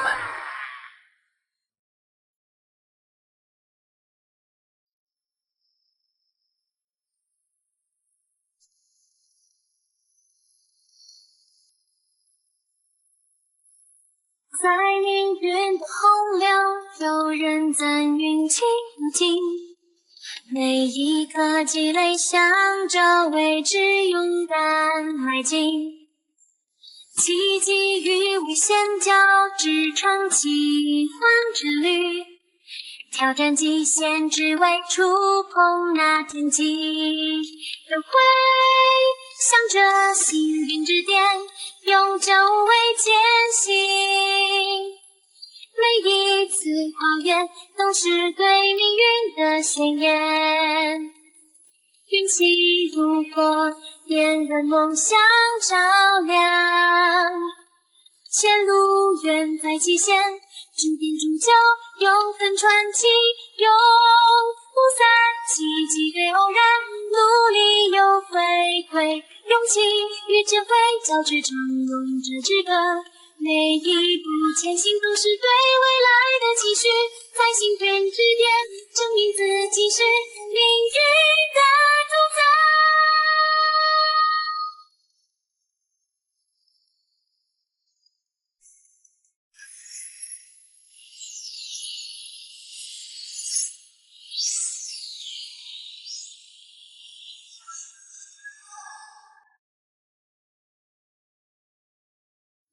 吃人玩家2代就是我给这些隐藏玩家起的名字，一群无视岛民生命，躲在暗处以死为乐的家伙们。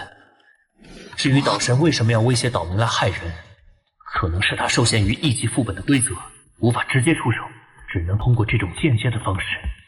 天亮后就把真相告诉杜若，看看他能否带着李文栋父女离开岛屿，越过海洋，前往岛外世界吧。您已经达成任务条件之一，可自主选择是否立刻通关。我还是先等等吧。只达成任务条件之一就通关的话，想必副本评价不会太高。怎么样了？有什么线索？通关了。刚才谢谢你了，小叶。你解开真相了。爸爸。解开了。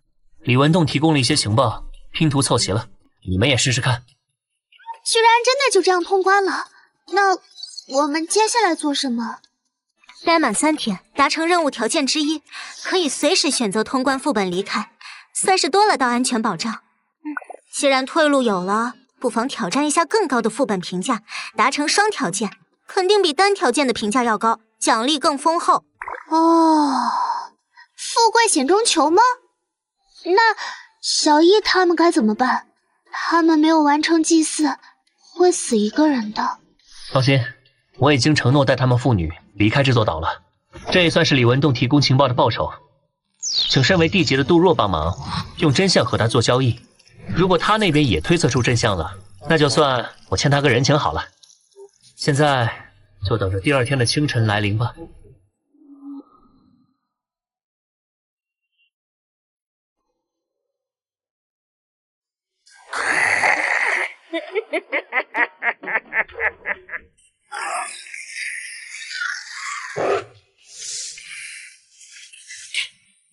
怪物从北门那边冲过来了，做好战斗准备。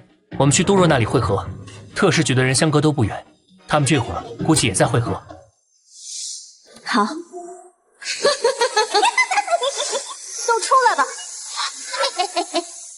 你们也跟过来吧。我们岛上的原住民不会被怪物攻击，你们不需要保护我们。等驱赶完怪物，我们一起去岛屿边缘位置，看看能否出去。好吧，我们走，小易。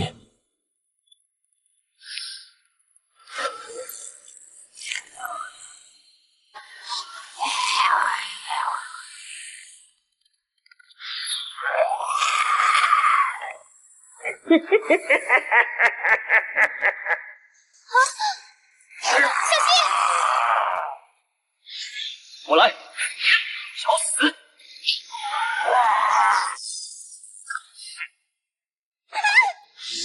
这秒杀了！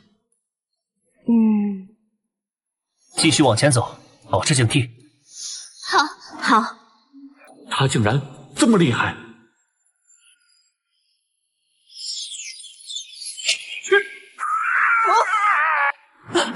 多谢老大。继续防守，不要掉以轻心。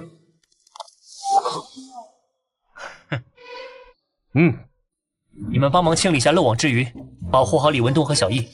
好。久等了，来了就好。我先打扫战场。不好！要不是知道你底细，我都认为你是 C 级玩家了。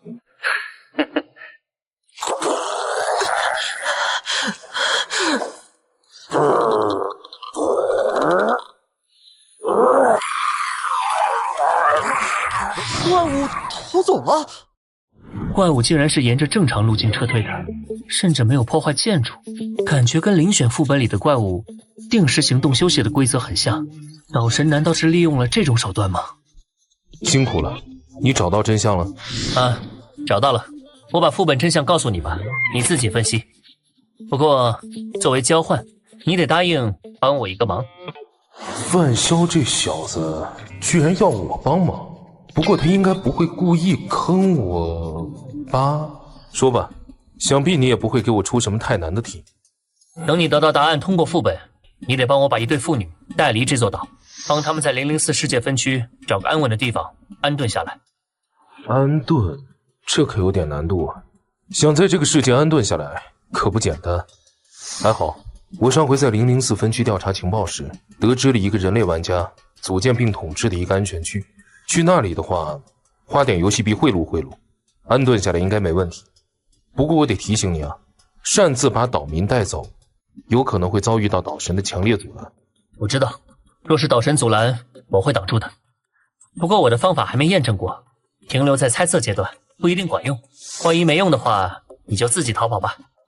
如果是这样的话，我没问题。全员集合。接下来我来告诉你们通关答案。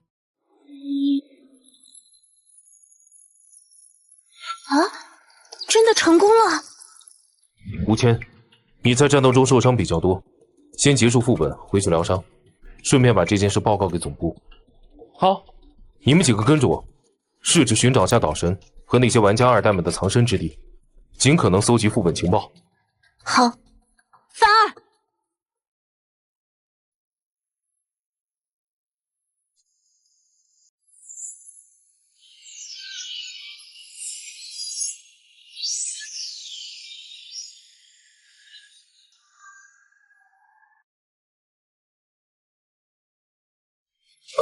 快下来！就不能取点正常名字？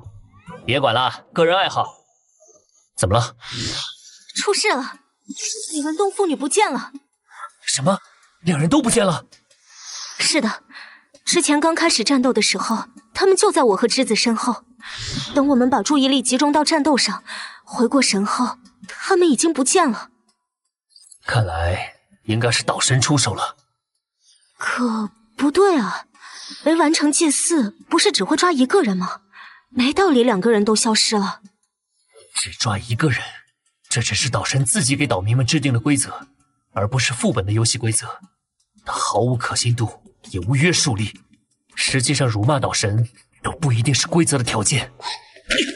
可恶！岛民的生死完全看岛神的喜好，很可能只是为了方便管理岛民而固定了抓人的条件。冷静，先找到消失的前后发生了什么，先别着急。啊，他们刚刚才被抓，只要能找到隐藏地点，我们就有把人营救回来的可能。隐藏地点会在哪儿呢？李文栋和小姨之前进舞美，没有，他们一直在我和栀子身后。我害怕他们被落单的怪物盯上，还专门提醒过他们别过去。外面，之前说夜晚离开房屋的人也会消失，共同点是外面。外面和房屋里有什么不同？导致房屋安全是墙壁，还是天花板，又或是地板？对，是地面。地面？地面吗？你是说地下有问题？不知道，但可以赌一把，他们就是在这附近消失的。如果真有问题，应该就在我们脚下。无尘之盾，果然，地的下面不是泥土，就是那里。呵，好，欢声笑语，谈笑风生，是玩家2代吗？而另一边的是，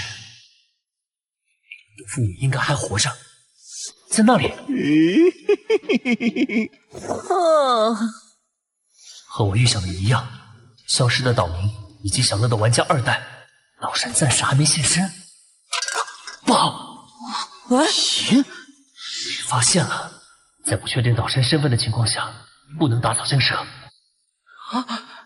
竟然闯进来了！你怎么敢的呀？第一反应是害怕与躲闪，这2个人应该不是岛神。这里是？那是这几个都是玩家2代，先动手干掉他们！岛神，快救我们！快呀，他们要过来了！你们这些低贱的家伙，不准过来！追！好。这就是岛神。岛神怎么会是这副样子？不应该是吃人玩家吗？有些吃人玩家如果不收敛自己的食欲，遴选副本后，如果继续摄入其他生物基因，一旦出现意外，不是没有变成怪物的可能。只要能保持意识清醒，不彻底成为没有理智的怪物，应该也能算是玩家。什么？在副本里岛神被限制了，别管他，先救岛民。是老大。没错，如果没有限制，岛神刚刚就能使用道具，或者直接攻击我们。岛神，快出手啊！岛神，你在干什么呀？岛神，遗言说完了。完了，不好，完了！说完了，就去死吧！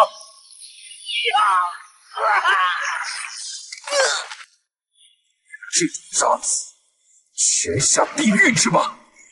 暗之弓，什么人？李强，我的剑士用破甲属性却没能破盾，说明这件道具至少是地级。1级玩家拿着地级道具，该说不愧是玩家2代吧？地级防御道具，上方能以防御。什么？玩家2代这边交给我们，你们先救人。好。虽然叫上范七七，应该能秒杀他们，但七七是我的底牌，不能随便用。安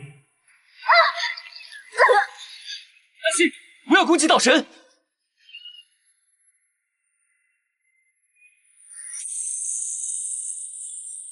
岛神受到副本限制，不能直接攻击，但想必还没到被打了又无法还手的程度。好险，很有可能我们攻击岛神后，岛神就能反击我们了。队长，啊？王鹏在这里。好，吴彦青，你先带着王鹏，看看能不能带他一起通关。栀子，我知道，找到了，先让他们醒来，方便带他们离开。你们效率太慢了，让开！平血的耳环可以在50秒内任意操控血液，而血液能带起的重量和我自身能举起的重量。虽然接近1000公斤的重量，有些吃力，这个方法不可行。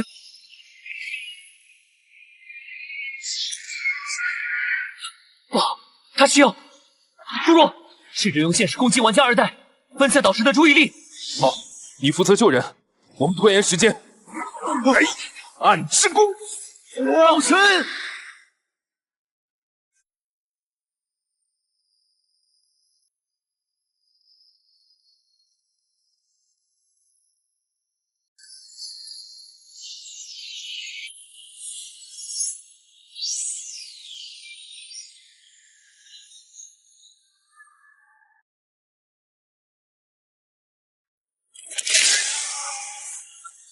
终于吸引到注意力了，不能使他重伤，否则会被岛神攻击。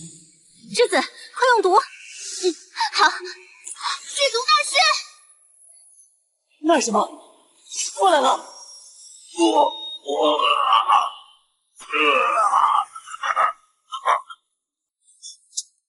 住手！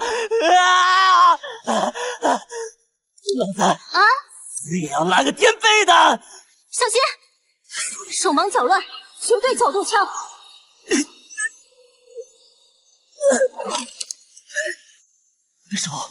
不受控制了！我不行了！喂，坚持住啊！喂，可恶！捡到了！啊！还差最后一个！救我！我还不想死，不想死啊！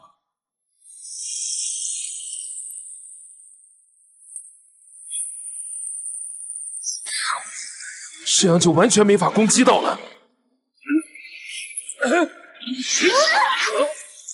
先撤退！你是玩家，应该能听懂我们的话吧？堵洞口，保护人，这2件事，你恐怕只有精力做1件。你确定还要纠缠不休吗？他说的没错，你现在只有精力做1件事，而且我们全都解开了副本真相，逼急了，大不了直接通关走人。你留不住我们，何必做无用功？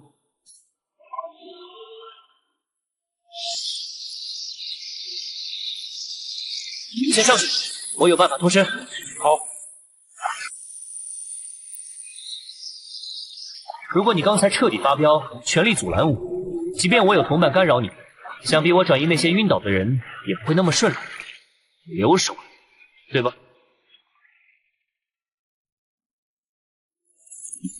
让我猜猜原因啊。即便我把他们都送出去了，只要你愿意，随时都可以把他们再次吞进来，对不对？可惜我会把他们送到房子里去，你想吞也吞不了。当然，这只能解一时之急，岛民不可能永远待在房子里不出来。不过我从刚进入这里就在观察，无论是昏迷的人山，还是玩家2代们活动的区域，无一不是围绕着这根中柱而存在。如果我没猜错的话，你应该掌握着一件大范围影响型道具，可以干涉城镇的土地，把人吞掉，然后送到这处地下空间来。是不是毁掉这根立柱，就再无法把人吞到这里来了？猜对了，信，就是现在，在动手。好，来玩吧，在这里啊！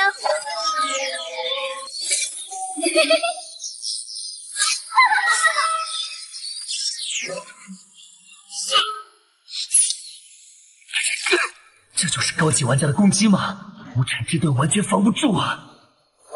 想到对象了，要不是范琪琪飞过来接住我，我会直接掉到海里。他离开立柱了。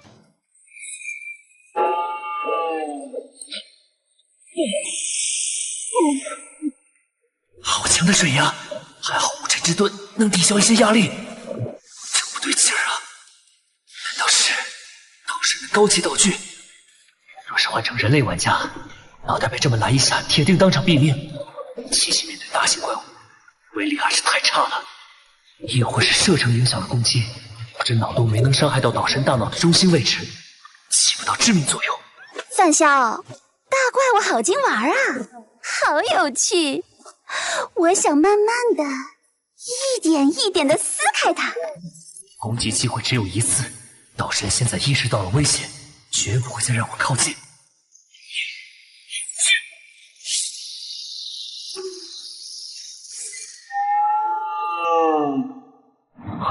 血液无法融进岛神的血管中，看来 B 级道具确实无法伤害高级玩家。既然杀不了岛神，就恶心一下他。范琪琪是概念攻击能力，那概念上破坏道具应该也能成吧？终于被砍出裂纹了，再来再来！你们在干什么？快住手！好硬啊！砍这么久才坏，不好玩。琪琪，召唤时间还剩20秒，差不多了。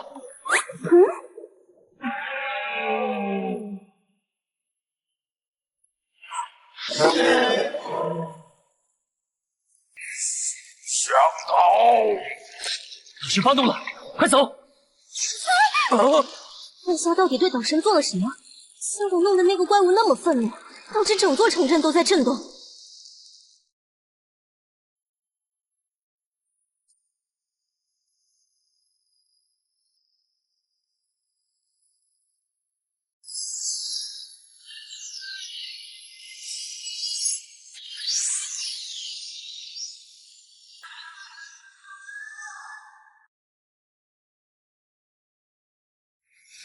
是范萧，他终于出来了。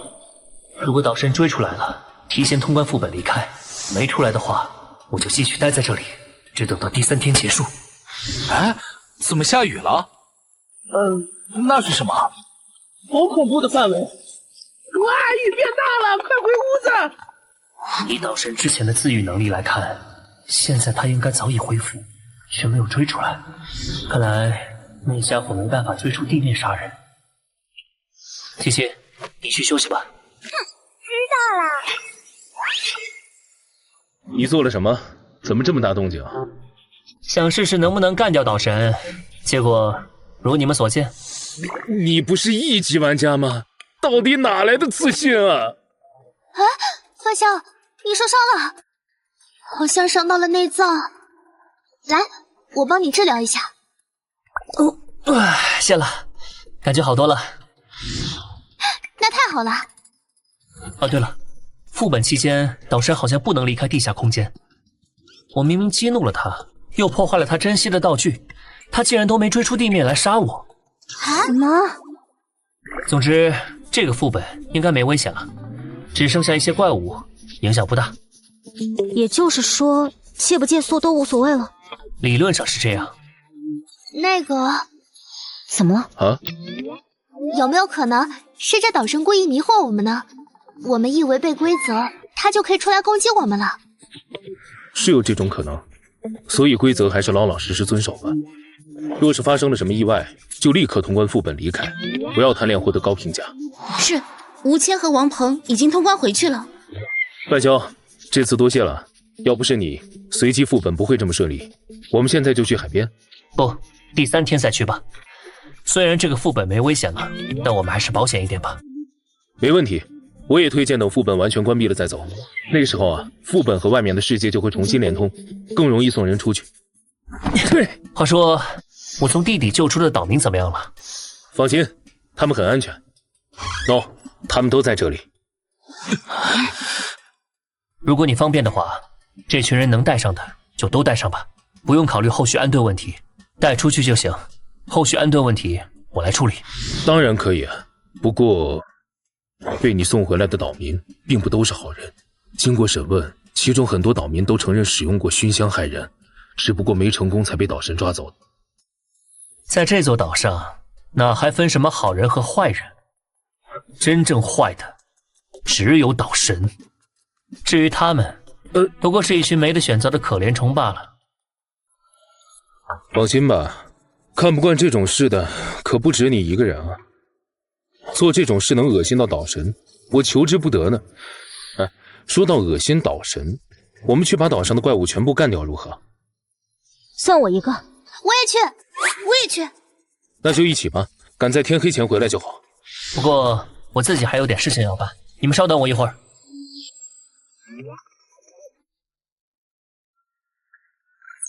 玩家海报请注意，第1级道具上位者的面具和敌级道具无尘之盾具备共融性，可消耗1万游戏币将2件道具融合为1件道具。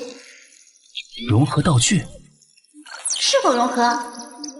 没想到干掉1级玩家能收获地级道具，玩家2代还真是富有啊。1级道具上位者的面具，系统说明加载中。传闻卡尔城有位老板，有一张不怒自威的脸，与他对视后的打工人，不仅升职加薪的念头瞬间灰飞烟灭，连摸鱼的勇气都荡然无存。因为这压力不只是心理上的，还有物理上的。佩戴面具者以自身为中心，制造半径10米的射出力场，靠近面具越近，感受到的重力就越强。不知道这2件地级能合成什么新东西？融合完成。无尘之盾，新增效果，可在半径5米范围内灵活操控斥力。无尘之盾效果强化斥力强度，增加了50%。范围内操控，也就是说，脚底板喷气就能原地升天，后背推一把就能自由飞翔。完美！嘿，大家，我回来了。怎么样？这出场方式够不够拉风？所以你特意飞一圈回来，是为了显摆这个？可是范大哥，你会飞这件事，我们早就知道了。No， 此非非彼非也。您老下次起飞前能不能看看场合啊？您这人形自走开饭铃一响，方圆10里的怪物都以为开席了。全员警戒，听着动静，数量可不少。收到。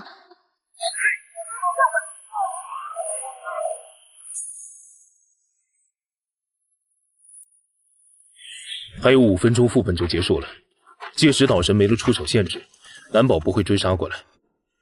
你确定你真有办法拦下狂怒的岛神？答案我早就展露过了，这就是我的底牌。车票？哦，原来是这样。一旦副本结束，就可以用车票再次开启副本，这样岛神就又会被副本规则限制住。所以按约定，该你出手了。没问题。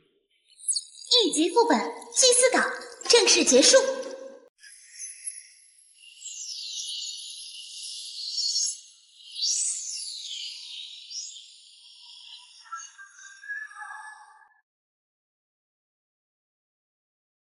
我们先走了。玩家兔子副本评价 C， 回见。玩家海豹副本评价 A， 一路顺风。1级道具自适应龟甲立场。难怪杜若之前不愿透露道具具体名称，乌龟壳什么的，确实有损形象。姐姐，啊，姐姐再见，我会想你们的。再见，小易。玩家东方智子副本评价 C， 玩家人偶副本评价 B。范大哥，回见啦。回见。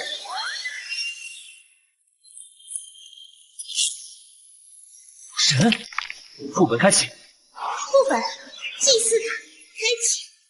小岛恢复平静了，还是范萧那小子有办法。太好了，这是在做梦吗？小易，我们自由了。哎，自由。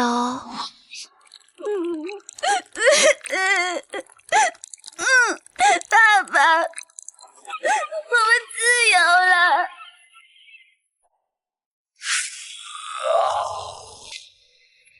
看来把岛民全部带走，着实把这个怪物气得不轻。可惜啊，你现在拿我毫无办法。可悲的是，就算带走了这批岛民，迟早还有新的倒霉蛋被忽悠进来，开始下一轮循环。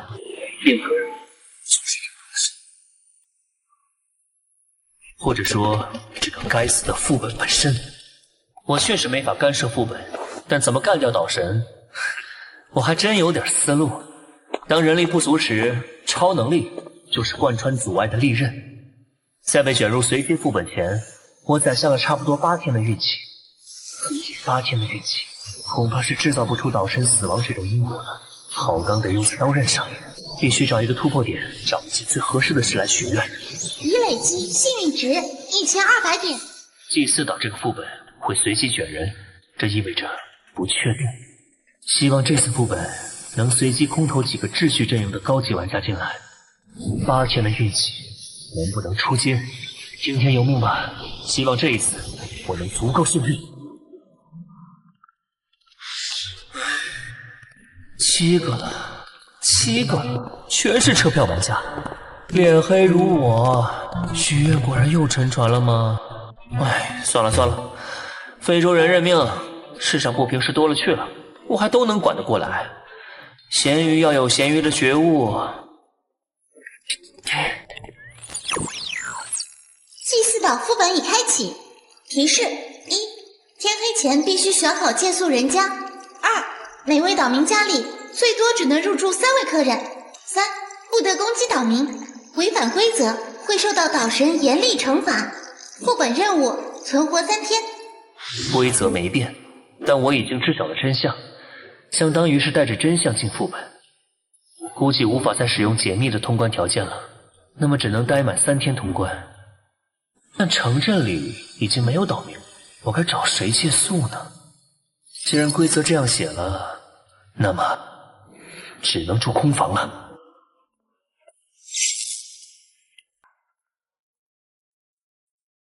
我的第6感不会错的，这个小女孩极度危险。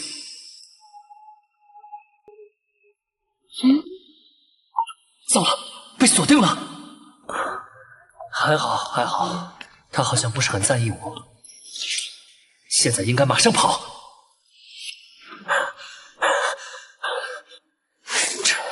这距离应该安全了吧？警告！警告！警告！啊？怎么了？这感觉比刚才还早，要出大事了。祭祀岛副本空间正在崩溃，所有玩家默认完成副本任务，强制转移开启。怎么回事？这他喵的又是什么情况？不！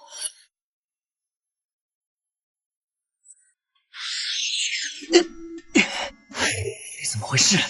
祭祀岛炸了！离爆炸中心太近了，到现在都还在耳鸣，得尽快恢复一下。他们是之前进入祭祀岛的车票玩家，你们也是因为副本受到重伤的吗？是啊，你也是吗？我们刚接到副本任务，就通关了。你知道是怎么回事吗？鬼知道啊，这不是浪费我的车票吗？成功混入了，也不算浪费吧，可以往好的方面想。这次我们非常轻松的通关了，白捡了一回奖励。1级评价给的奖励有个什么用啊？就给1张车票、1瓶净化药剂、1点游戏币，那也太少了吧？那个小女孩似乎不在，希望不要出什么意外吧。玩家海报间接促成了祭祀岛副本的毁灭，此次副本评价1级。净化游戏竟然还能检测到使用超能力造成的间接影响，按理说副本毁灭算是损毁游戏的财产了，不应该还能提升副本评价。除非净化游戏更偏向手续的一方本身也很排斥祭祀岛这类的歪门邪道。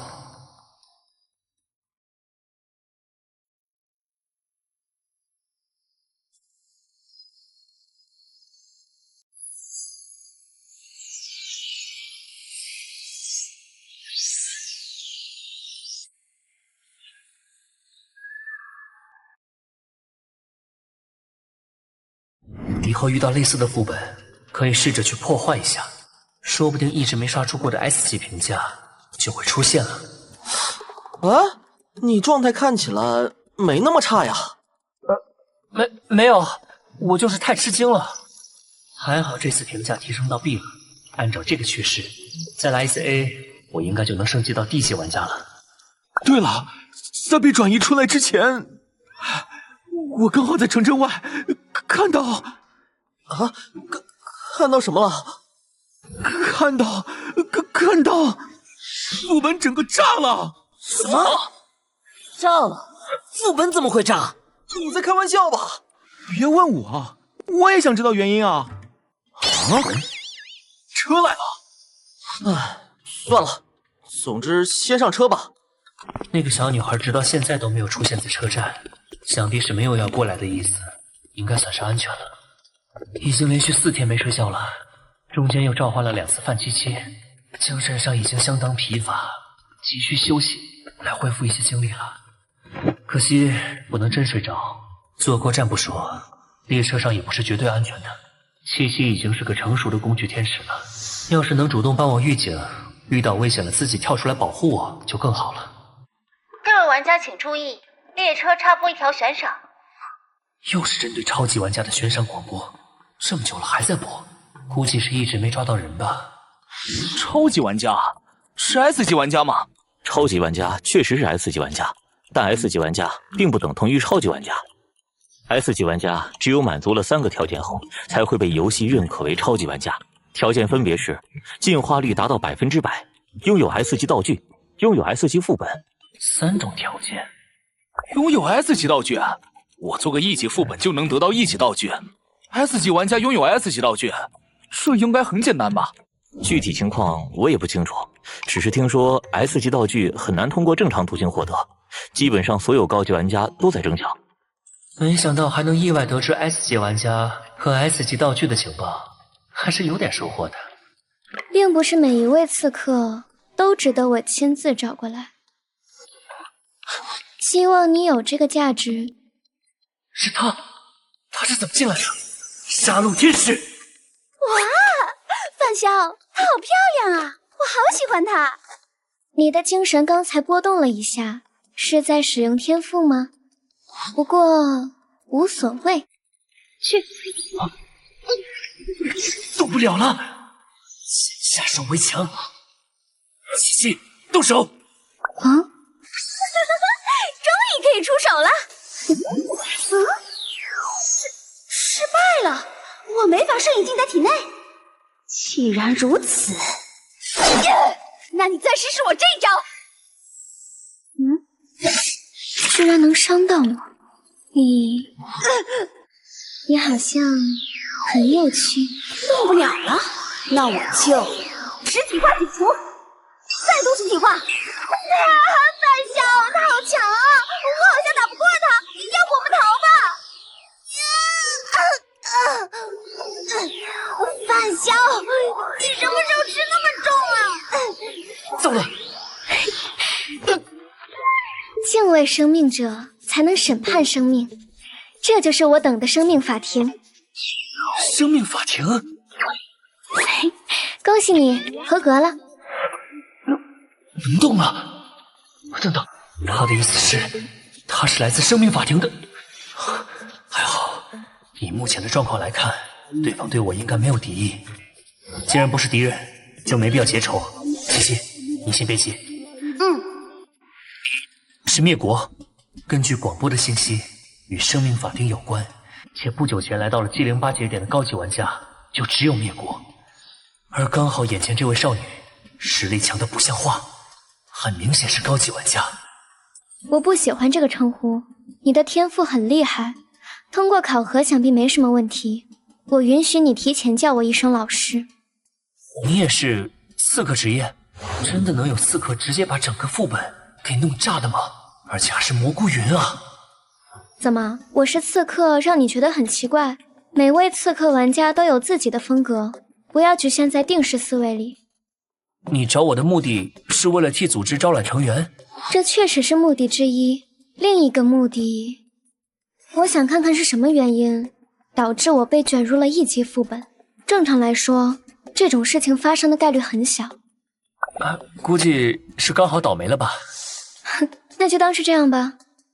有疑惑了，就去这个副本看看。你得到了徽章认可，具备了加入我们的资格，当然只是资格而已。想要成为正式成员，你还得完成一道刺杀考验。刺杀考验？等你成为D级玩家后，就来001区的罗曼城找我。再会。时间到了，我先走了。这次一点也不好玩。被一个可怕的家伙盯上了。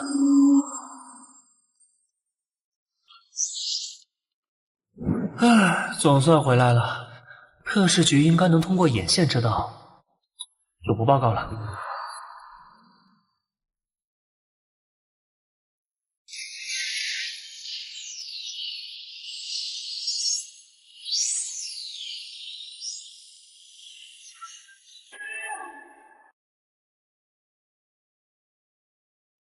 先在车里补个觉吧。生命法庭这种等级的玩家组织，怎么想都不会求着我一个1级玩家来加入。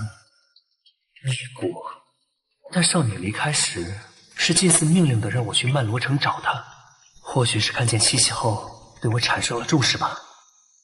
能看见范七夕的玩家，他是我见过的第一个，而且还能无视时空列车的规则，甚至列车上的守卫都没有反应。难不成是怂了？灭国似乎是看出了我有些异常本事，那是不是说我能在这张车票对应的副本里找到一些疑惑的答案？唉，算了，既然抵抗不了，那就躺下享受。唉，等成为D级玩家就去看看吧。至于现在，先睡大觉。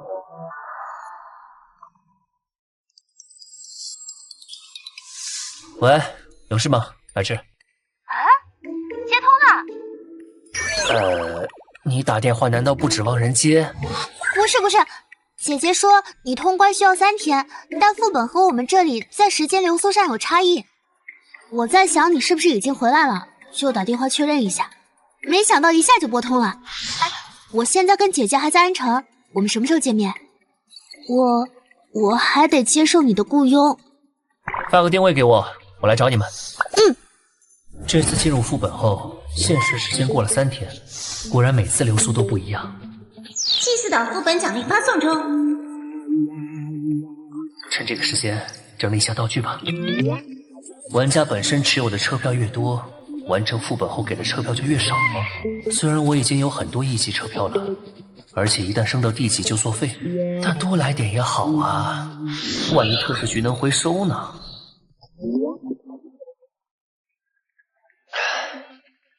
第一瓶从27%升到29%，第二瓶还是29%，恐怕1级净化药剂的上限就是这儿了。再往上得用D级药剂，还是看看新道具吧。 D级道具：牛顿的苹果，详细信息如下。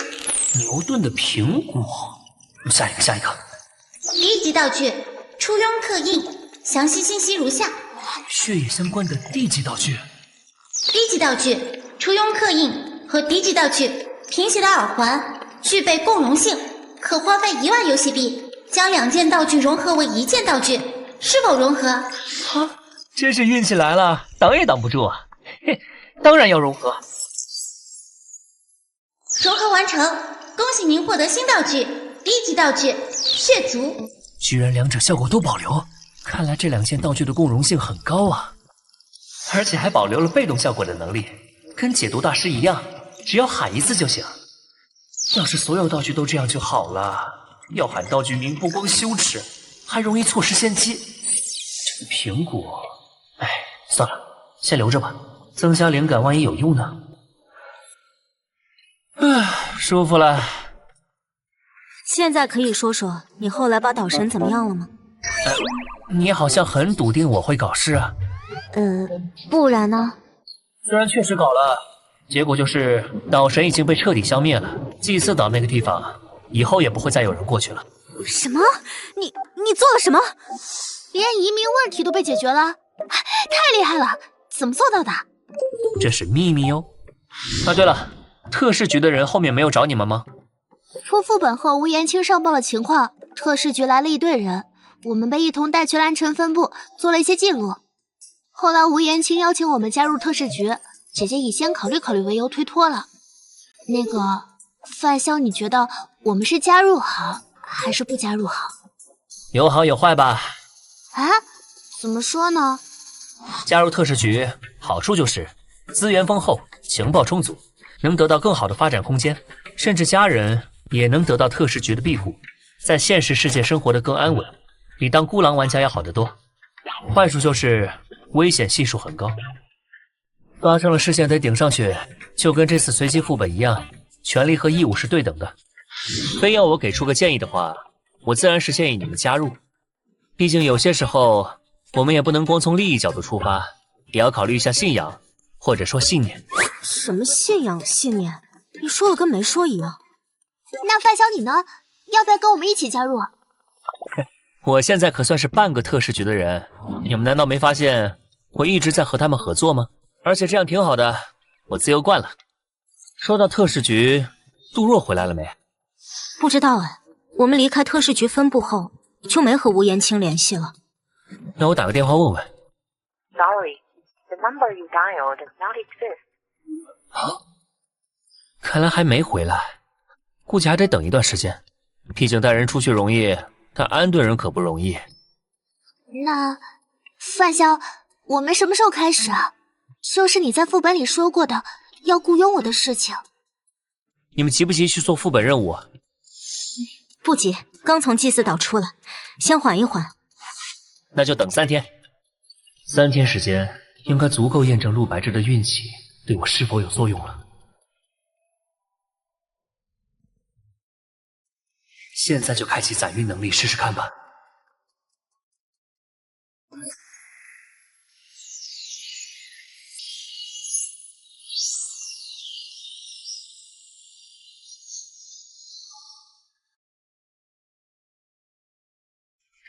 至于后续，等放松完升到D级玩家再考虑。狮子你不做后座吗？范萧在雇佣我帮忙，我觉得坐近一些可能比较好。狮子该不会在想什么有的没的吧？但是看他表情不像啊。算了算了，相信栀子。我们先去吃午饭吧，火锅怎么样？吃火锅？大中午吃火锅，出来后一身都是火锅味儿。你的衣服是道具，又不会脏，怕什么？白质的话，一会儿吃完饭，顺便去买点新衣服吧，再去我家洗个澡就没味道了。而且我的主要目的不是吃饭，是实验。我得验证有陆白芝跟着时，我还会不会倒霉。比如吃火锅突然呛着了，辣到嗓子眼儿，或者夹菜的时候溅到衣服上之类的。你可真够拼的。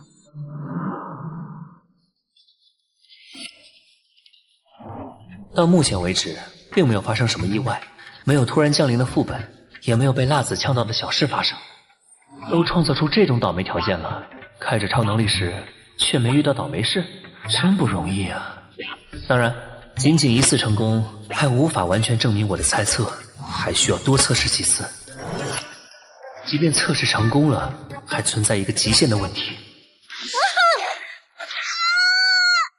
陆白芝的运气让他开出了 C 级天赋，说明他的运气是有上限的。他究竟能保护我多少天不受霉运困扰呢？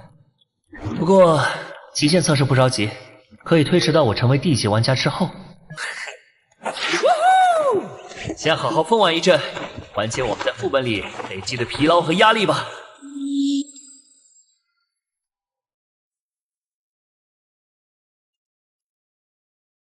哇，真是没看出来，你做饭竟然这么好吃。姐姐也这么觉得吗？范萧，你以后的女朋友肯定有口福了。那我就谢谢你们的夸奖了。要是我能天天吃到就好了。不是，我的意思是范萧你好厉害，好像所有的事情你都会做一样。行了，别解释了，你这种解释只会越抹越黑。哎，话说，我们什么时候去副本？明天早上吧，毕竟不知道要在副本里待几天，养足精神后一早出发最好。现在是下午1点半，那接下来我们做什么？实验已经做完了，剩下的时间我们找个地方好好玩一下，放松一下，不是为了实验故意去体验极限项目，而是真正的玩。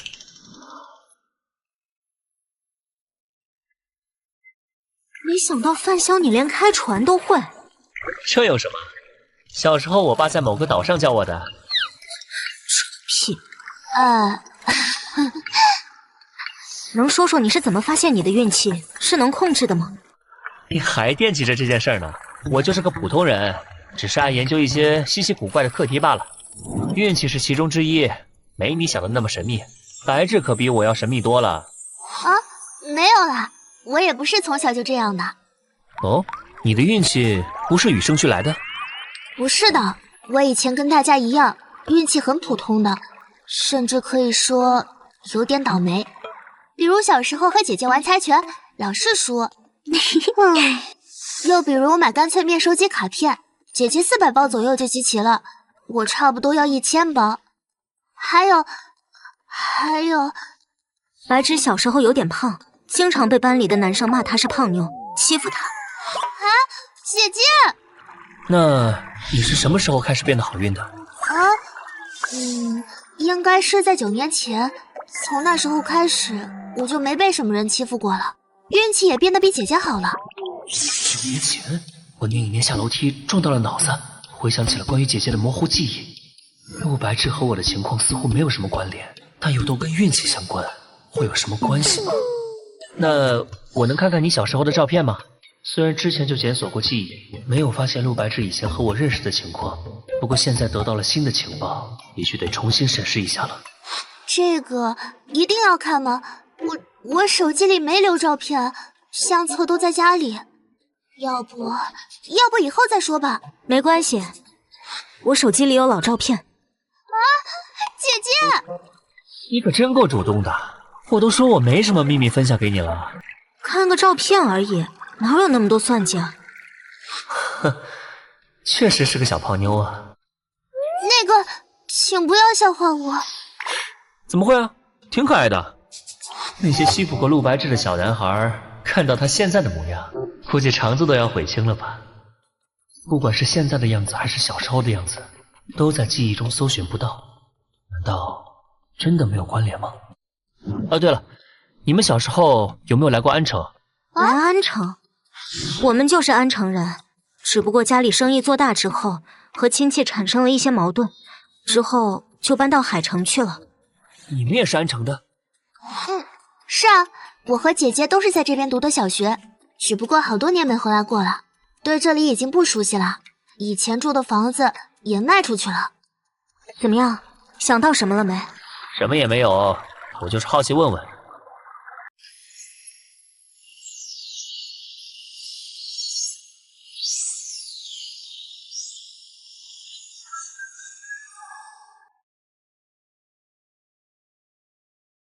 太巧合了，都是安城的，人生都在9年前有所转折，还都跟运气这个概念有关。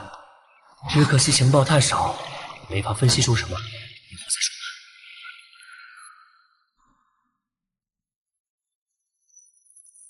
吧。杜组长，你交上来的资料我已看过了，不过其他人还不知道具体情况。你先挑重要的点给大家讲一讲吧。情况是这样的，我们在追捕养殖组织的过程中，具体情况就是这样。此次被卷进随机副本后安全回来，甚至救助了一些人，还要多亏范潇的帮忙，或者说他起到了主要作用。你说的这位范潇是1级玩家对吧？你确定1级玩家能有这么厉害？杜若，你在我们组长中都是比较强的玩家了，你甚至还是比我们大多数人进入游戏晚的。哦，连你这家伙都自愧不如的人，真的是一位1级玩家？你是想拉拢他吗？是的，李局。不过我问过他了，他暂时没有加入特事局的想法，只是说会和我们保持合作。我暂时还想不到能打动他的条件。道具、药剂这些他都不要，这未免也……我们特事局虽然道具多，药剂也多，但大多都是1级的。而范潇跟我一起经历过的副本，最终评价都是 A， 再加上他自己经历的其他副本，手上D级道具估计好几件了，根本不缺资源。什么？1级玩家通过副本，获得好几件D级道具？这难道是天生的玩家？我们有这么多的同胞，诞生出一些天才不足为奇。其实关于怎么拉拢他，我倒是有个主意，这也是我这次聚集你们开会的原因。加上这一次的祭祀岛，随机副本已经出现过7次，频率随着进化游戏的不断加剧呈现上升趋势，已经牵连超过100位民众伤亡。之后的伤亡数量肯定会持续增加，我们必须采取措施了。还好随机副本并不是没有办法避免。安全区，我们要效仿其他世界分区的做法，建立属于我们的安全区。根据总局那边的情报，建立安全区需要幻想物质这种特殊材料，这种材料目前只在001世界分区获得。但001世界分区只有地级玩家才能前往，所以获取幻想物质这项工作需要由你们来完成。幻想物质具体是什么？很遗憾，暂时不清楚，只知道有这种材料作为辅材建造出的安全区，才能从空间层面隔绝随机副本卷人，从而保护大家。不过你们放心，现在特使局已经初成规模，情报收集工作在稳步进行。获取更详细的情报后，我会第一时间通知你们。从现在开始，特使局持有的001分区的地级副本车票，你们都可以申请分配。大家都加把劲儿吧！只要打造出了安全区，我们就不会再受到随机副本的威胁。特使局成员的家人享有第一批入住安全区的名额。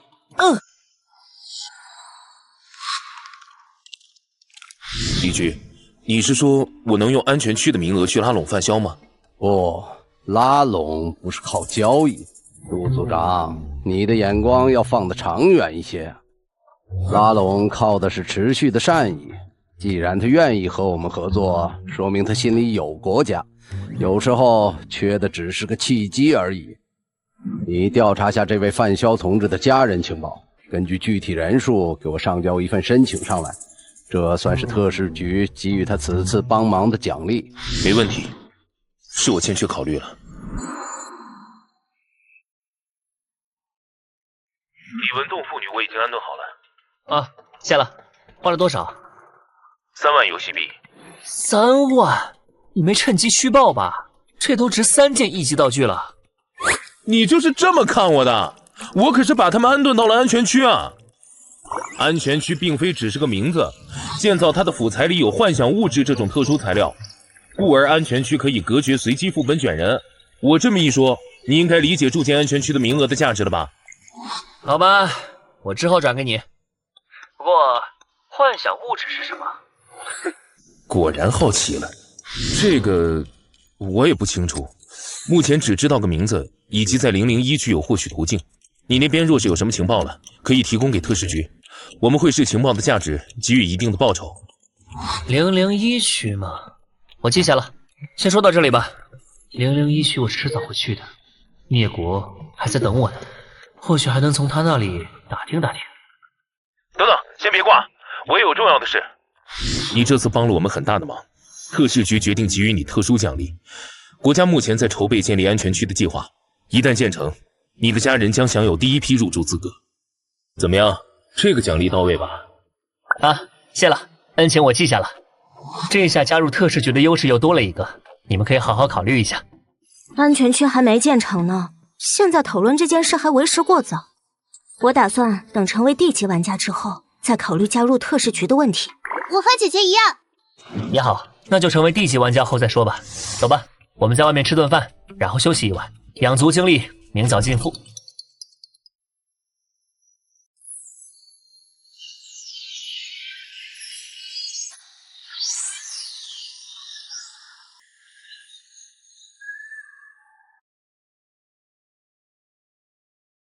哎，是杜若还有什么事吗？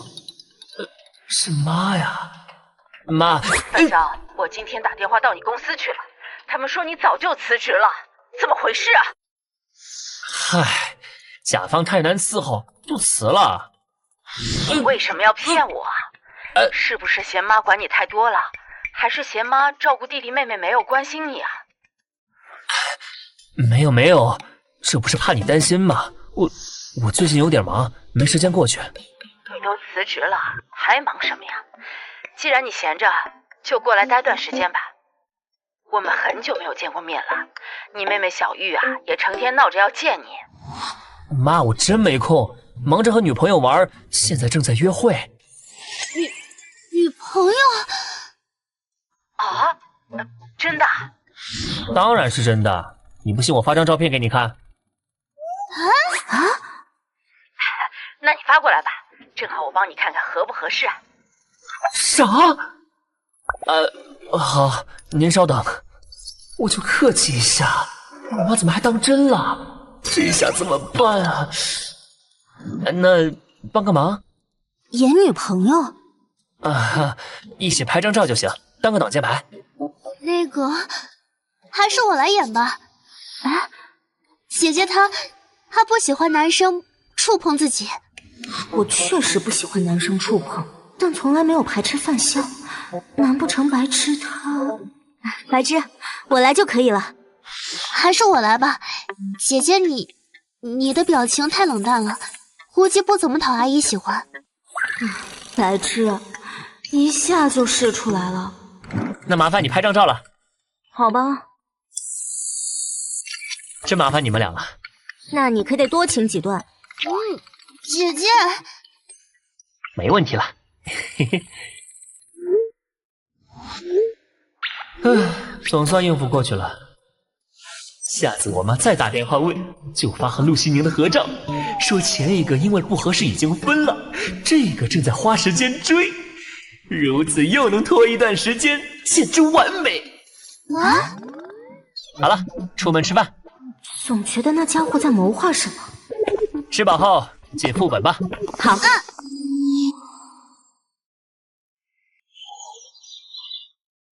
又是新义回廊站004分区，我不喜欢那里。那里是高级玩家的天堂，低级玩家和普通人的地狱。除了有实力又想为所欲为的人以外，没谁会喜欢那里。如果这次顺利成为 D 级玩家了，我可能会去004分区看看。你这算不算是立 flag？ 嗨，我立的 flag 多了去了。各位玩家请注意，本次列车即将抵达兴义回廊站，请要下车的玩家提前做好准备。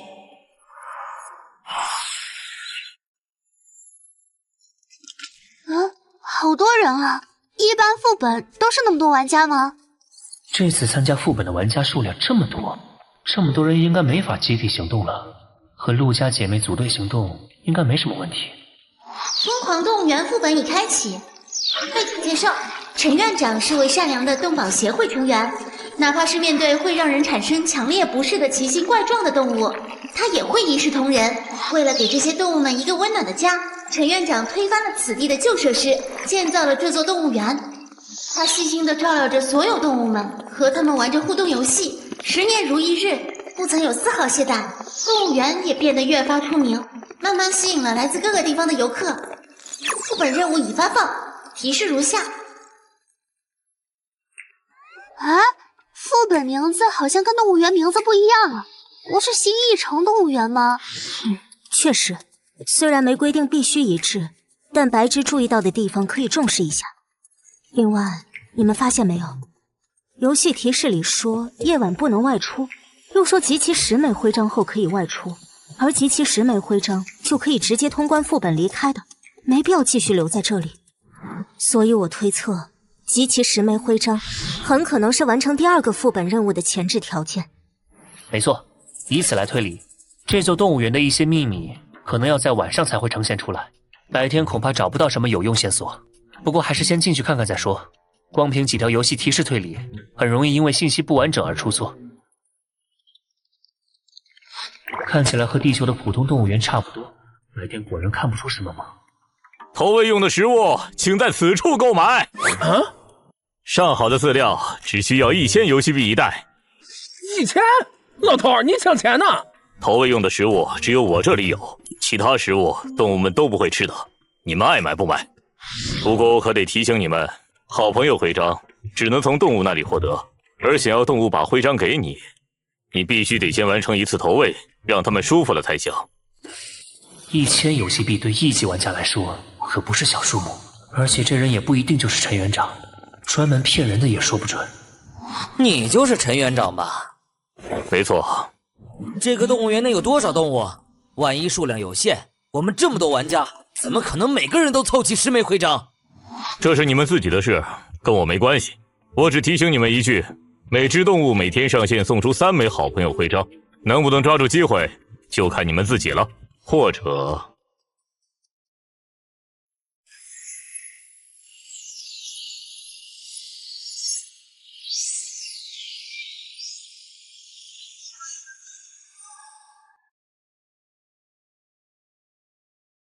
你们可以抢夺别人的徽章。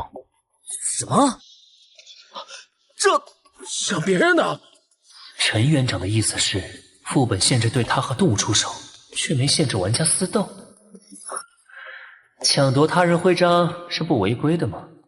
这么一来，很多玩家都会倾向不劳而获。一是不用花钱，二是本来游戏就有吃人玩家存在和继承道具的机制。我们怎么知道你说没说真话？万一你骗我们的钱咋办？对啊，我们凭什么相信你？是啊，是不是真话？你们可以自己去验证。我还是那句话，爱买不买。哼，老头儿，副本规则只禁止攻击，可没说不能抢你的东西。食物都在屋子里，你可以来抢一个试试。副本规则确实没禁止抢东西，只要注意别误伤到陈园长就好。我们要不要抢？抢就算了，你没钱我先帮你垫上吧。目前来看，动物园的陈园长和动物两方谁是副本 BOSS 还不好说，现在得罪他没好处。是啊，既然可以交流，最好还是先打好关系，这样说不定会收获意想不到的好处。臭老头！赶紧给老子滚出来！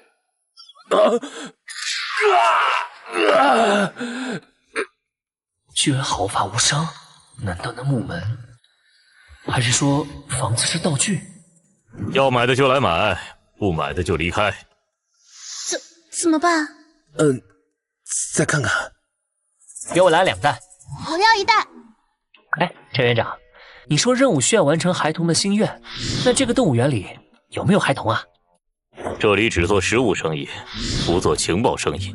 哎，买了就让开，别等着别人买。那个，我游戏币不够1000，可不可以先赊账啊？游戏币不够，或者没有游戏币的，就用苦力来换食物。给我打1天工，帮我把动物们的粪便全部清理完，再把动物园里里外外打扫干净，我就给你1袋食物。有人盯上我们了。兵来将挡，水来土掩，暂时先别管他们了。我们先去动物们那边吧。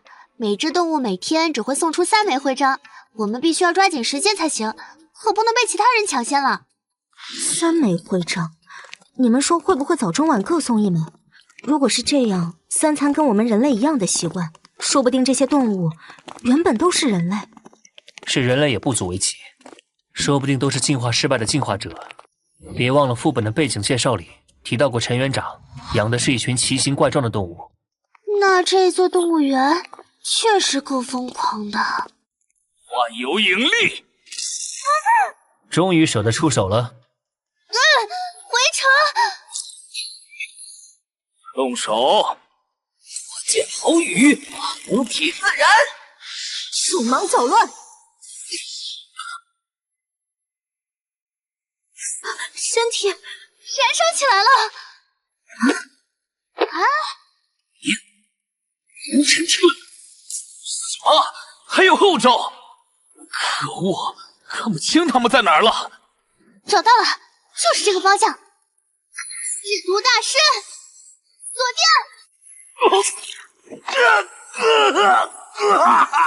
定！老大，怎么回事？智子，把围城收起来。好，围城上吧！金属人偶。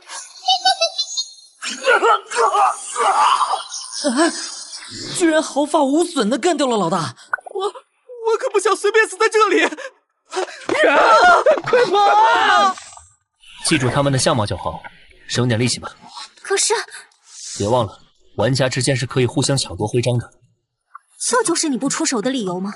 怪不得你都没出手，确实值得放长线。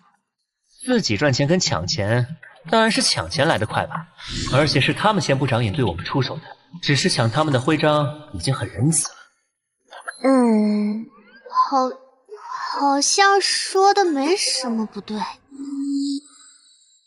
人头狗，3不沾，4不像，5杂6出售。这都是些什么动物啊？范晓可能猜对了，这些动物说不定真是进化失败的进化者，身体里混了多种基因，和这些名字很贴切。进化失败的进化者不是会失去理智吗？可副本背景介绍里有提到陈园长经常和这些动物玩互动游戏，失去理智的怪物应该只想吃人吧？怎么还会跟人玩游戏啊？不清楚，可能有例外。也许并不是所有失败进化者都会失去理智，比如我们之前遇到的那个大海怪。光靠猜没用，去看看就知道了。你随便选一个吧。那我们先去四不像吧。行，我们走。没想到星翼城动物园的面积并不小啊。通过阶梯翻越了一座小山，又走了差不多5分钟路程后，才到达目的地。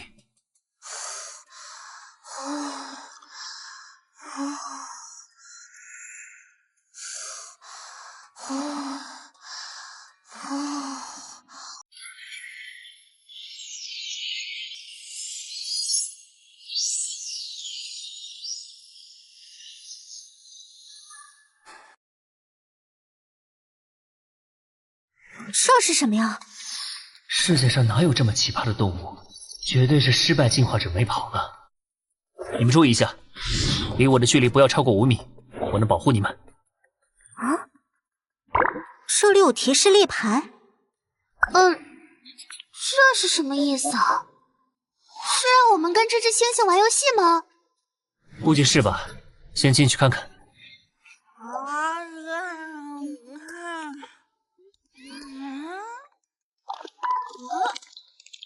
太好了，又有人来陪我玩游戏了。这个东西竟然说人话了，这星球崛起！他竟然还会说话！这个怪物怎么想都不会是高级玩家吧？总不可能有玩家愿意被圈养在动物园里吧？还是有理智的怪物，可应该得是岛神那样，被游戏认可的高级玩家才能保持理智吧？你们怎么不靠近了？还玩不玩游戏啊？停一下，我们带来了你的食物。呀，熏肉干儿，熏肉干儿！呵呵，小朋友，我们给你熏肉干，你把好朋友徽章给我们，好不好？那我给了你们徽章，你们还会和我玩游戏吗？当然会啦，哥哥和姐姐们最喜欢玩游戏啦，你看怎么样？这样啊，但是我拒绝。你们都是笨蛋，笨蛋！外来的家伙真好骗。所以想要得到徽章，必须先和你玩游戏。是啊，等你们赢了我，再给我喂完熏肉，我就把徽章给你们。那要是我们输了呢？输了你们也要给我喂熏肉，但我不会给你们徽章。赢了我们，你就别想吃熏肉了，我把它丢掉也不会给你的。不给就不给。陈叔叔说了，有的是人带着熏肉过来，抢着和我们玩游戏。你们要是不给我熏肉，下次我就不陪你们玩了。这狗日的陈园长真会做生意，不光垄断销售，游戏输了居然还要喂食物，反复割韭菜啊！这是。怪不得这座动物园这么干净，估计是很多玩家被反复坑钱和食物，最后只能打工换取一袋同类食物。这也侧面反映出，想赢下互动游戏恐怕并不容易。你要玩什么游戏啊？全扇耳光，我们先猜拳，赢的人扇输的人耳光，谁能连续打对方5个耳光，谁就赢。这规则明说了黑猩猩可以用力打人，但玩家却不能攻击他，真是毫无公平可言啊！另外，我只和你们玩1个小时，1个小时后没分出输赢，那就是你们输，输了也要喂我熏肉吃。这不公平！你们是大人，当然要让着我吧。好，我来和你玩。智子，有把握吗？猜拳的话，没问题。决定好了吗？我肚子好饿哦。决定好了。放心，输了也没关系，我帮你挡着。规则没说不能用道具，用无尘之盾挡住冲击力还是没问题的。我们开始吧。小姐姐，我得提醒你一句，猜拳输了的人一定要挨打哦。不挨打就跑掉，我下次不和你们玩喽。来吧，石头、剪刀。不好意思，你输喽。好，愿赌服输。嘿嘿，第一把而已，是我让你的，再来。再来，再来，我不信，再来。但你已经输5次了，我们的游戏结束了。为什么不让我？你们大人好过分，好过分！你这大怪物才过分吧？反差感太大了，有点恶心。那乖，把东西吃了再哭吧。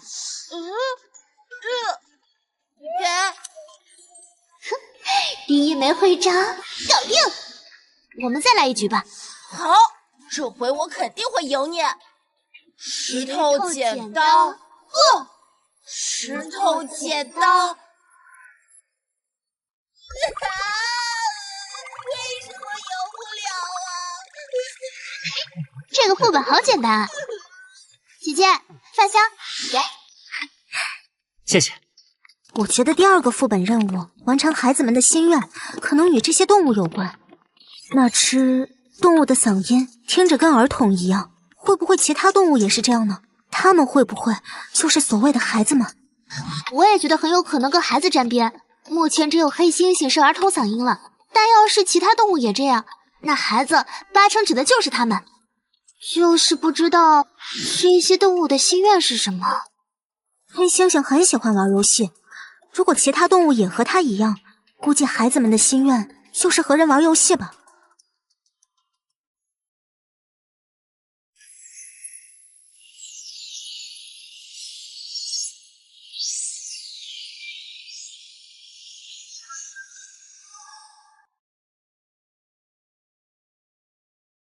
或许我们陪这座动物园里的所有动物都玩一遍游戏，任务条件就能达成了。都玩一遍吗？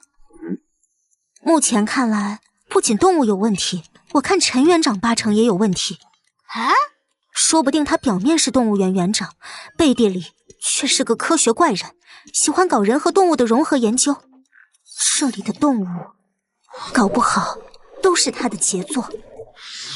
不知道你们注意到没？副本的背景介绍里提到过，陈园长推翻了旧设施，建造新动物园。这里的旧设施指什么？会不会有猫腻？这有可能是游戏给我们的情报暗示。姐姐觉得会是什么？可能是一座大型孤儿院吧。陈园长拿孤儿院里的孩子做实验，搞出现在这些会说话的怪物。这种套路在小说里很常见的。范大哥，这件事你怎么看？你们推测的有一定道理，但是动物等于孩子这个推测有点过于想当然，也有点过于简单了。这里只是个1级副本，本身难度就是有限的，而且需要和所有动物玩一遍游戏，也许是猜起来简单，做起来难的副本考验。我们之前不是还猜测动物园的秘密只会在晚上显露吗？这还没到晚上呢。先别着急下结论，一边收集徽章，一边收集情报吧。那我们先去其他动物那里确认一下吧。这上面的动物和之前的完全不一样，要验证我们的猜想可就麻烦了。那也说明不用担心徽章不够了。怎么样，智子？这次我们去哪儿？这一次我们去六畜兽。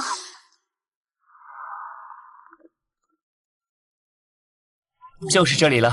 好高大的门啊！你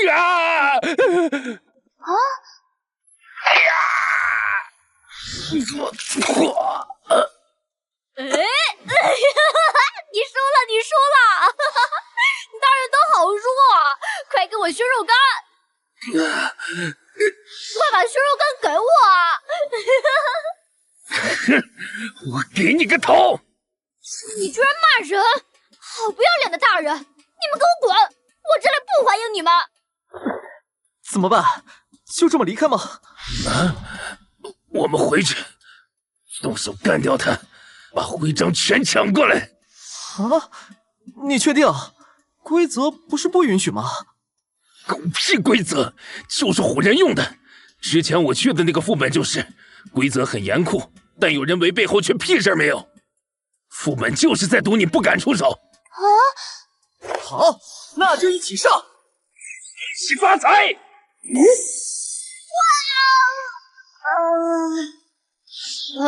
我没事。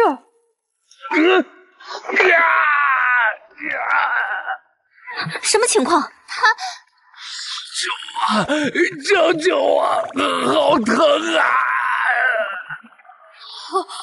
好阴险的大人！我再也不要和你们玩了！好兄弟，救救我！我没药剂。好，你等着。是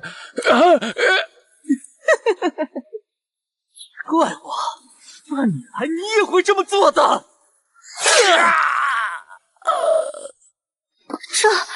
他是你的同伴吧？你为什么？哼，临时搭伙罢了。这里就让给你们了。算了，动物在前，没必要追他消耗精力。难道是因为他违背了副本规则，攻击了动物？攻击的伤害反过来降临到自己身上？看起来确实是这样。这究竟是道具效果，还是其他什么原因？暂时没法确定，要么是陈园长的道具，要么是副本规则会主动惩罚违反的玩家。我们对副本的了解很少，还是先不要妄下定论好了。也是，反正这个副本难度对我们来说不大，没有必要铤而走险。人类好可怕！人类又进来了！你们不要过来啊！别害怕呀，小朋友，我们是来玩游戏的，不是来伤害你的。真的吗？你们可不能骗我！果然，声音和心智都和孩童类似。这些动物很可能就是副本任务提到的孩子们。玩游戏赢了你，给你喂熏肉干，你才会给我们好朋友徽章，对不对？对啊，这是陈叔叔的规定，不能违反。对了，你叫什么名字呀？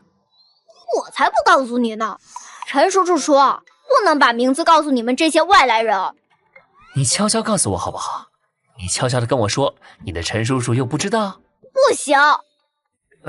这样吧，只要你告诉我，我就多陪你玩几局游戏，行不行？真的？陈晓，我叫陈晓。真乖。那我们赶紧玩游戏吧，快点！别着急，你还没介绍你的游戏规则呢。对啊，我的游戏是比铁头功，看看谁的头更结实。哦，怎么比？很简单，用脑袋撞脑袋，谁的脑袋先流血，谁就输了。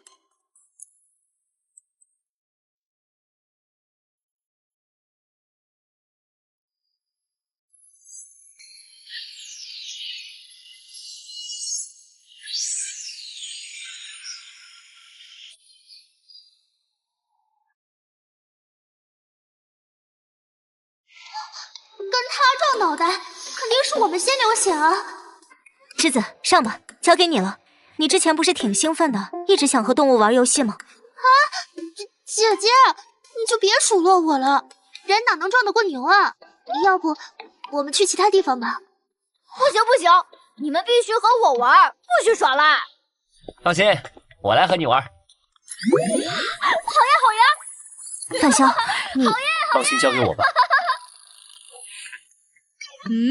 你很有气势嘛。无尘之盾，血族。好了，我们开始吧。那我可要上喽！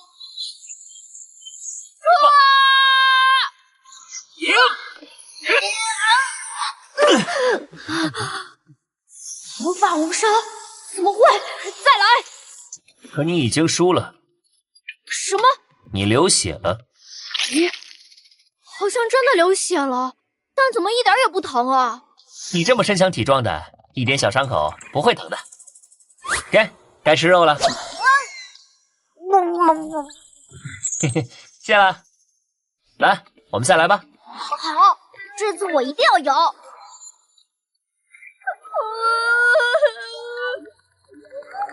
怎么会这样？怎么会这样？下次有机会再陪你玩。我们先走了。哦，拜拜。小孩子真好骗。你是用你那件可以控制血液的道具，往他头上抹了血液，对吧？是啊，确实没动手和脚，对吧？这个牛头怪物说自己叫陈晓，这明显是人的名字。陈园长为什么要给动物取人的名字？也许这不是陈园长取的名字，或许陈晓本就是这个牛头怪物的名字。我们不是怀疑这些动物之前都是小孩吗？而且他们还都姓陈，说不定这个牛头怪原本还是陈园长的亲人。应该不会吧？陈园长应该不至于拿自己亲人做实验吧？这谁说的准呢？别忘了这里是星翼回廊站。我看陈园长对这些动物挺好的，说不定他们变成这样，并不是因为陈园长，反而他是一直在照顾他们的人。对啊，而且姐姐你要记得，我们没有必要去探究清楚真相，只需要专注于副本任务。也对，我们专注于集齐徽章，完成孩子们，也就是动物们的心愿，这2件事就好。是啊，而且我们还不知道孩子们真正的心愿是什么，情报太少，等晚上我们去员工宿舍探索以后，再考虑这些吧。好，那白芝，我们接下来去哪个动物呢？我看看。我们先去长颈驴那边，再沿着这个方向一直继续吧。于是范潇3人从长颈驴开始，沿途依次去了5只动物所在的场景。长颈驴，范潇使用无尘之盾的斥力效果飞起来，从而伪装成跳高。一击血，范潇同时动用血族和无尘之盾，以300%的身体素质，再辅以炮弹般的斥力辅助，强行赢下了游戏。马骑马，范潇直接贴地飞行。海豚鲸鱼，他同样靠着无尘之盾扫开水的阻力赢了下来。狗头兽，陆白芷再次上场，自然也是大获全胜。至此，3人一共获得了21枚徽章。陈晓、陈清泉、陈烈、陈然，还有邱泽、邱平。除了最开始的黑猩猩的名字没问，其他6只动物都问过了，并不是所有动物都姓陈。这下发现问题了，如果这几人都是陈园长的亲属或者亲朋好友，不可能在变成动物前都是小朋友吧？所以我们只能推测，是他们变成动物后智商倒退到了幼儿水准，甚至连声音都变稚嫩了。但这样一来，他们还算得上是真正的孩子吗？所以那也只是一个推测。我们还有之前陈园长利用孤儿院孩子做实验的推测，和现在的情况也非常符合。还是跟你下午说的一样，等晚上收集情报后再讨论推测吧。对了，你们也发现了吧？宿舍和大门相距很远，几乎是故意被隔开了距离。哦，陈园长刻意让玩家晚上待在宿舍，说不定是因为秘密会在晚上暴露在正门。很可能陈园长在试图隐瞒什么，我们直接悄悄跟着他一晚。既然要跟着陈园长，那我们现在去员工宿舍干嘛？直接现在就跟着他不好吗？我们已经有21枚徽章了，可以让2个人在夜间行动。姐姐，难道你们要去抢其他玩家的徽章？别说的这么暴力，别忘了今天早上攻击我们的玩家，我们现在不是抢，叫索要赔偿，出来混迟早要还的。你别忘了玩家都是什么人，我们怎么可能单独留一个人在宿舍呢？而且只要我们一亮徽章，肯定会有人动心。所以我们不是抢劫，是挨打以后索要精神损失费。就是这样。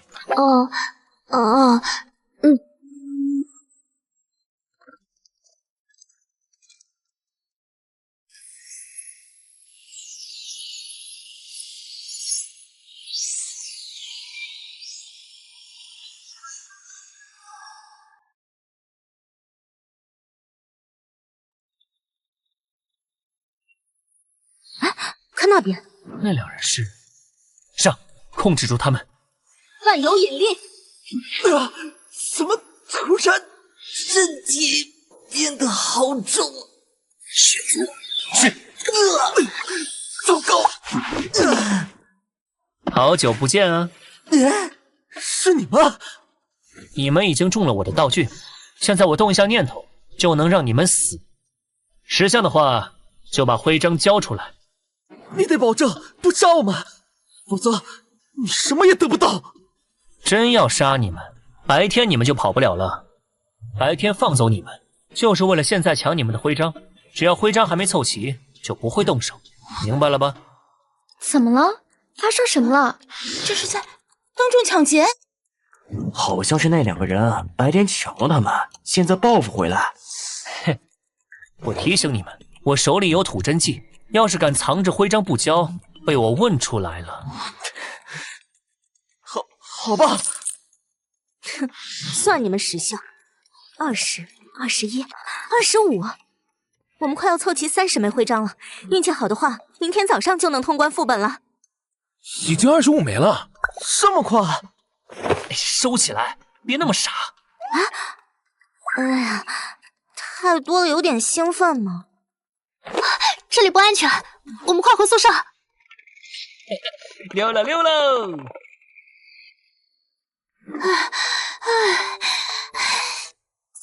能成功吗？会不会被人看出是陷阱？放心，玩家又不是傻子，这么明显的陷阱还能看不出来？但贪婪会压倒恐惧，一个人不敢来，多聚一些人就敢来了。我们现在可是大肥羊。先做好准备吧，别阴沟里翻车了。星属人偶，无尘之盾，城墙。先把血刃逮捕起来，万一有穿洞的，我们直接打击到。布置好了，等鱼上钩吧。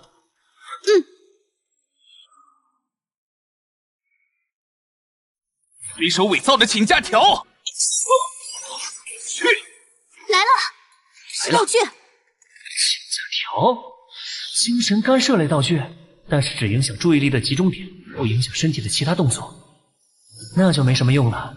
血刃，又闯进来一个，注意戒备。啊，这是踢踏舞，总觉得这只兔子怎么这么欠打啊！血刃，我的人偶不太对劲，怎么会？我控制不了人偶了。制毒大师，停不下来。物质解除了，来了。嘿嘿嘿，我树礼貌。是，注意闪避。想躲，黑色守则。地面陷进去了。把徽章交出来！不对，快退！神之盾向上。窗户进来的交给我。金属人偶。好像有点麻烦了呀。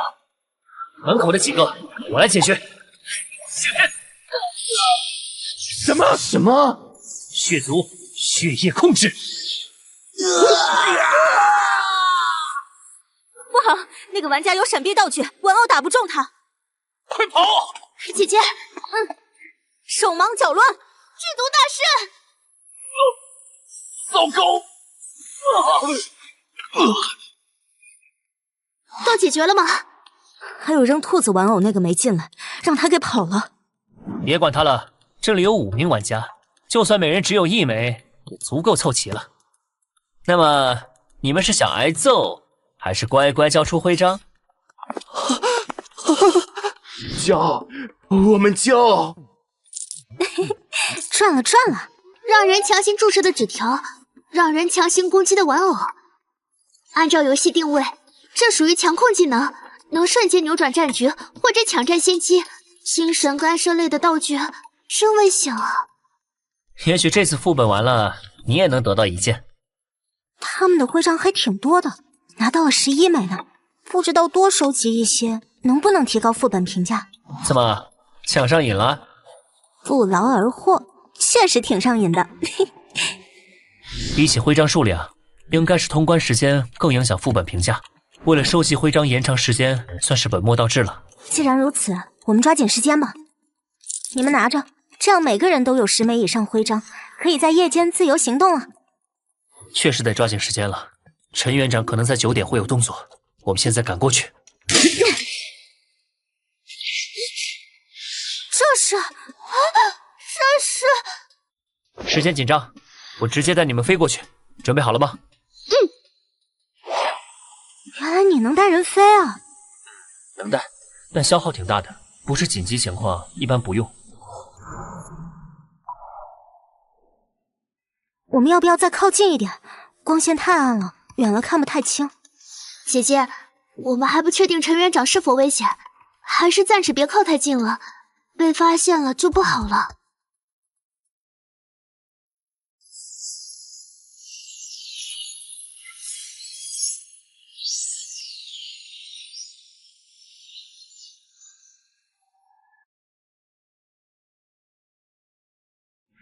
其实靠近一点也没关系，但不能太过火，否则有10枚徽章就能夜间行动的规则就太像摆设了。观察的事情就交给我吧，我的道具能让我有夜视效果。夜视？你的道具效果还真是五花八门的。初拥刻印和贫血的耳环融合后，除了不能初拥别人，不能物化、蝙蝠化，我和真正的吸血鬼区别不是很大了。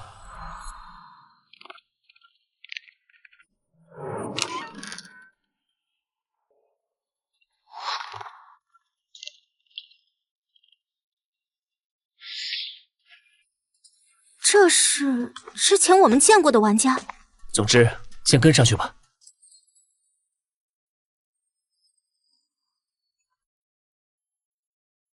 陈园长肯定是玩家，3具尸体不是普通人能扛起来的，更何况还走得那么快。可是他总共找到7具尸体，为什么只选择了其中3具啊？我有看到他在检查尸体手臂上的编号。啊？难道遇到灰色和黑色的，他才会装入袋子里，白色的他没理会。陈园长收集的是亚人玩家和吃人玩家的尸体。亚人玩家和吃人玩家体内都会有其他动物的基因，而人类没有。他盯上亚人和吃人玩家，会不会是因为这个原因呢？不好说，不过我白天看过了，那个小屋子的内部不具备什么搞实验的环境条件，总不至于是在替玩家收尸吧？要么实验室就在那间小屋的下方，要么那间小屋子有通向其他地方的暗道。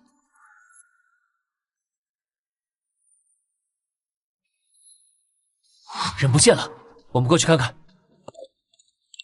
人和尸体都不见了，先进去再说。门没有打开，人也没有从窗户出去，也不知道陈园长是从哪里离开的。既然陈园长有可能是玩家，估计是使用了什么道具吧。要不你挖开地面试试？正有此打算。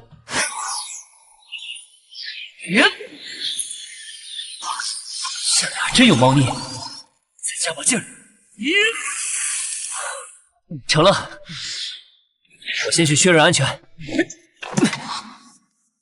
看起来是专门建造的设施，没问题了，你们可以下来吧。这里有点像是地下研究所，我们造成的动静不小，是不是该赶紧离开这里了？一边躲藏一边搜集情报吧。这里有分支路线。侄子，你来带路，跟着感觉走就好。好，那我们往左边走吧。这是实验台、刀具，还有人类头骨。这边房间有一些散乱的奇形怪状的骨头，有些是人形，有些则完全是怪物的形状。看来陈园长果然有在背地里搞生物实验。这些头骨不出意外，应该是人类变成动物后留下的，有些连骨骼形状都完全改变了，那些还能看出是人类的骨头，从大小判断，应该是小孩子的。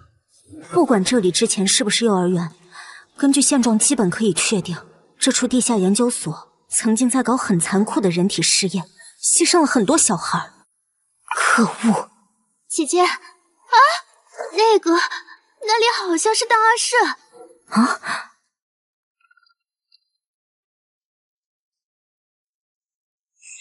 之盾。这里好暗啊！这里真的会留有什么资料吗？我粗略看了一下，除了普通藏书和笔记，我们想要的资料并不多。资料都积着灰，估计很久没人打扫了。我们把能用的资料都运到走廊吧，那里有光，不用摸着黑看。到了。话说，为什么平行时空的文字跟我们地球上的文字是一样的？我跟其他分区的玩家对话时注意过，口型语传出的声音有违和感，很可能是游戏直接帮我们翻译过了，只是我们没有察觉。这个功能真实用，要是外语考试的时候也能帮我翻译就好了。给我认真读书。啊，这是关于普通人类如何成为进化者的研究，竟然研究成功了。这所地下研究所之前一直在研究如何让普通人也成为进化者。为了实现这个目的，他们抓来了很多进化者，暗地里搞起了违背伦理道德的人体实验。除了进化者外，普通人也是目标。研究药剂自然需要试药的人，单纯的小白鼠满足不了这些疯狂的家伙们。如我之前猜测的那般，新艺城动物园的前身是一座大型孤儿院。研究人员们把没人要的孩子当成实验品，不断用他们的身体测试最新研究出的药剂，然后观察不良反应，一次次记录，直到研究出了最终的成品 J4 型进化药剂。至于服用失败品药剂的孩子们，他们无一例外都变成了没有理智的怪物。我们的猜测算是被验证了，不过还有个矛盾的地方。资料上说，服用失败品药剂的孩子们会变成没有理智的怪物，为何地面上那些动物还残存着理智呢？这个可能得问陈园长本人了。不出意外的话，这位陈博士就是陈园长了。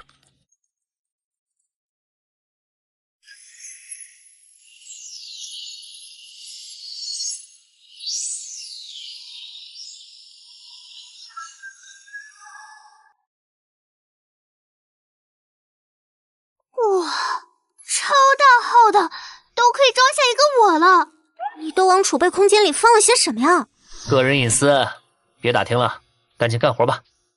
大部分尸骨都是零散的，没法拼凑出完整的形状，而且里面还混杂了大量奇怪形状的骨头，完全分不清归属问题。我们只能做得粗糙一点，把骨头全部放到一起，算集中处理吧。希望这些孩子们不要介意吧。这里的尸骨都收集好了，我们再去其他地方看看吧。最后再去东边吧，估计陈园长在那儿。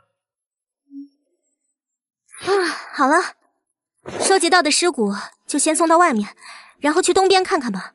没想到有那么多，我们得抓紧时间了。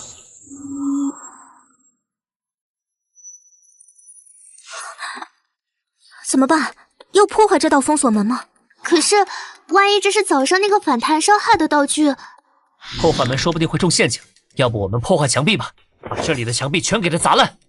啊，范笑这是……对了，陈园长说不定就在这门后面，我们可以故意说要破坏这里，逼陈园长现身。哎，这样不好吧？不如我们把这里的地板掀了，挖个地道如何？哎，这道大门说不定是电子控制，我们破坏掉电路，也许它就自己打开了。还是别了吧，我估计陈园长就在里面，他不是爱堵门吗？我们用道具把这里封住，让他自己也出不来，如何？动手！够了！你们不要太过分了！你好像一点也不意外我们会来到这里，你应该有着知晓玩家位置的权限，你是这个副本的 BOSS 吧？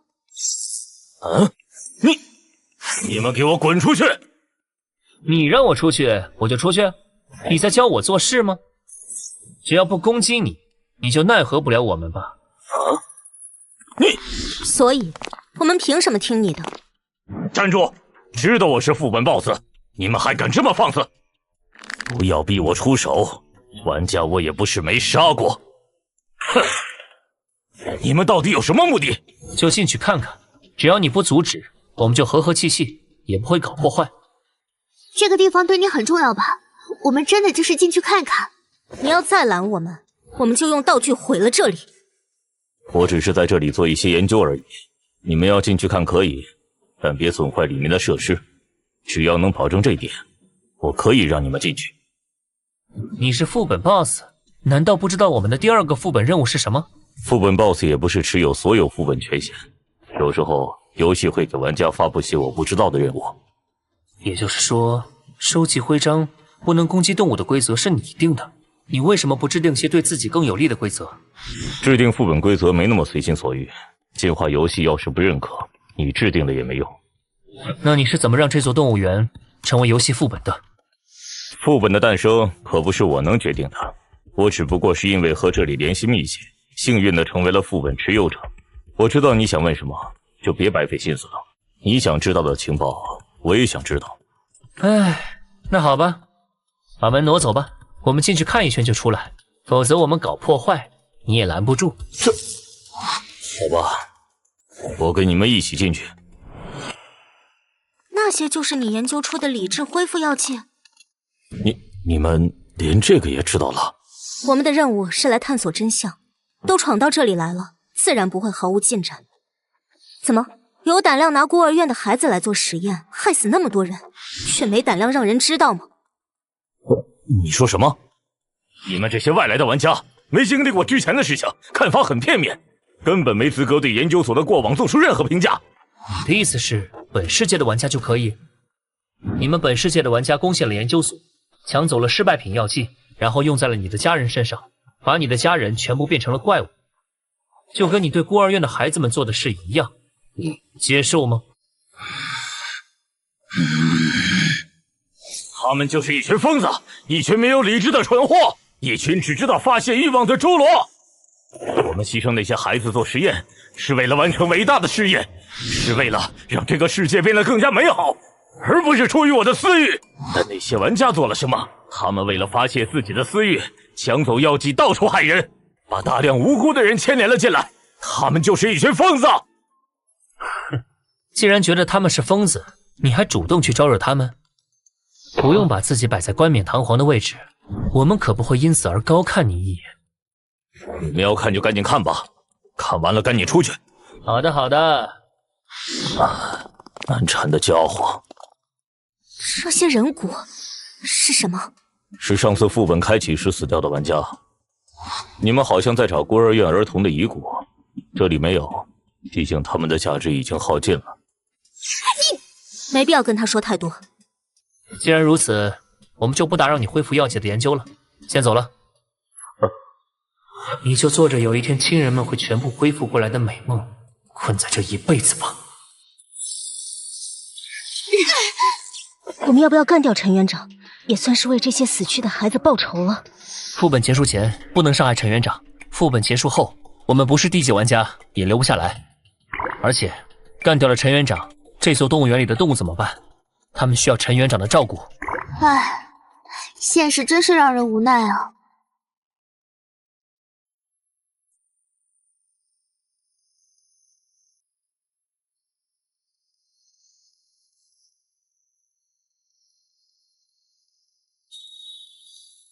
在命运的洪流，有人赞运气无尽，每一颗积累，向着未知勇敢迈进。奇迹与危险交织，创奇幻之旅，挑战极限，只为触碰那天际。都会向着幸运之巅，永久为艰辛。每一次跨越，都是对命运的宣言。运气如火，点燃梦想照亮。前路远在极限，指点铸就永恒传奇，永不散。奇迹对偶然，努力有回馈，勇气与智慧交织成勇者之歌。每一步前行都是对未来的期许，在幸运之巅证明自己是命运的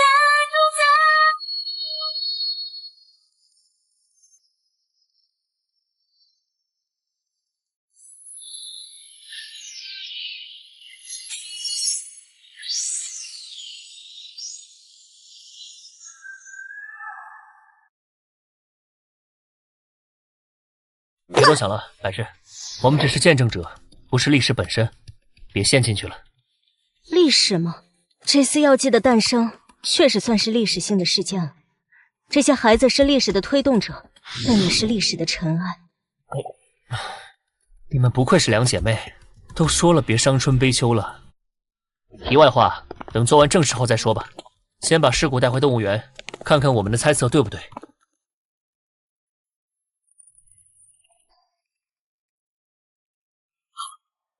您已完成孩子们的心愿，希望他们能安息。所有副本任务条件均已达成，此次副本结束。副本评价 A， 副本奖励如下：玩家海豹于4次1级副本中表现优异，升级为D级玩家。您获得一份属于D级玩家的特殊奖励：1张D级副本的时空车票，1瓶D级净化药剂。您的玩家面板已更新。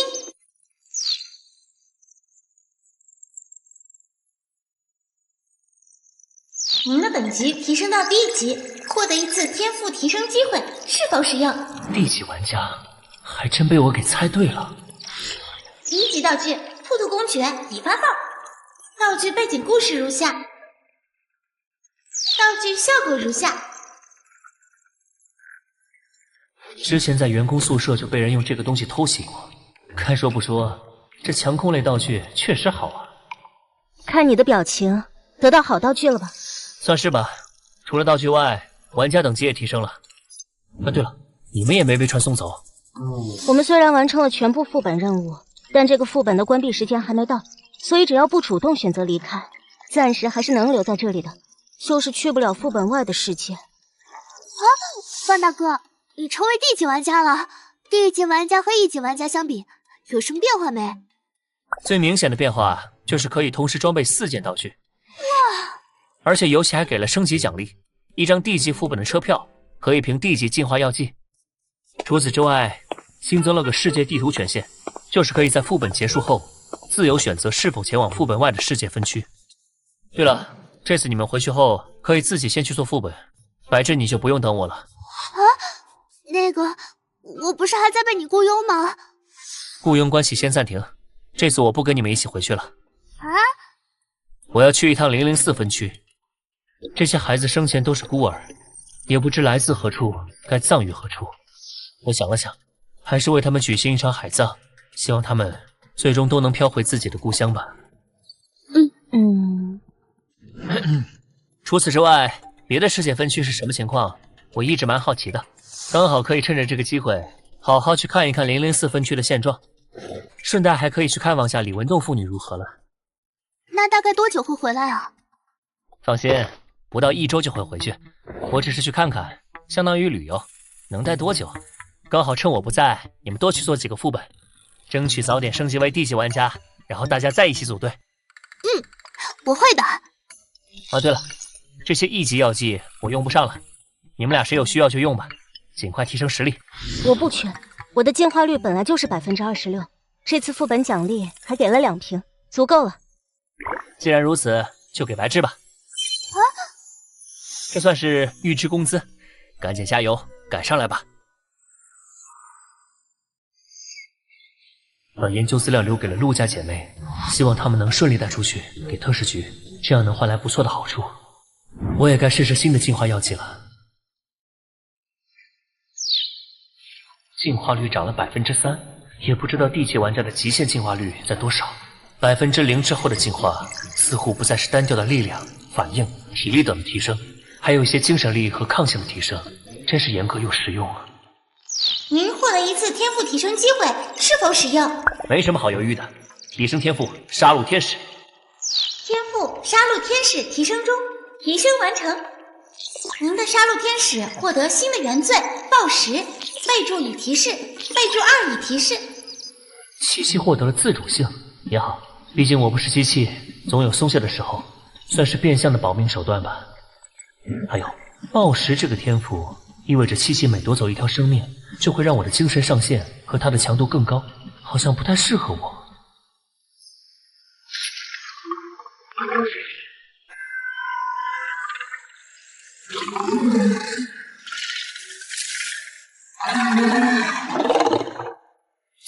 这么多怪物聚集在一起，难道这也是副本？没猜错的话，远处的城市应该就是星翼城了。可是为什么会在城市周边聚集那么多怪物？星翼城里的高级玩家扫荡掉这些怪物应该轻而易举。对了，祭祀岛也是这个分区的。嘿，也就是说，这些怪物应该是这个分区的商品，供高级玩家交易的。杀戮天使，范香，这次有什么好玩的事吗？先把他们都杀掉吧，然后试试你的新能力。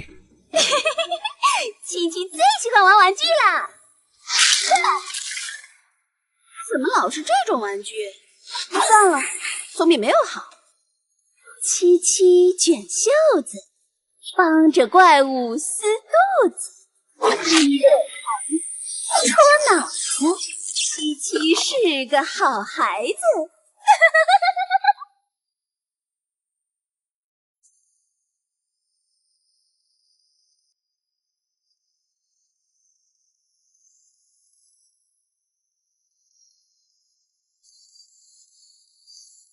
在命运的洪流，有人赞运气无尽，每一颗积累向着未知勇敢迈进，奇迹与危险交织成奇幻之旅，挑战极限只为触碰那天际，都会向着幸运之点永久为艰辛，每一次跨越都是对命运的宣言，运气如火点燃梦想照亮，前路远在极限，指点终究永恒传奇，永不散，奇迹非偶然，努力有回馈，勇气与智慧交织成勇者之歌，每一步前行都是对未来的期许，在幸运之点证明自己是命运的主宰。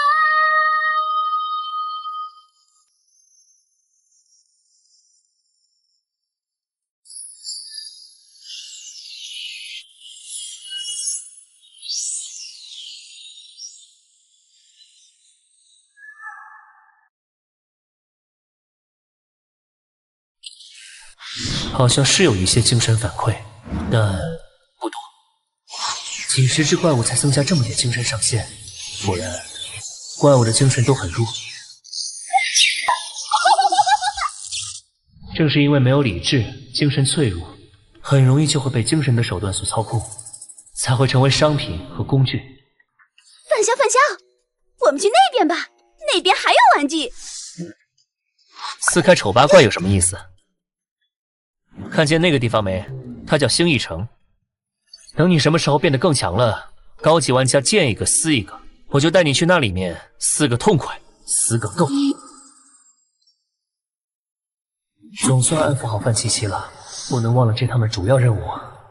直接倒出骨头可能会被野兽捡走，稍微按这边的习俗处理一下，希望你们不会介意。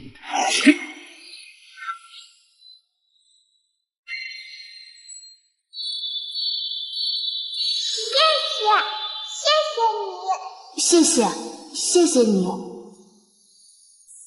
真是群有礼貌的孩子，希望这些孩子的灵魂都能被大海送回他们的故乡，落叶归根。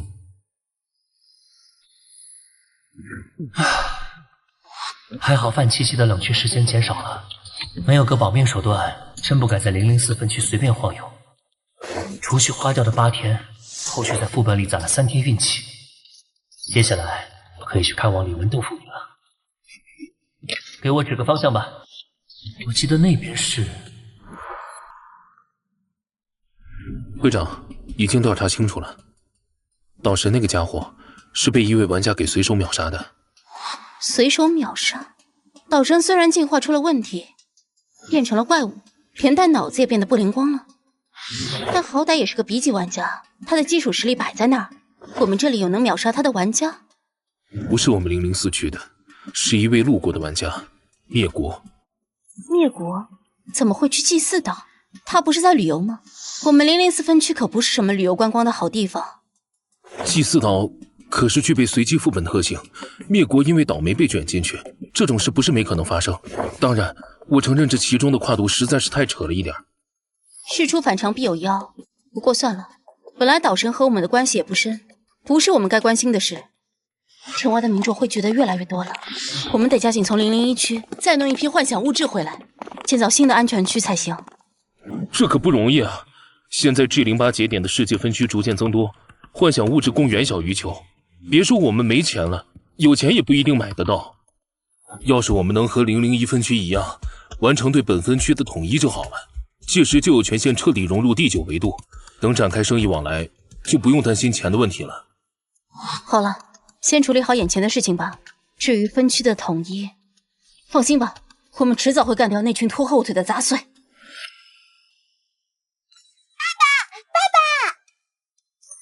爸，我又赚到钱了！不用给我，这是你自己在花店打工赚到的，怎么花你自己决定吧。可是我没有需要花钱的地方啊。那我把钱送去城外，给和我们一起出来的邻居们吧，他们应该很需要钱。可以，不过你可别一个人出去啊，等吃完饭我们一起去吧。好。这么巧，那也算上我一个吧。范潇哥哥，饭点不请自来，是我唐突了。不过不介意添双筷子吧？看来你们在这儿过得挺好的。范潇哥哥，你打算在这里待多久啊？这个嘛，暂时还不确定。放心吧，我可是大人，要走的时候会好好和你告别的。范潇哥哥，别找了，他刚才那句话就是在跟我们正式告别。日期和离开时错了4天吗？我和白芝先去副本了，勿念。范潇，我和姐姐呢先去副本了，等回来后我再帮你的忙。不出意外，他俩应该是从我家用车票去的副本，那出副本时就会碰到，没必要多此一举。而且现在有更要紧的事要解决，再不睡觉，我这地级玩家也得猝死，所以得把血刃的问题解决掉。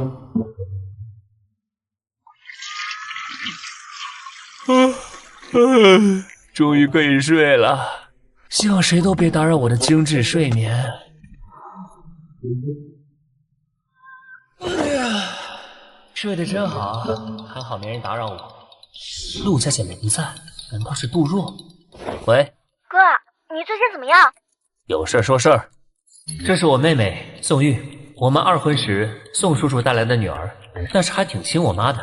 哦，我们今天要搬家，妈妈让我打电话给你，叫你回来帮忙。好端端的，为什么突然要搬家？哥，你没看新闻吗？我们小区发生命案了，陈叔叔和王叔叔他们全家都……总之，事情是昨晚发生的。爸爸说这个小区不安全，我们要搬到唐仙街那套别墅去。哥，你回来帮忙吧，我有好多东西要搬。好了好了，我知道了，马上回去。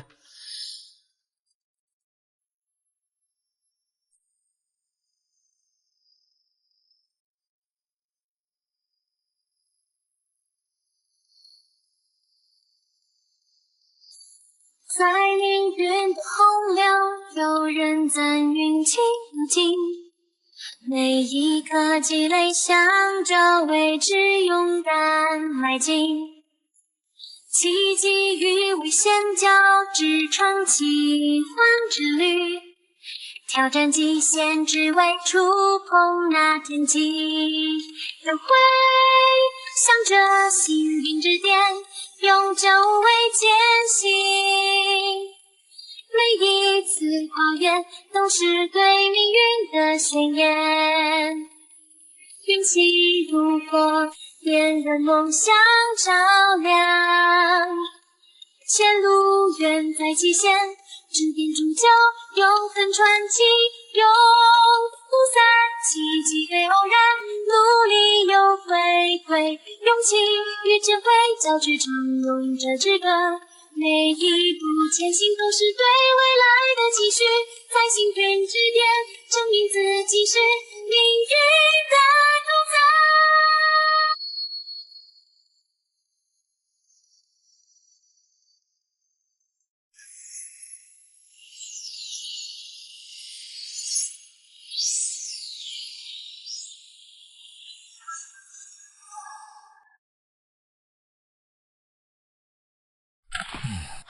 好像是有一些精神反馈，但不多。几十只怪物才增加这么点精神上限，果然怪物的精神都很弱。正是因为没有理智，精神脆弱，很容易就会被精神的手段所操控，才会成为商品和工具。返校，我们去那边吧，那边还有玩具。撕开丑八怪有什么意思？看见那个地方没？它叫星翼城。等你什么时候变得更强了，高级玩家见一个撕一个，我就带你去那里面撕个痛快，撕个够。总算安抚好范七七了，不能忘了这趟的主要任务。直接倒出骨头可能会被野兽捡走，稍微按这边的习俗处理一下，希望你们不会介意。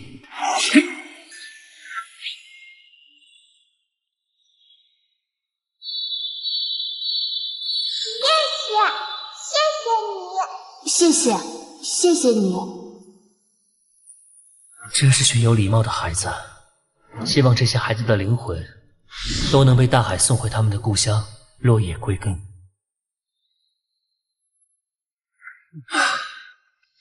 还好范七七的冷却时间减少了，没有个保命手段，真不敢在004分区随便晃悠。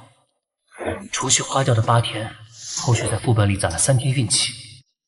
接下来我可以去看望李文豆腐女了。给我指个方向吧，我记得那边是……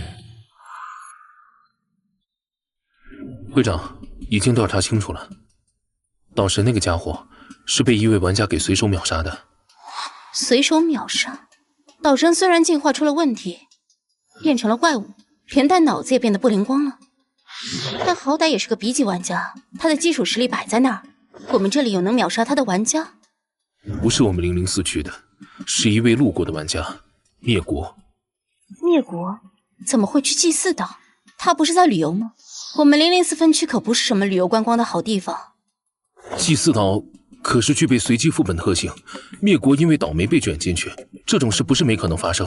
当然，我承认这其中的跨度实在是太扯了一点。事出反常必有妖，不过算了，本来岛神和我们的关系也不深，不是我们该关心的事。城外的民众会觉得越来越多了，我们得加紧从001区再弄一批幻想物质回来，建造新的安全区才行。这可不容易啊！现在 G08 节点的世界分区逐渐增多，幻想物质供远小于求。别说我们没钱了，有钱也不一定买得到。要是我们能和001分区一样，完成对本分区的统一就好了，届时就有权限彻底融入第9维度，等展开生意往来，就不用担心钱的问题了。好了，先处理好眼前的事情吧。至于分区的统一，放心吧，我们迟早会干掉那群拖后腿的杂碎。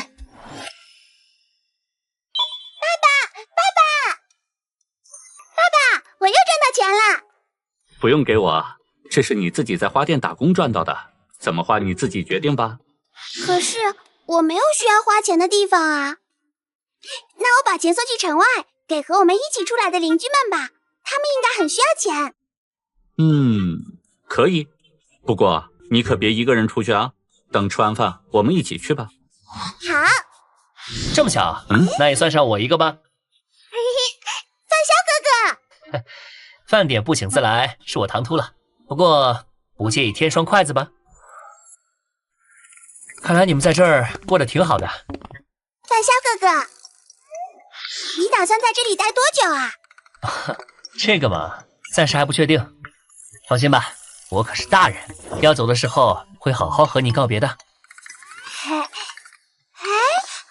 萧哥哥，别找了，他刚才那句话就是在跟我们正式告别。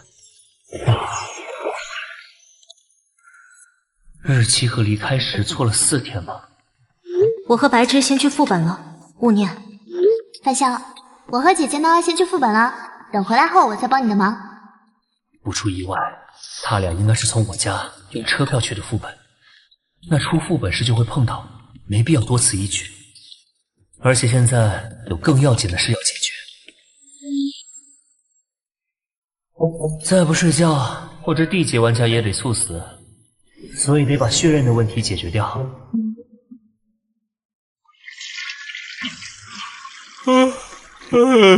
终于可以睡了。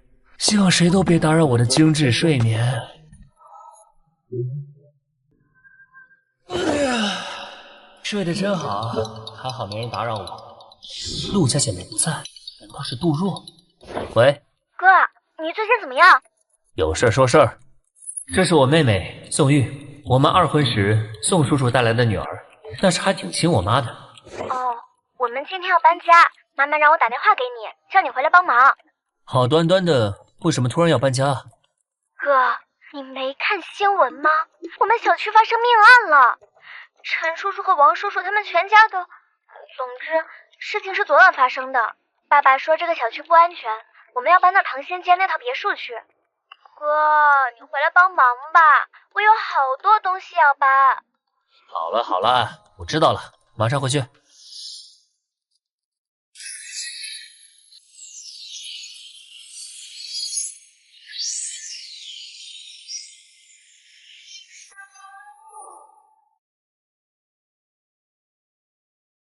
宋叔叔家住的是高档小区，安保一向严格，一晚上有2家出事，该不会……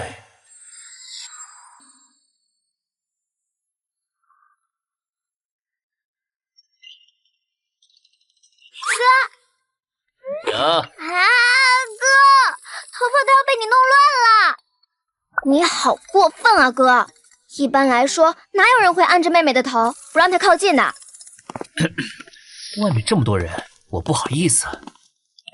啊，对了，我这次回来的急，忘了给你带礼物，下回一定给你补上双份啊。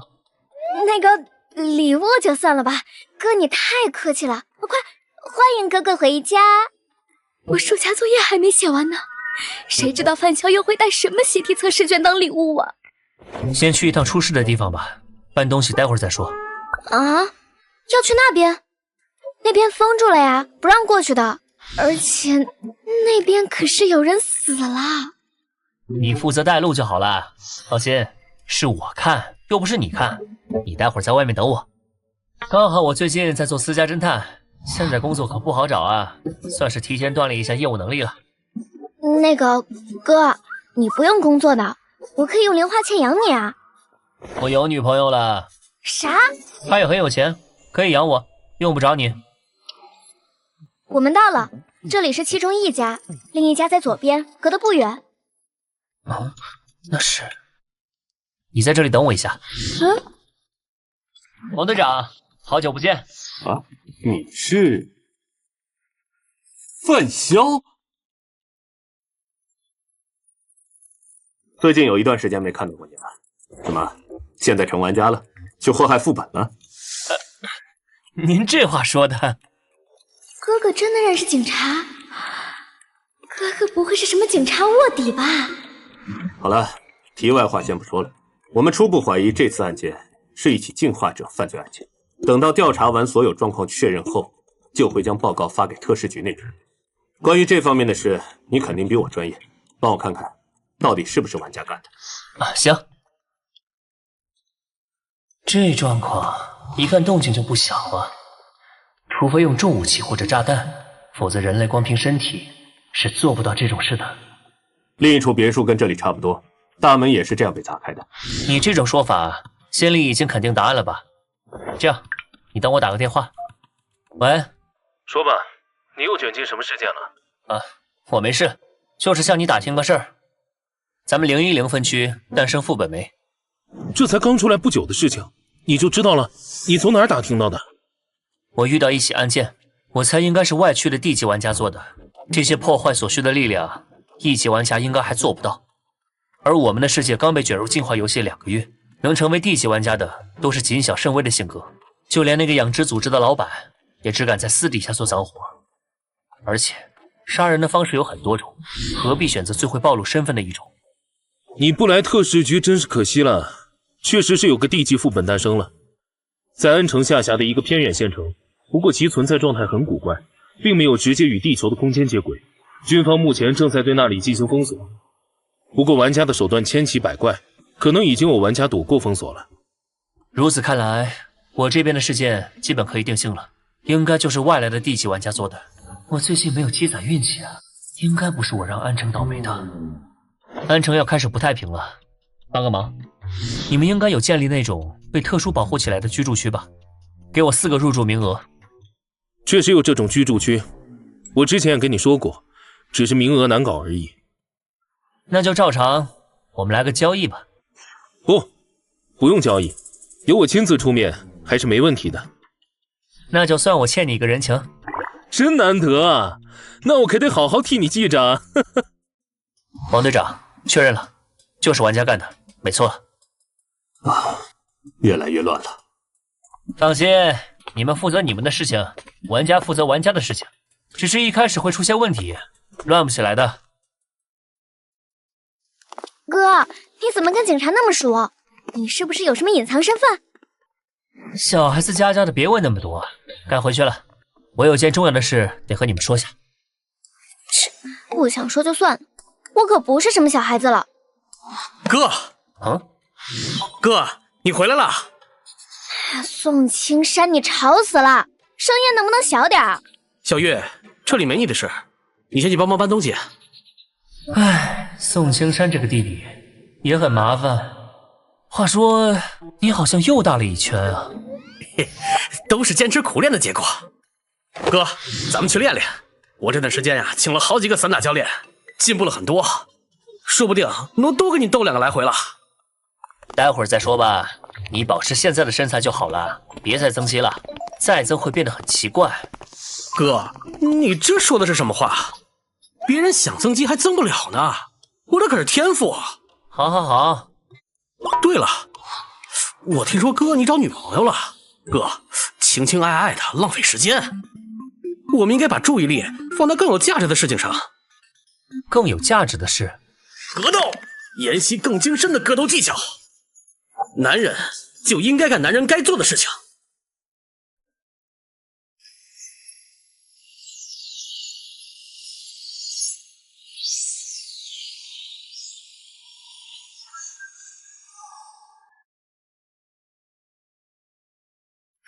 宋青山，你在胡说八道些什么呀？哥他才刚回来，你能不能别烦他，别惹他生气？小月，你还没意识到烦人的其实是你吗？哥其实对你很不耐烦，根本就不想理你的。我劝你呀，不要自找没趣。给我爬！就算你是我哥哥，我也要打死你！好了。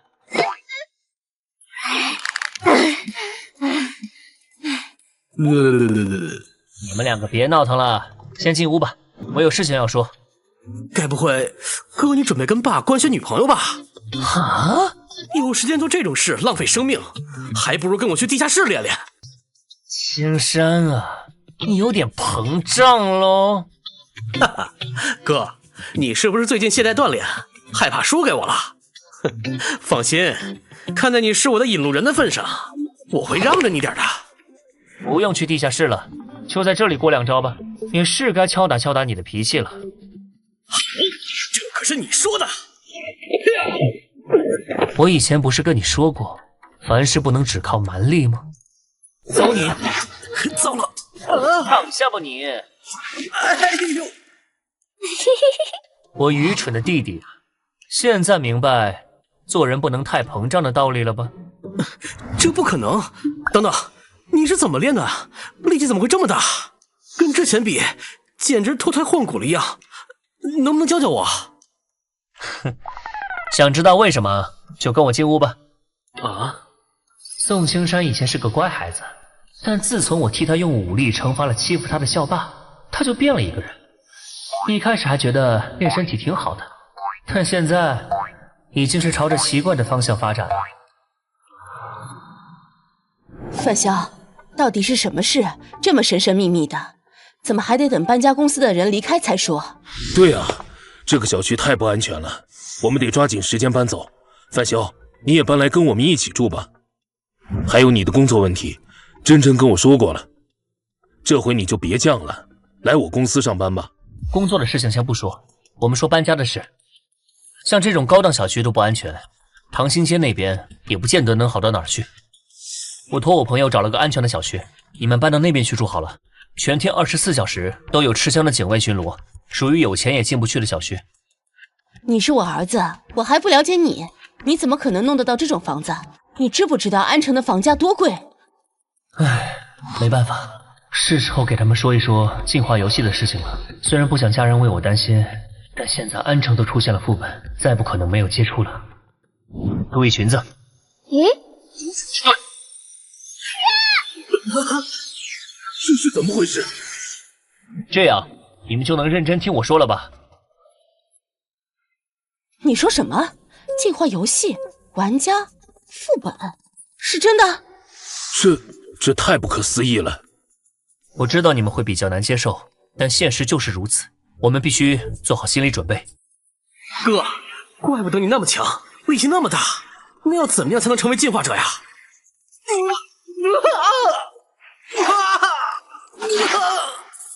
玩够了就躺下吧。冷静下来了吗？哥，别打我，我一定听你的话。眼睛好花。我也不是要故意吓你们，我想说的是，进化游戏很危险，成为玩家后，要是心性不合格，第一个副本估计就得死于非命。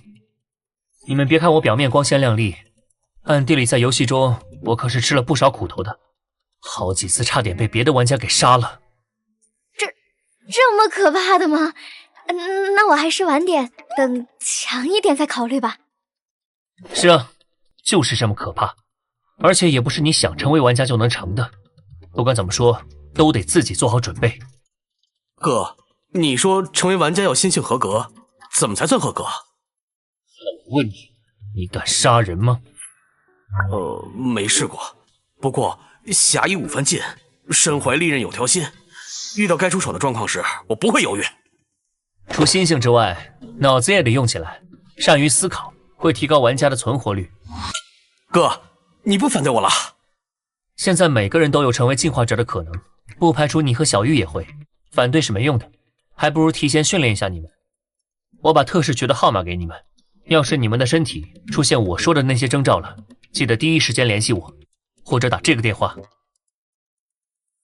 杜若推荐的小区还真有点东西，这样以后再安排专车接送，应该就可以杜绝危险了。更何况我还消耗运气祝福过家人，这要是再出事，那真是天意难违了。等到以后安全区建成再搬过去，阻隔了随机副本的威胁，就算是彻底安全了。到时候跟特使局交易几番也未尝不可。陆白志的号码，看来他们回来了。范香，你回来了。啊，听吴小姐说，你去帮你家人搬家了。原来范香你也有兄弟姐妹啊？是我妈再婚对象的孩子，也就是继父和义弟义妹。是这样吗？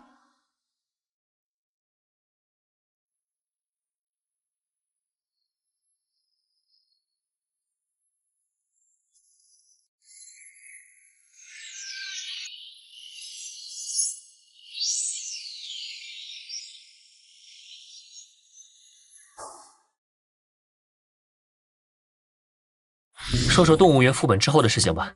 李文栋父女那边我去看过了，他们过得挺不错的。那里的安全区叫光耀城，是他们当地的玩家组织光耀会建立的。你们这次副本怎么样？通关中没出什么事吧？很顺利，配合白芝的运气，侥幸得了次 A 级评价。我的是 B 级。A 级评价可不好得，看来之前是我限制了你们的发挥。限制了我们？我没感觉到啊。或多或少有一些吧。当团队里有个擅长动脑子、出谋划策的画事人，其他人会下意识的以他为准，减少自己的思考。你们回忆一下，在副本里，你们是不是经常询问我的看法？这好像确实有经常问。思考谁都会，做决定才是最重要的一步。所以说，我没跟着一起，你们反而有所成长了。看来人还是得走出舒适区才行。这话我赞同。我们白芝现在就正在纠结这个问题呢，想听听你的意见。我和姐姐没有相同的时空车票了，正在考虑要不要以这次为契机，开始分头行动。那个，范香，你觉得我们该不该试着分开啊？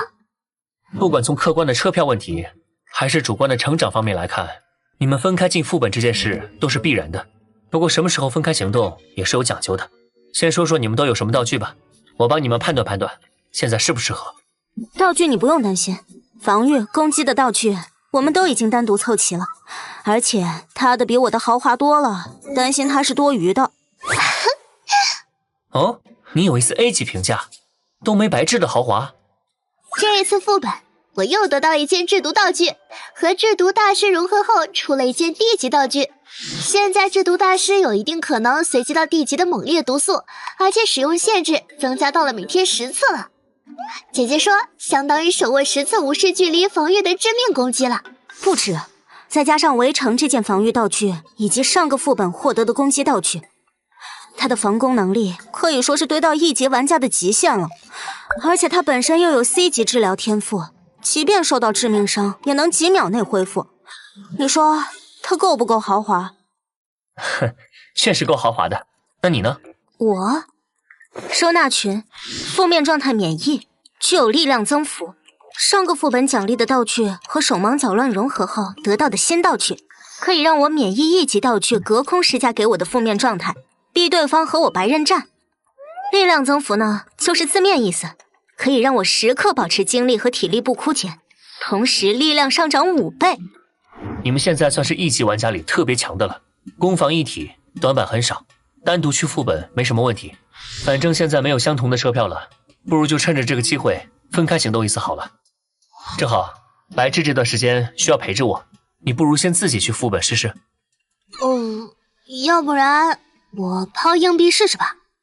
啊，可以试试。如果是正面呢，这一次就分开行动；如果是反面，就暂时不要分开。是正面。这下你们能下定决心了吧？安城最近突然就乱起来了，是不是我们010区诞生 D 级副本了？副本就在安城。真聪明，是外区的 D 级玩家来这里闹事了。没想到那么快，没有办法限制吗？ D 级玩家还没法应付现代军队，所以引不起太大的事端。只要官方出面抓住他们，应该很快就会平息下去的。即便抓不住，这批玩家也待不了多久。D 级玩家每2个月需要去一次副本，他们最多在这里待2个月。我要去副本了。啊，这么快就要走啊？本来打算再休息几天的，但现在我们分区出现了副本，有外区玩家来捣乱，我得抓紧时间成为 D 级玩家才行。你姐姐是想快点成为 D 级玩家，增大自身的价值。啊？这样她加入特使局后能得到更多好处。既然你知道，我也不多说了。我去副本的时候，白芝就交给你了。他还小，你别对他乱来啊。姐姐，我已经17岁了，你能不能别把我当小孩子？好吧，我订正之前的发言，是你得矜持点，别乱来。你这么看着我做什么？没什么，再见。哼，注意圆滑点，别再随便和人起冲突，保护好自己。知道了。接下来几天，我一直带着陆白炽实验他的好运能力的极限。期间，陆西宁不断的完成副本，照这个速度下去，估计暑假结束前他就会成为 D 级玩家。这几天里一直没有倒霉的事发生，直到第13天。可能是小孩滑的吧。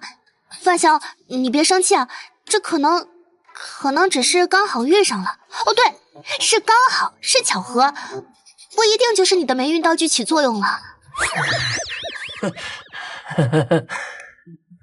算了，先去看看监控吧。没想到监控刚好坏了，去修车又遇上车祸，没怎么撞到人，还被家属讹。唉，看来可能真是你的霉运道具发挥效果了吧。现在基本可以确定了，你的运气对我的作用极限是12天，从第13天开始，霉运就会突破界限，重新降临。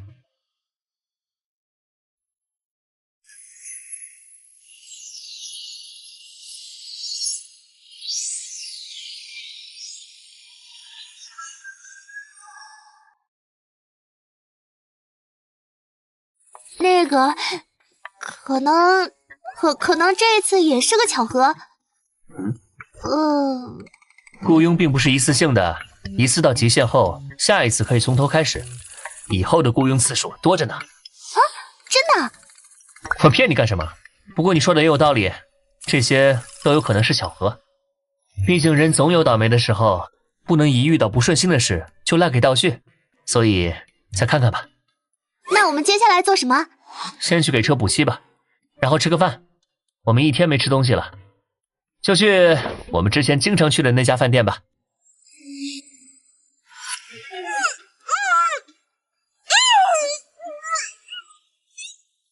吵死了，别叫了。我今天心情不错，暂时还不想杀人。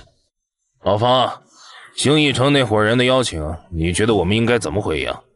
别理那群疯子，他们无非是想利用我们，把这个新分区变成他们的养殖场。为啥？我听说兴义城会提供高级道具援助我们。拿了这些道具，成功了当然是好，失败了，你觉得兴义城会放过我们吗？那我们还是别掺和了，反正地级玩家去哪儿都一样。况且这儿的生活条件不差，食材和玩物都唾手可得。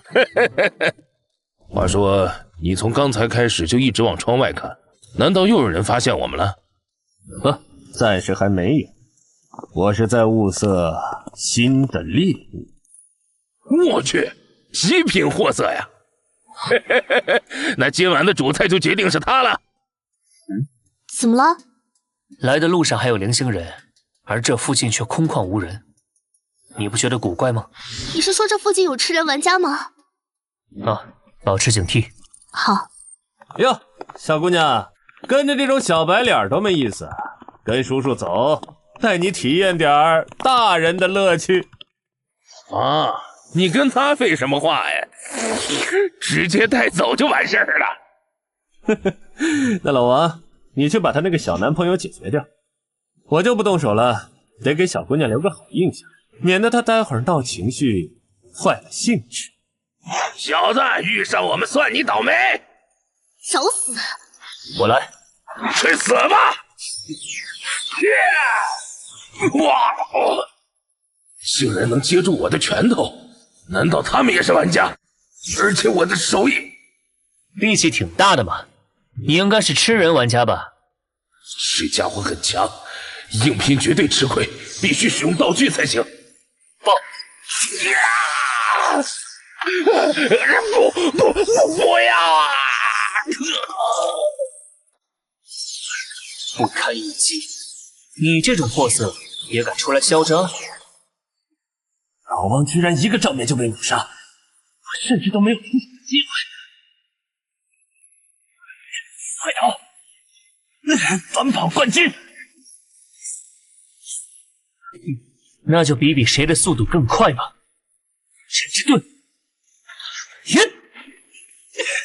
该死，这都能追上来，只能使用道具了。暴躁的电风扇，处主公爵，这是强制嘲讽类道具。身体不听使唤了，结束了。搞定。万大哥，他还活着吗？只是昏过去了，留个活口，看看能不能问出点情报。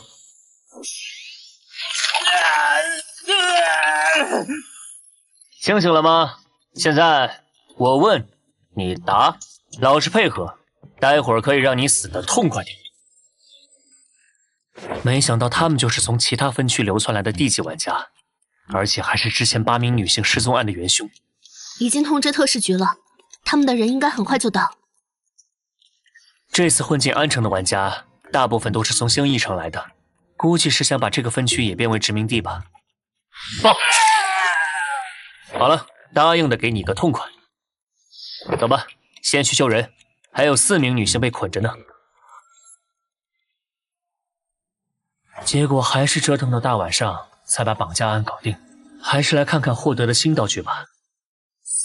一级道具飞毛腿，效果为佩戴后奔跑速度提升90%。一级道具无人问津，使用后可使进化率不足1%的人在潜意识中产生远离你、无视你的念头，作用范围方圆50米。无人问津，干涉精神的道具吗？估计以后能用得上，先留着吧。范潇，特使局有联系你吗？我有点担心。还没有，有情况杜若会通知我的。不过有件事要和你说，我们的雇佣关系先暂时结束吧。啊，这么快吗？已经13天了，你姐姐都进了3次副本，你却1次还没去过，这样下去不行。而且继续跟着我，你会遇到更多危险，暂时分开行动比较好。现在已经确定，陆白志的幸运只能庇护我12天，从第13天起，我的霉运就会波及他，而且会越来越危险。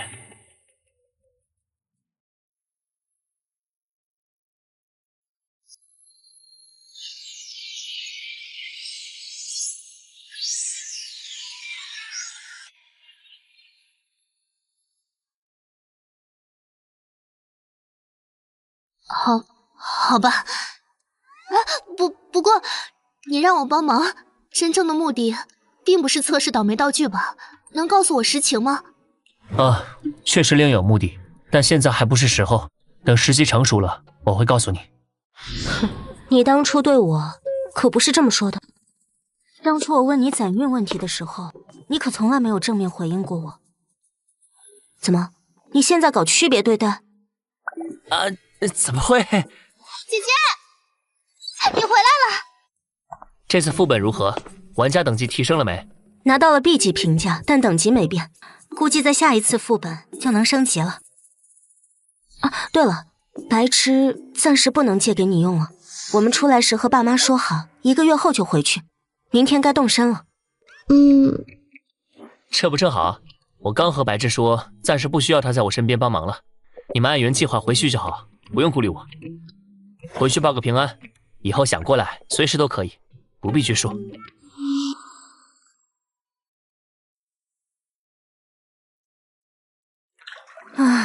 根据我的分析，你的运气大约只能护他平安12天，从第13天起，你反而会被他的霉运牵连，所以你也别想着那么快就去找他了，否则反而会降低他对你的好感。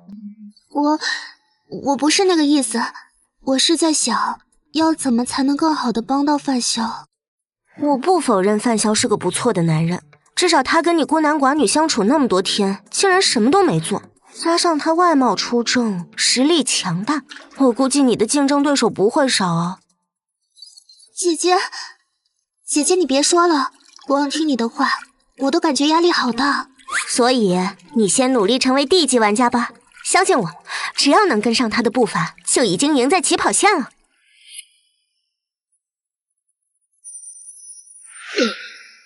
有情况！小老鼠翻窗台跳进来被猫逮。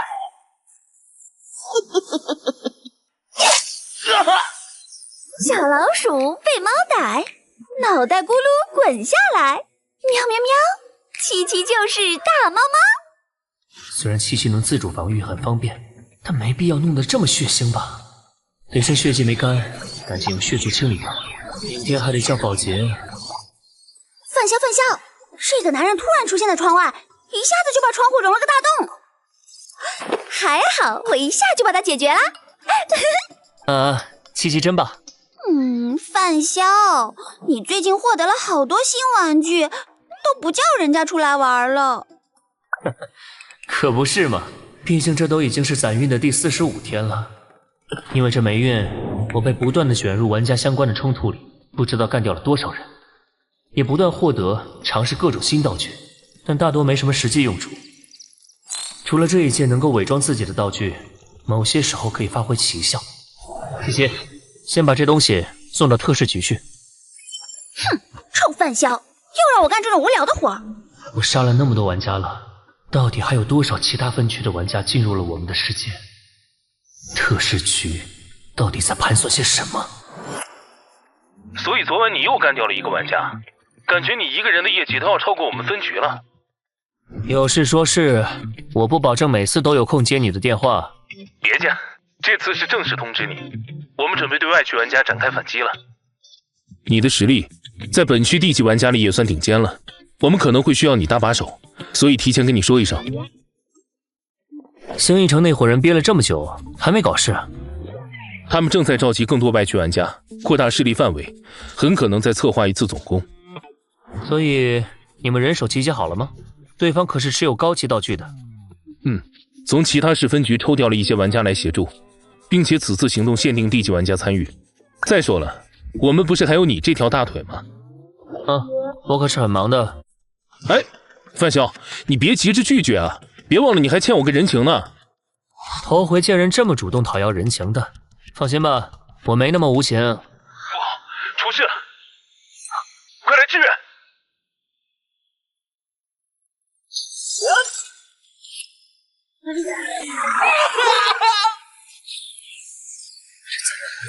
超预期，比想象中严重太多了。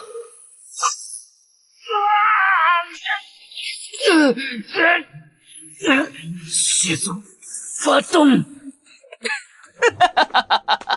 哎呀，真是件好宝贝！希望我能继承你的好运。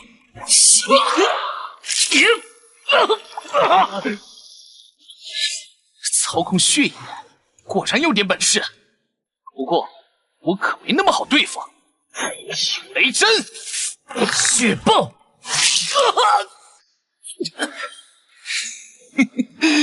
不过杀不掉我的。这人有古怪，生一记血爆，怎么可能还站得起来？整之盾，看看你还有什么底牌？你杀我一次，就有人替我去死，你确定还要继续吗？什么？共享毒素？不要！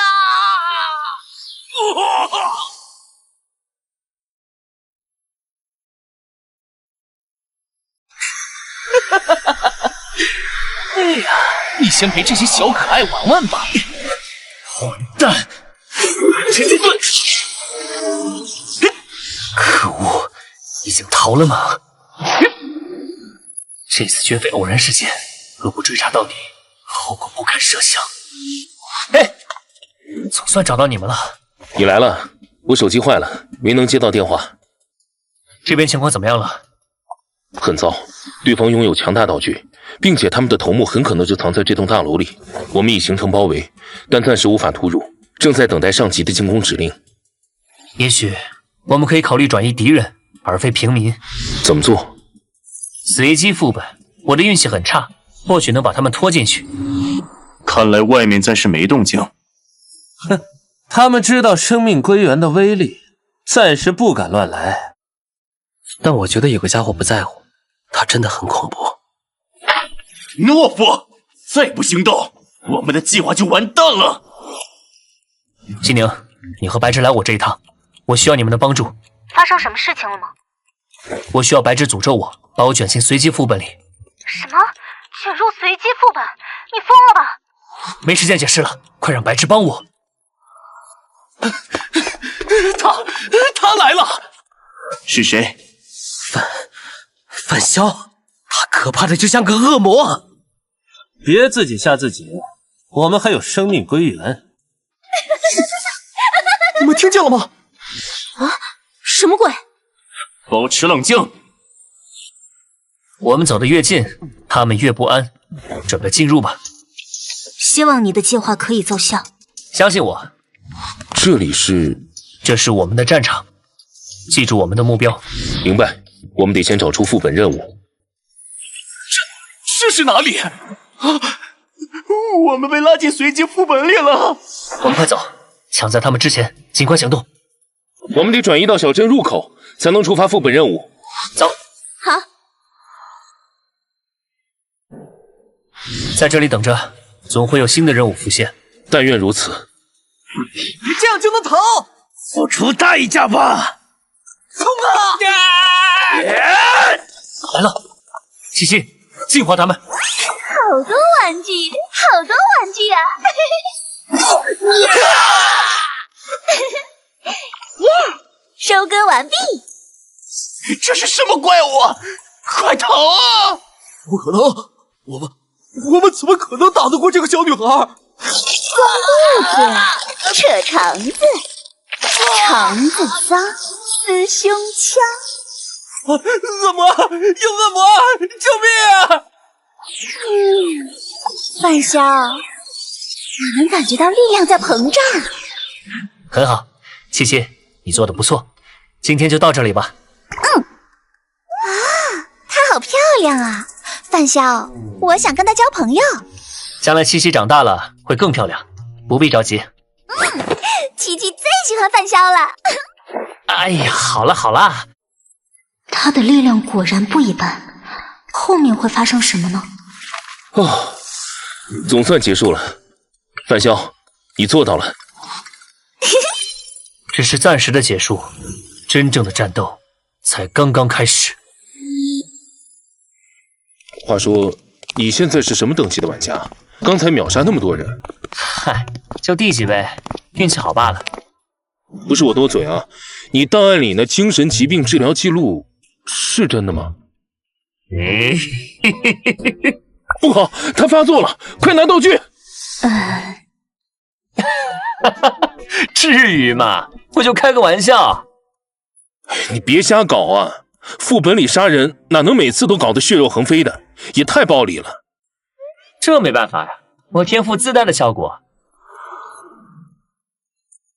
都别愣着了，介绍下自己，后面好称呼。我是黄成，你们叫我黄老板就行。晋州安，昵称九州客。你真的就地界，有点不信啊。刘雪，副本里叫我6月的雪就行。我周杰，昵称杰哥。他是……别叫我范潇了，现在叫范莎。我也改了，叫路人甲。你们俩至于这么谨慎吗？你们看，这周围全是枯草，有点怪啊。不会突然从这枯草里蹦出什么怪物吧？就你胆小，别自己吓自己。这望乡镇邪乎得很，好多 C 级玩家都折在这儿了。真的假的？那有攻略不？有钱买攻略的早去简单副本了，谁来这儿遭罪？望乡镇副本已开启。我们走，去镇子里。副本提示1：不要反抗你的父母。提示2：夜晚最好不要外出。提示3：每晚必须对你的弟弟讲一个睡前恐怖故事，争取吓哭他。弟弟，我们的亲人怎么会跑到副本里来？莫非是扮演诡异的亲人之类的？别打岔，系统正说着呢。对不起。副本任务1：存活7天。副本任务2：找到严可可的日记本。副本任务3：完成所有人的心愿，另外达成任意任务条件即可通关本次副本。这是一个存活类副本，这类副本难度相当大。那现在该怎么办？我们先回家吧，也不知道家里的父母会是什么。那不有个老妇人吗？也许知道点什么。老奶奶，我们是外面来的，来找一个叫严可可的人，您认识吗？那个老妇人有什么奇怪的地方吗？你们看，她的腿是瘸的，而且舌头也被割断了。据望乡镇的情报来看，这里的镇长为了能够增加当地的人口数量，动用了某项政策。什么政策？不清楚。我在想，这些女性会不会都是人口买卖进这个镇子里来的？我在网上看到过，有些村子为了防止被拐卖的女人逃出去，就打断她们的腿，割掉她们的舌头。应该就是这样了。先这样吧，现在马上是夜晚了，我们应该各自回家了，先看看父母的情况。看来这个副本给我们每个人脑海中已经灌注了家在哪里的思维。回家之后情况允许的话，就来这里会合；不允许，那就再看。我家在这边，看来要暂时分开了。这个是子母猪的子猪，大家分一分，到时候就可以互相感应各自的位置方向了。这还真是帮了大忙了。谢了。按照脑中的印象，我的家应该在这里。兄弟，等等，等等我！怎么，你的家也是在这里？啊，是啊。没想到我们两个的家居然在一起。嘿嘿，正好，我们两个一起，互相有个照应。你们两个还知道回来，专门盯着吃饭的时间往外跑，是想气死我吗？啊，阿姨，我们认识吗？小花，你还给我装傻充愣是吧？啊！既然老实的，不要反抗。你还敢躲？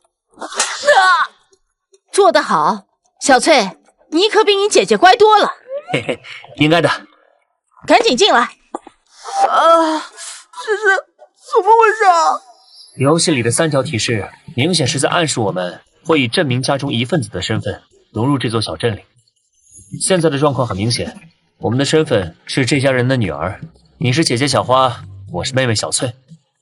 可是我们两个是男人啊！副本里一切皆有可能，先进去吧。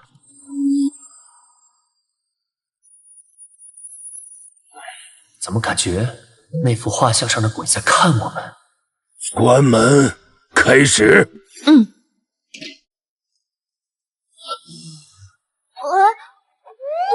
要！我昨天刚被扎过了。瞧我这记性，那今天不扎你了，到你们了，过来。小花，你先过来。好。好，你的够了。再抽下去，我就要不行了。该你了。好，这么快就满了？够吗？要不要再来点？够了，够了。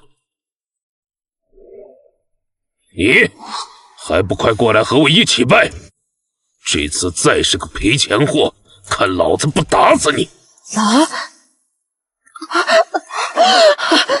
都怪你们两个不争气的东西，看我不打死你！哼，你个赔钱货！哼，没用的东西！打吧，反正你们累死也破解不了我这无尘之盾。再不反抗，别说错任务了，怕是会先死在这里。够了！你们在干什么？还不快走！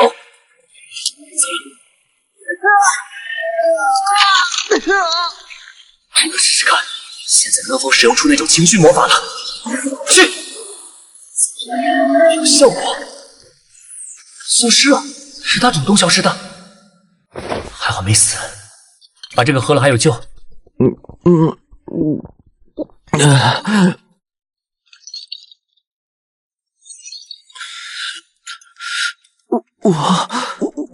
我没死。小花、小翠，还不快过来！五鬼大人用完餐了，该我们了。刚才李健受的攻击，应该就是忤逆父母的代价。但是刚才攻击那只怪物的时候，我的招式怎么一点作用都没有？你说，他们会杀了我们吗？放心吧，不会。你为什么这么肯定？我们还要在这个副本里待7天。从之前的对话判断，这种祭拜仪式每天下午都有。要是我们死了，他们明天抽谁的血呢？比起那个，我更在意的是，我们为什么会是女儿？谁知道呢？而且，刚刚发生了那么恐怖的怪物袭击，他们却像是什么也不知道一样，依旧保持着那套令人作呕的态度，这实在太邪门了。父亲、弟弟、女儿，如果我们顶替了女儿的身份，那真正的女儿去哪儿了？所以，我们得想办法套出更多的情报才行。喂，你们两个嘀咕什么呢？还不赶紧吃饭！这东西真的能吃吗？赶紧吃，不要耽搁后续的祭拜。祭拜什么？鬼吗？因为我们这个小镇被一个天杀的家伙给下了诅咒。有人说祭拜五鬼可以冲散诅咒，求来儿子。是谁说的？住在3组的李仙秋，你得喊他李叔叔。求生男孩，父母有这种心愿倒不奇怪，但之前见到的那位老婆婆估计没这种念头。那我们这里发生过什么灾难？小孩子不要问东问西，赶紧吃饭。饭都吃完了，还不快进来？好的。他们这是在干嘛？祭拜。姐姐，咱们来玩骑大马好不好？啊，好呀。你把他弄晕了。没错，我们今天的时间不多了，现在待在这里很难获取新的信息。走，我们先去找李仙秋看看。我先去探探情报。好。问到了些什么？你说这些村民会不会是在演我们？根本套不出半点有用的信息。这个副本开了多少次？不知道，但肯定不是第一次了，不然这些村民也不会这么不耐烦。有玩家介入，为什么这里还会有这么多村民？也是啊，这个破小镇外面都是荒地，也不可能有人移民过来。这些人该不会根本杀不死吧？你可以试一试。我哪敢试啊？你怎么不试？我会试的，不过现在还不到时候。范莎，你们也是来问李仙秋的？我问过李仙秋了，所谓五子送鬼的祭拜仪式，只是他根据民俗传说篡改出来的。和我猜的差不多。哦，对了，关于小镇的诅咒，你们调查到了什么？是玩家对小镇降下的诅咒。什么诅咒？我的推测是，看不惯这些镇民的玩家出手了。话说，你们两个扮演的角色也是女孩子吗？对。不过奇怪的是，无论是放血还是抽鞭子，力度对一个小女孩来说，是不是太过了？看来我们遇到的情况基本一样。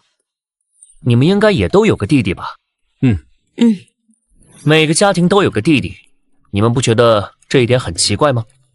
这个小镇可是有诅咒的，哪来这么多男孩？什么意思？我的意思是，为什么是弟弟而不是哥哥？这个小镇的诅咒在很久之前就有了，导致镇上居民生下的第一胎都是女孩。我猜应该是哥哥都被玩家给杀光了。杀光了？这样就说得通了。玩家为了惩罚这个重男轻女的小镇，杀光了哥哥，随后又降下了诅咒。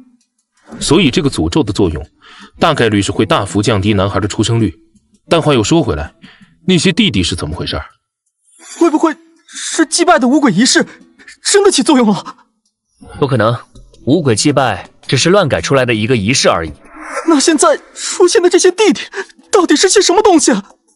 反正不是正常人，可能都是怪物变的吧。毕竟我们刚刚遇到了那只怪物。你们遇见怪物了？这只怪物我的实体攻击不起作用，应该是攻击精神类型的。我们的猜测都是建立在这个小镇没有哥哥的基础上，是真是假，还需要逐家检验才行。验证的事交给我，我和其他同事一起。等等，既然我们顶替了各家女儿的身份，你们想过原来的女儿去哪儿了吗？这个问题我一直没什么头绪。对了，虽然女儿去哪儿了不知道，但我找到了严可可。那我们是不是可以通关了？严可可在哪儿？你问他要日记本没有？严可可的扮演者该不会就是你吧？什么都瞒不过你，我的父母都管我叫可可，而我的父亲姓严。那你有没有尝试过找他的日记本？我到处都找过了，就是没有发现他的日记本。我们抓紧时间吧，等到晚上就危险了。我们继续分头行动吧，节省时间。好。站住！把你们知道的事都说出来。有意思。陈之盾。呀！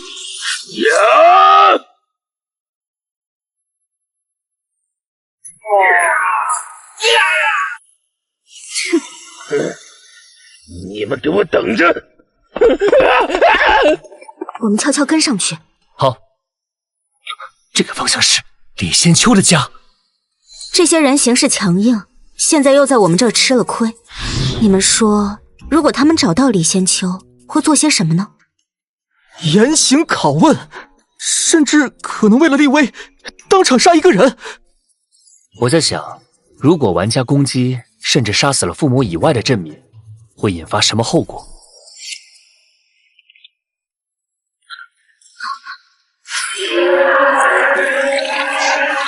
快跑！那个东西就是你们之前提到的怪物？难道说只要攻击了镇民，即便不是父母，也会引来他？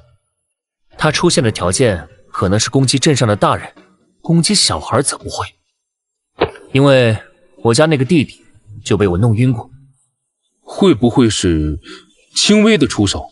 如果没有造成实际伤害，就不算触发条件。这只怪物可能专门惩罚那些反抗了大人的小孩，而我们玩家的身份恰好就是小孩。你这么想有什么根据吗？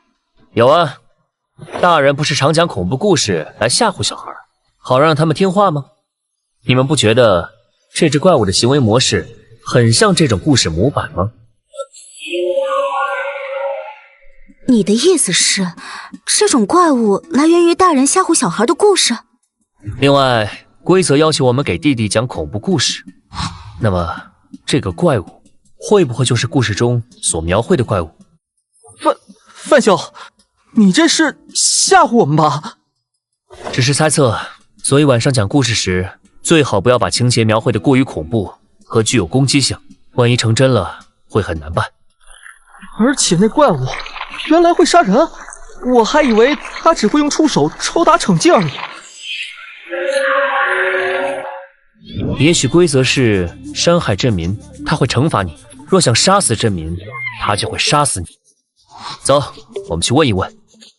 李叔叔，听说您家有人被打死了？什么被人打死了？胡说八道，给我滚！猜错了吧？除了玩家外，这家人一个都没少。会不会不是没杀人，而是这些村民根本杀不死？除非镇民根本不是人类。或许我该找机会亲自验证一下。今天先到这里吧，明天再讨论。好，时间也不早了。这是，大家小心，注意回避。是干尸婆婆，她来了！别过来！那是干尸婆婆。先回家。等等我！在这里等等，正好试探一下干尸婆婆的虚实。刚刚那个笑声是干尸婆婆。笑声从四面八方传来，要么她有多个分身，要么她的速度快到让人产生了错觉。啊！笑声停了，该不会是你在找我吧？我在这儿啊！别关门，我来试探。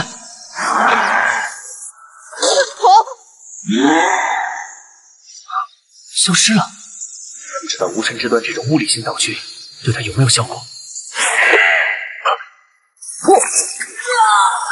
情绪魔法燃！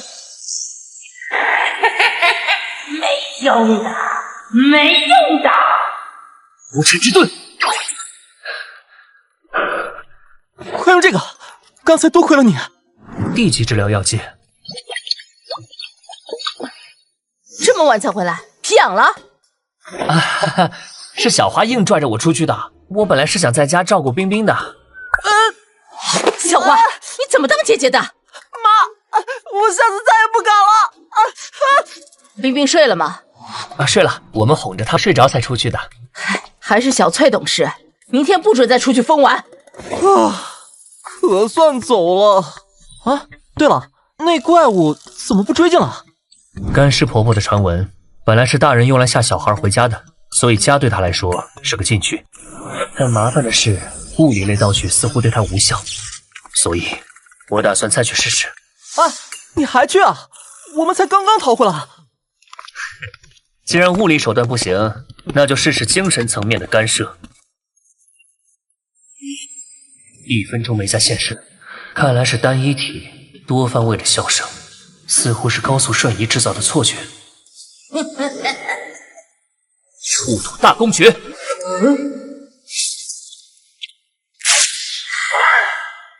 他的速度明显下降了，说明精神干涉有效，但效果持续时间有限。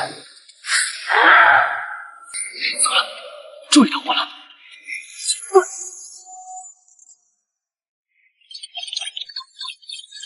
太惊险了！那玩偶是精神道具？